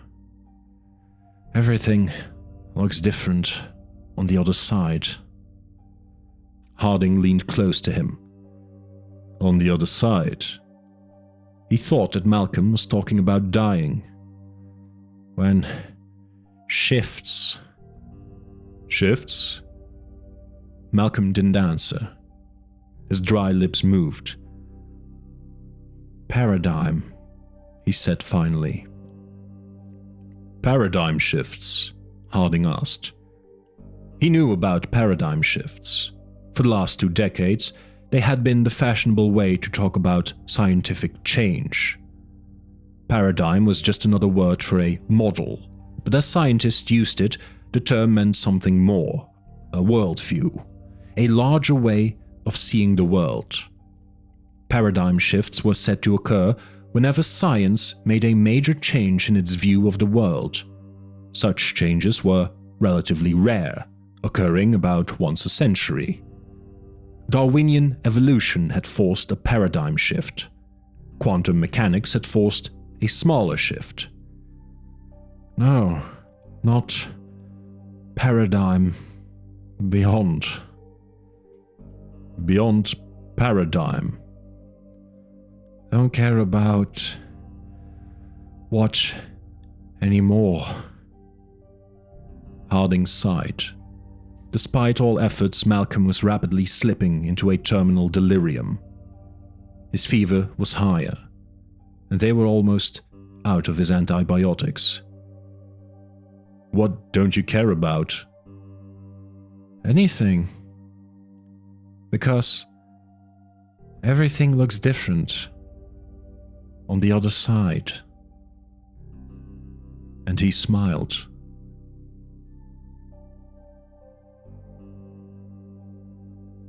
Descent. Oh, you're crazy, Gennaro said to Ellie Sattler, watching as she squeezed backward into the rabbit hole, stretching her arms forward.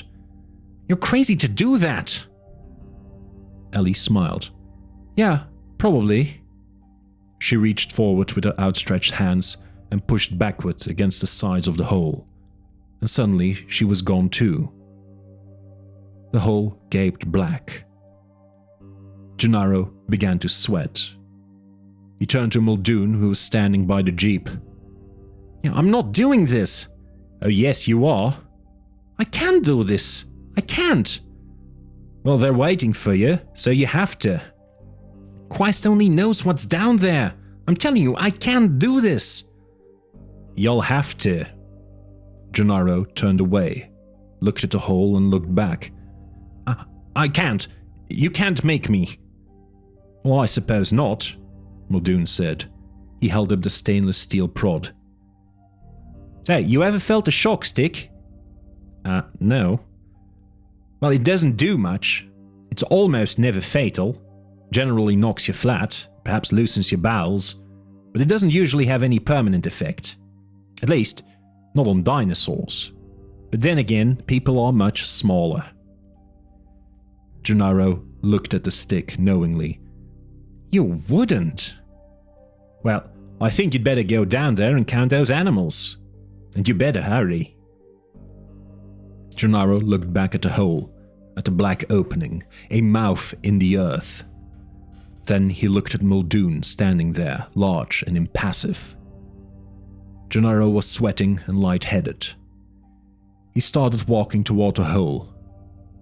From a distance it appeared small, but as he came closer it seemed to grow larger. Yeah, that's it, Muldoon said. Gennaro climbed backward into the hole, but he began to feel too frightened to continue that way. The idea of backing into the unknown filled him with dread. So at the last minute, he turned around and climbed head first into the hole, extending his arms forward and kicking his feet, because at least he would see where he was going. He pulled the gas mask over his face. And suddenly he was rushing forward, sliding into blackness, seeing the dirt walls disappear into darkness before him.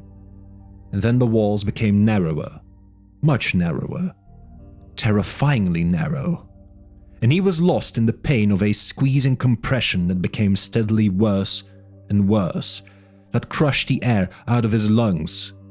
And he was only dimly aware that the tunnel tilted slightly upward along the path, shifting his body, leaving him gasping and seeing spots before his eyes. And the pain was extreme. And then suddenly the tunnel tilted downward again, and it became wider, and Gennaro felt rough surfaces, concrete and cold air. His body was suddenly free and bouncing, tumbling on concrete. And then he fell.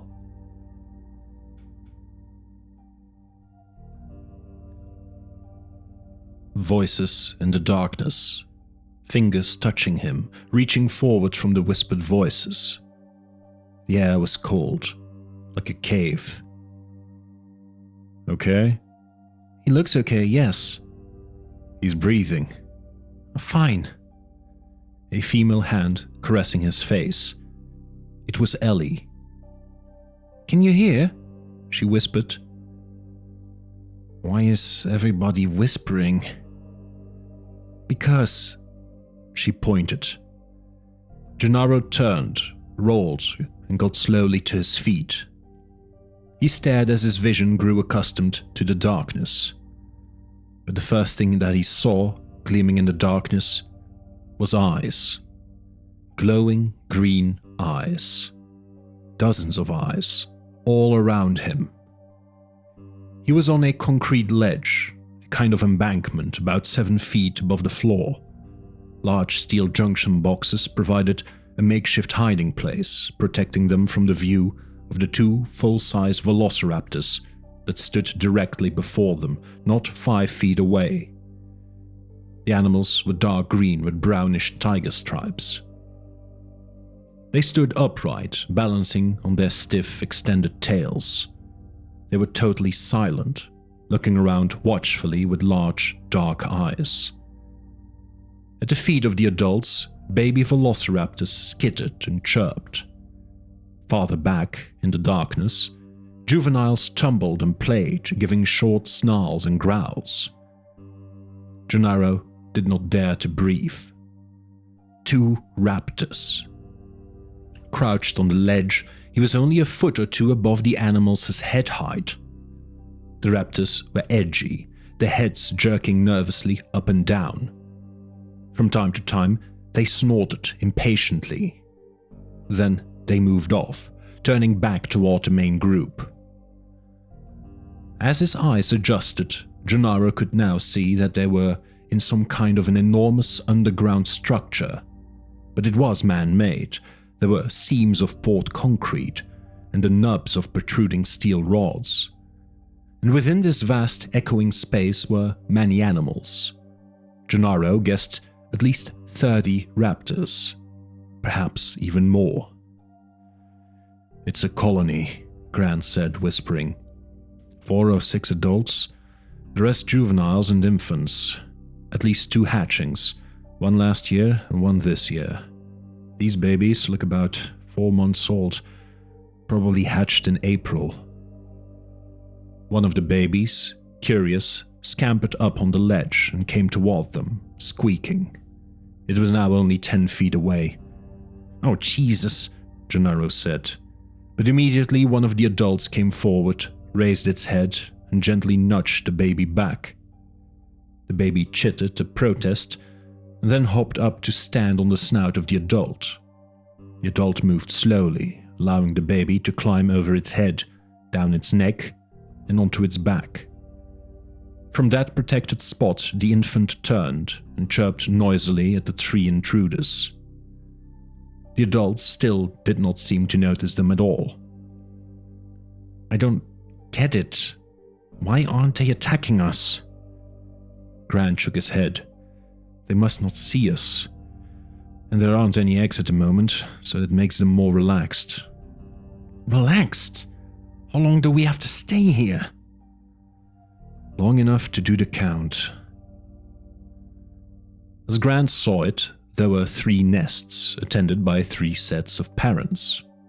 The division of territory was centered roughly around the nests, although the offspring seemed to overlap and run into different territories. The adults were benign with the young ones, and tougher with the juveniles, occasionally snapping at the older animals when their play got too rough. At that moment, a juvenile raptor came up to Ellie and rubbed his head against her leg. She looked down and saw the leather collar with the black box. It was damp in one place, and it had chafed the skin of the young animal's neck.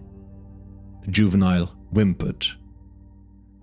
In the big room below, one of the adults turned curiously toward the sound. "You think I can take it off?" "Yeah, just do it quickly." "Okay," Ellie said, squatting beside a small animal. It whimpered again.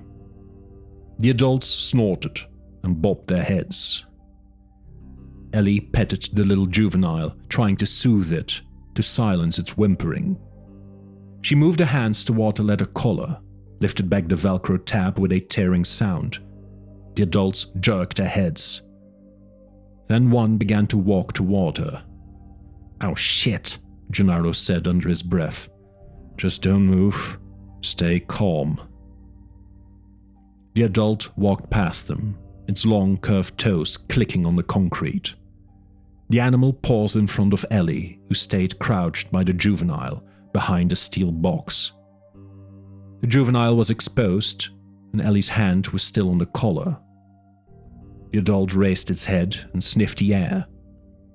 The adult's big head was very close to her hand, but it could not see her because of the junction box.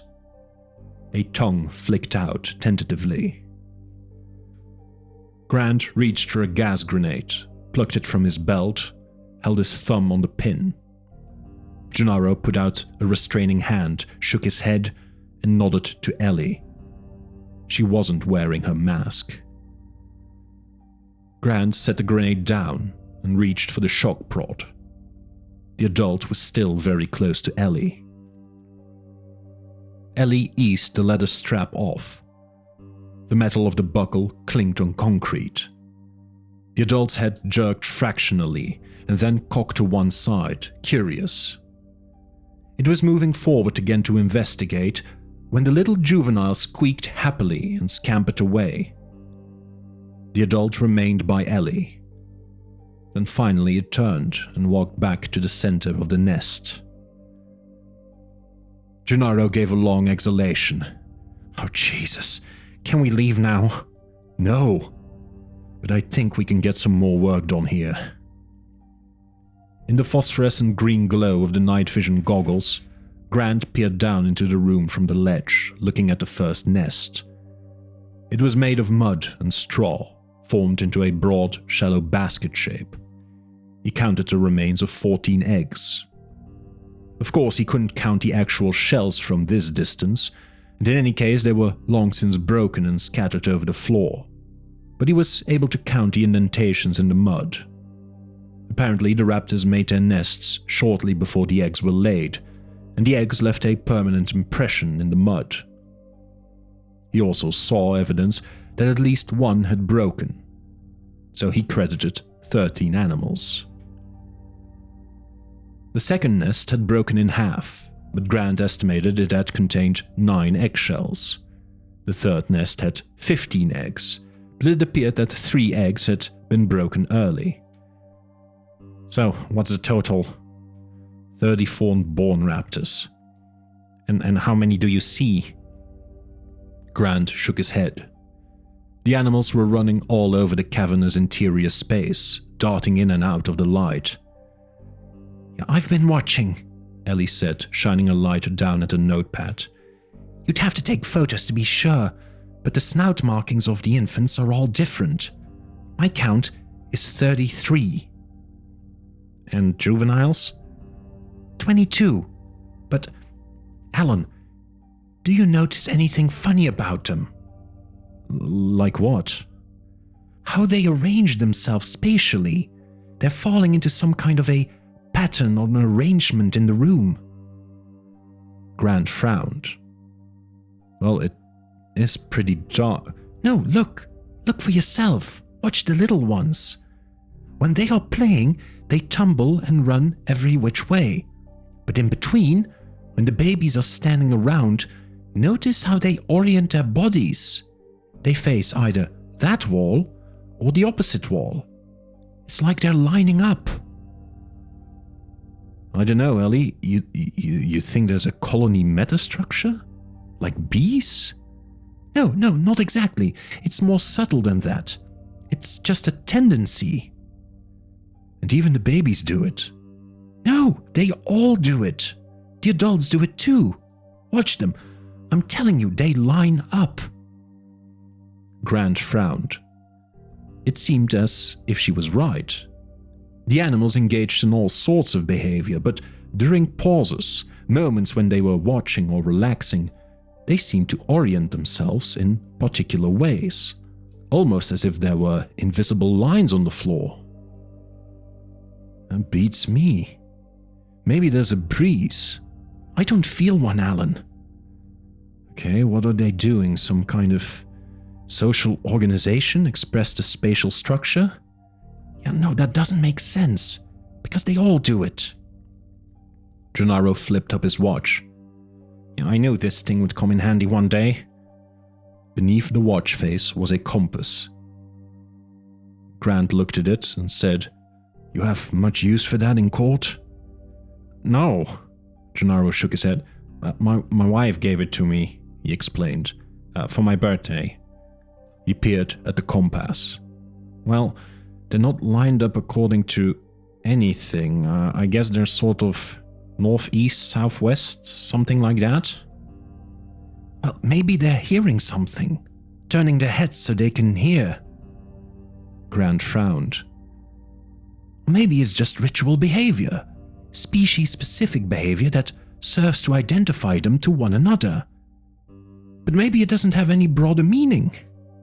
Ellie sighed. Maybe they're just weird. Maybe dinosaurs are weird, Alan. Or maybe it's a kind of communication. Grant was thinking the same thing. Bees could communicate spatially by doing a kind of dance.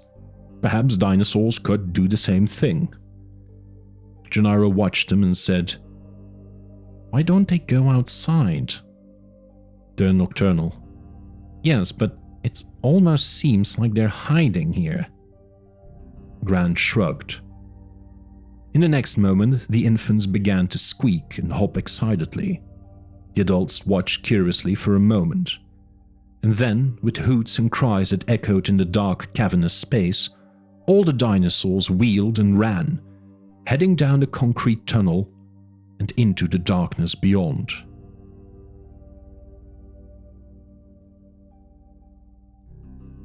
Hammond.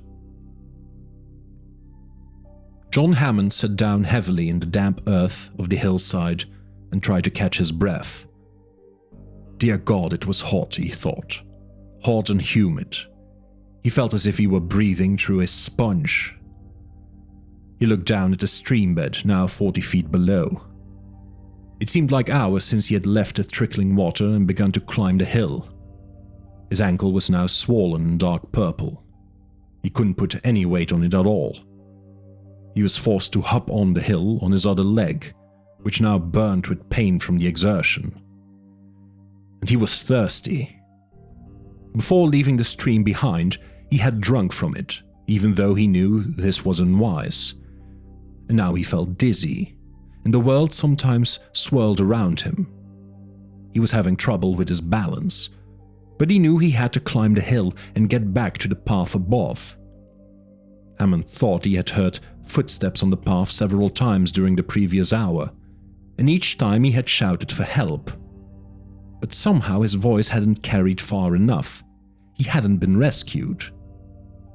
And so, as the afternoon wore on, he began to realize that he would have to climb the hillside, injured leg or not. And that was what he was doing now. Those damned kids. Hammond shook his head, trying to clear it. He had been climbing for more than an hour, and he had only gone a third of the distance up the hill. And he was tired, panting like an old dog. His legs throbbed. He was dizzy. Of course, he knew perfectly well that he was in no danger. He was almost within sight of his bungalow, for God's sake. But he had to admit he was tired. Sitting on the hillside, he found he didn't really want to move anymore. And why shouldn't he be tired, he thought. He was 76 years old. That was no age to be climbing around hillsides. Even though Hammond was in peak condition for a man his age, personally he expected to live to be 100. It was just a matter of taking care of yourself, of taking care of things as they came up. Certainly he had plenty of reasons to live, other parks to build, other wonders to create. He heard a squeaking, then a chittering sound. Some kind of small birds hopping in the undergrowth. He'd been hearing small animals all afternoon. There were all kinds of things out there, rats, possums, snakes even. The squeaking got louder, and small bits of earth rolled down the hillside past him. Something was coming. Then he saw a dark green animal hopping down the hill toward him. And another. And another. Compies, he thought with a chill. Scavengers. The compies didn't look dangerous. They were about as big as chickens, and they moved up and down with little nervous jerks like chickens. But he knew they were poisonous. Their bites had a slow-acting poison that they used to kill crippled animals. Crippled animals, he thought, frowning. The first of the compies perched on the hillside, staring at him. It stayed about 5 feet away, beyond his reach, and just watched him.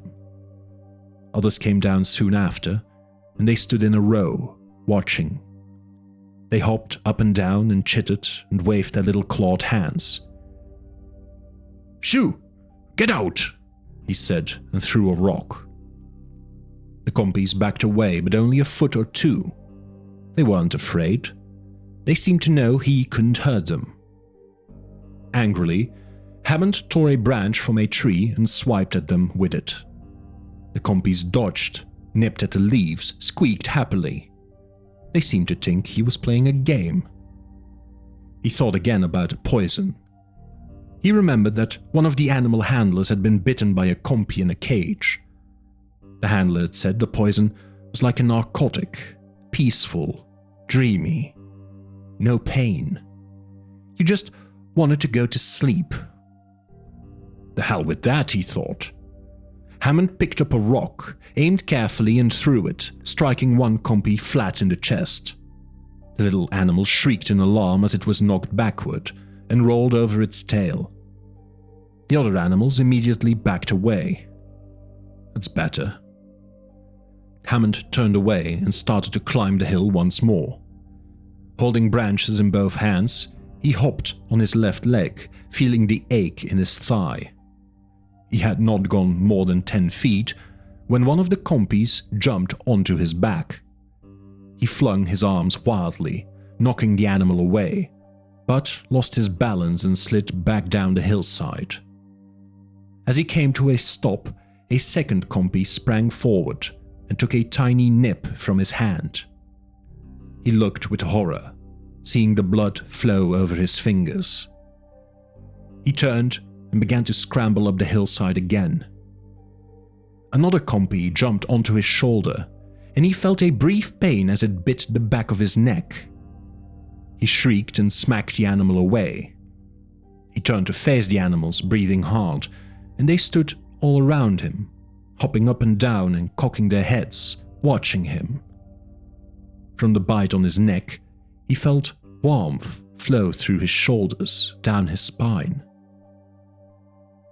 Lying on his back on the hillside, he began to feel strangely relaxed, detached from himself. But he realized that nothing was wrong. No error had been made. Malcolm was quite incorrect in his analysis. Hammond lay very still as a child in its crib, and he felt wonderfully peaceful. When the next compy came up and bit his ankle, he made only a half-hearted effort to kick it away. The little animals edged closer. Soon they were chittering all around him like excited birds. He raised his head as another compy jumped onto his chest, the animal surprisingly light and delicate. And Hammond felt only a slight pain, very slight, as the compy bent down to chew on his neck.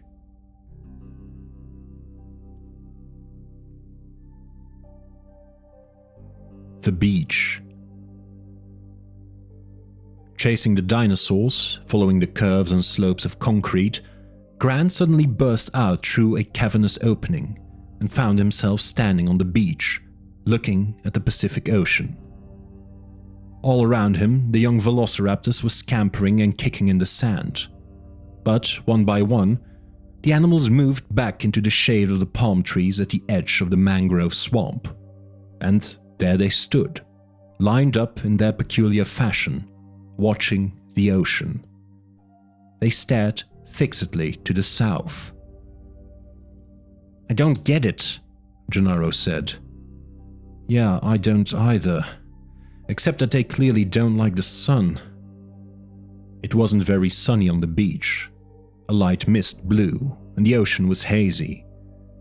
But why had they suddenly left the nest?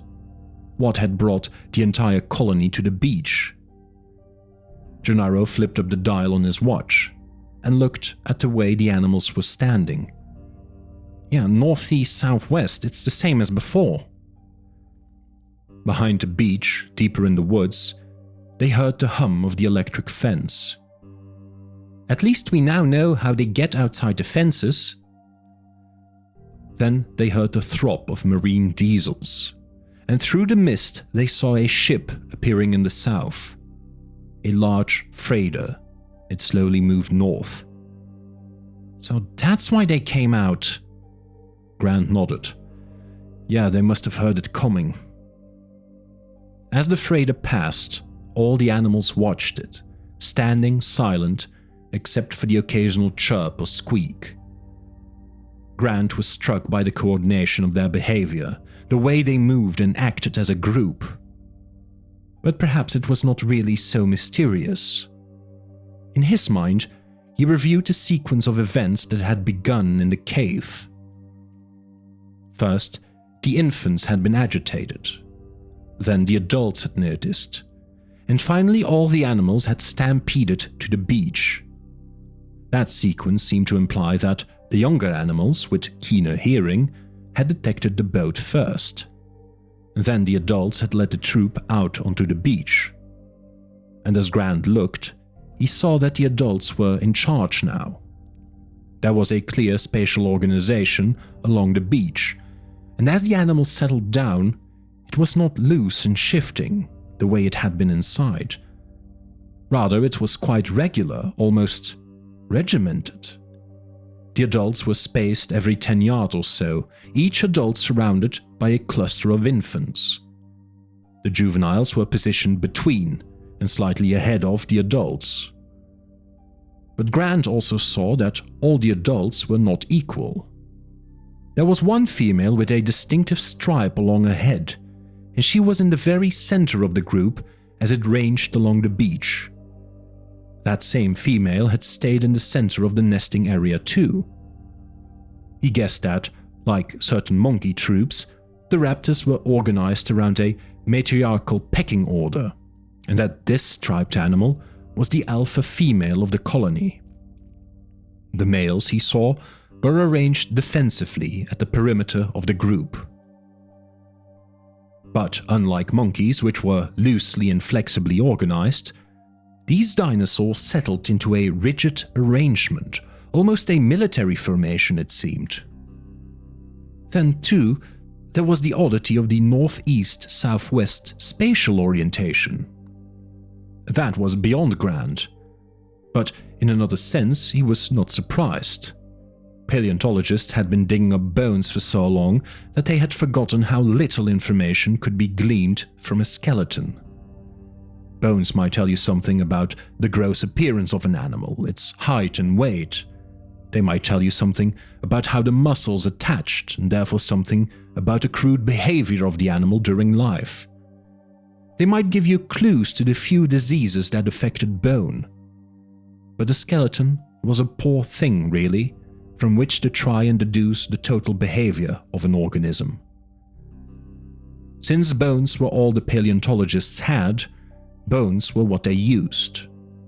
Like other paleontologists, Grant had become very expert at working with bones, and somewhere along the way, he had started to forget the unprovable possibilities, that the dinosaurs might be truly different animals, that they might possess behavior and social life organized along lines that were utterly mysterious to their later mammalian descendants, and that, since the dinosaurs were fundamentally birds— "Oh my God," Grant said. He stared at the raptors, ranged along the beach in a rigid formation, silently watching the boat.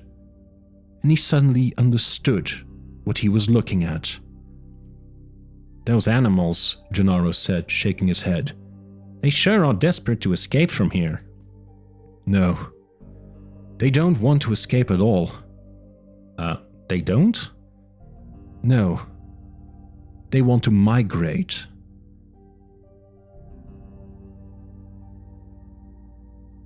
Approaching dark. "Migrating," Ellie said. "That's fantastic."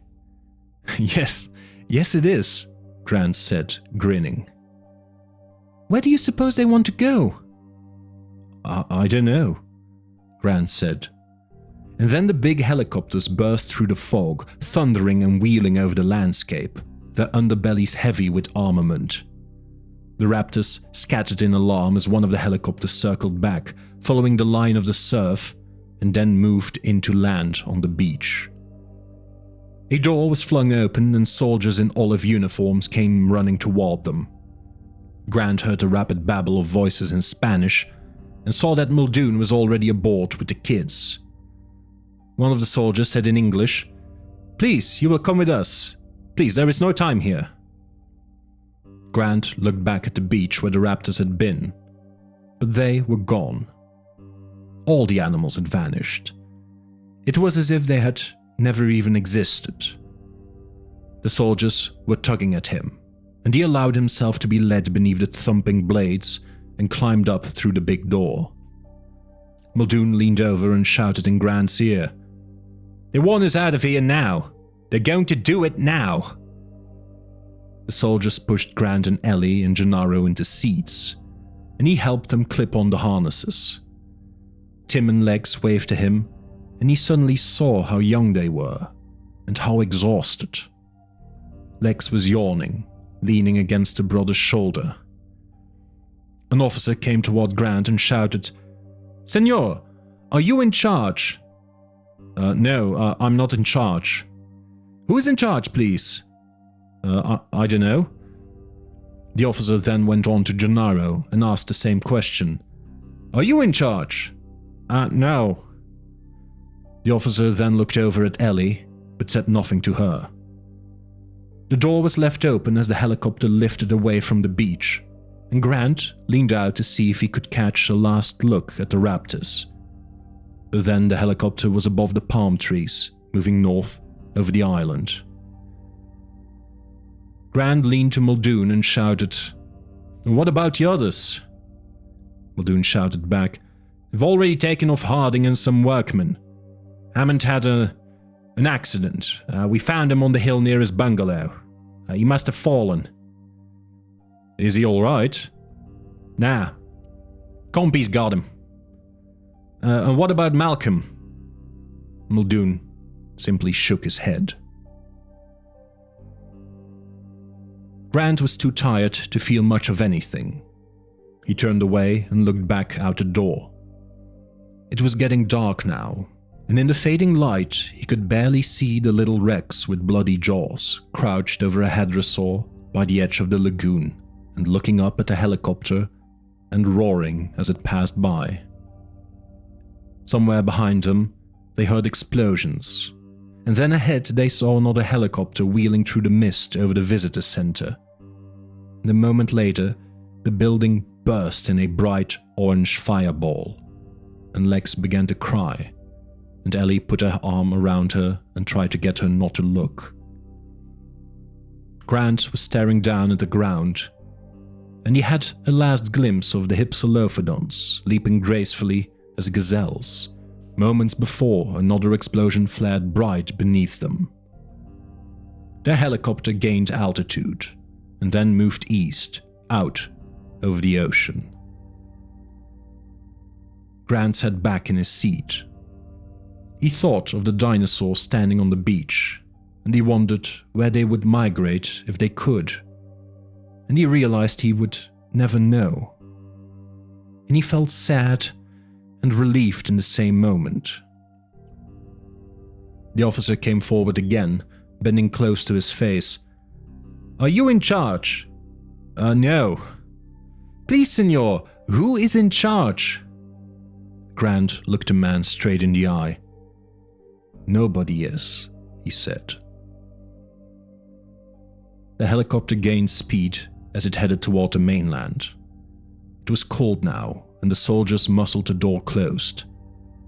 As they did, Grant looked back just once and saw the island against a deep purple sky and sea, cloaked in a deep mist that blurred the white hot explosions that burst rapidly, one after another, until it seemed the entire island was glowing, a diminishing bright spot in the darkening night.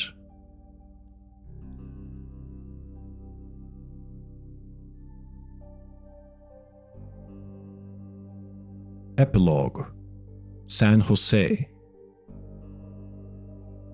Days went by. The government was polite and put them in a nice hotel in San Jose. They were free to come and go and to call whomever they wished, but they were not permitted to leave the country.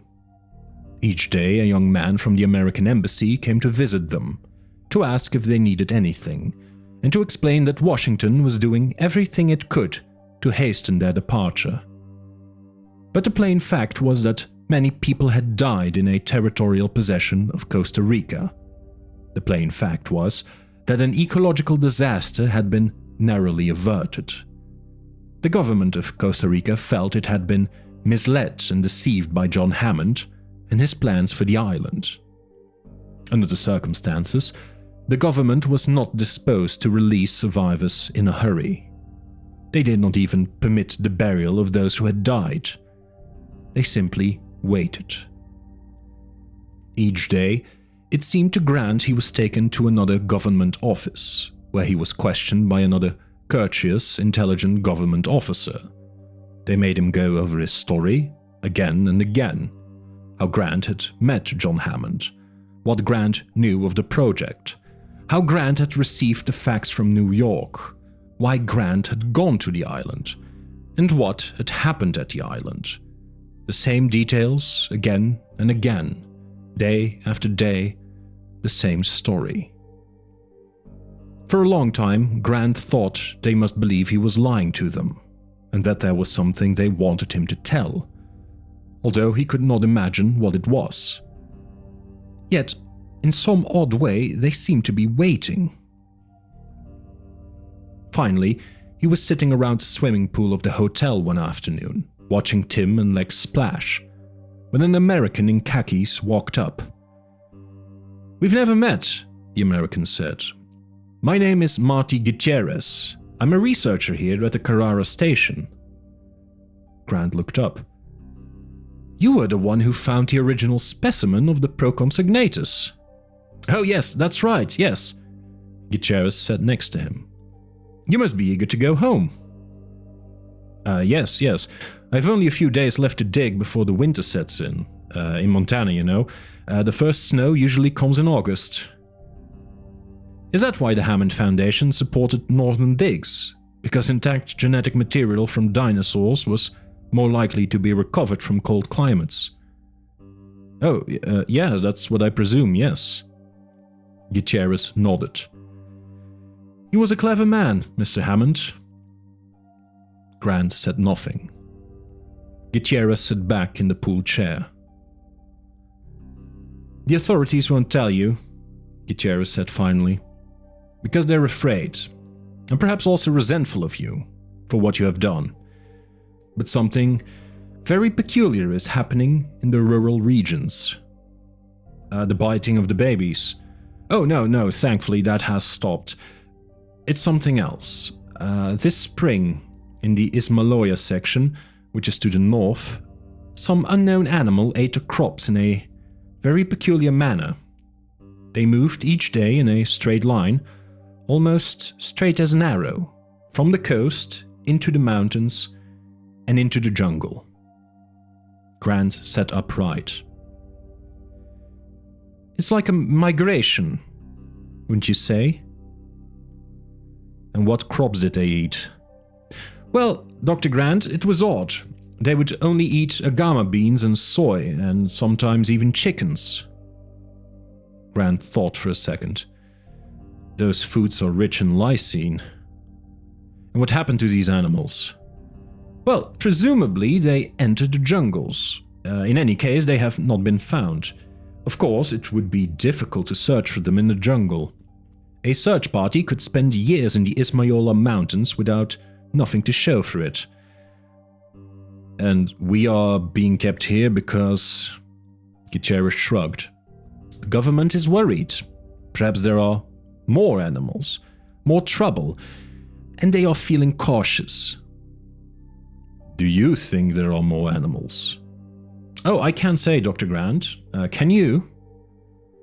"No. I can't say." "But do you suspect?" Grant nodded. "Possibly there are, yes." "Well, then we are in agreement." Gutierrez pushed up from his chair. He waved to Tim and Lex playing in the pool. "Probably they will send the children home. There is no reason not to do that." He put on his sunglasses. "But you, enjoy your stay with us, Dr. Grant. It is a lovely country here." "You're telling me I'm not going anywhere?" "Oh, none of us are going anywhere, Dr. Grant," Gutierrez said, smiling. And then he turned and walked back toward the entrance of the hotel.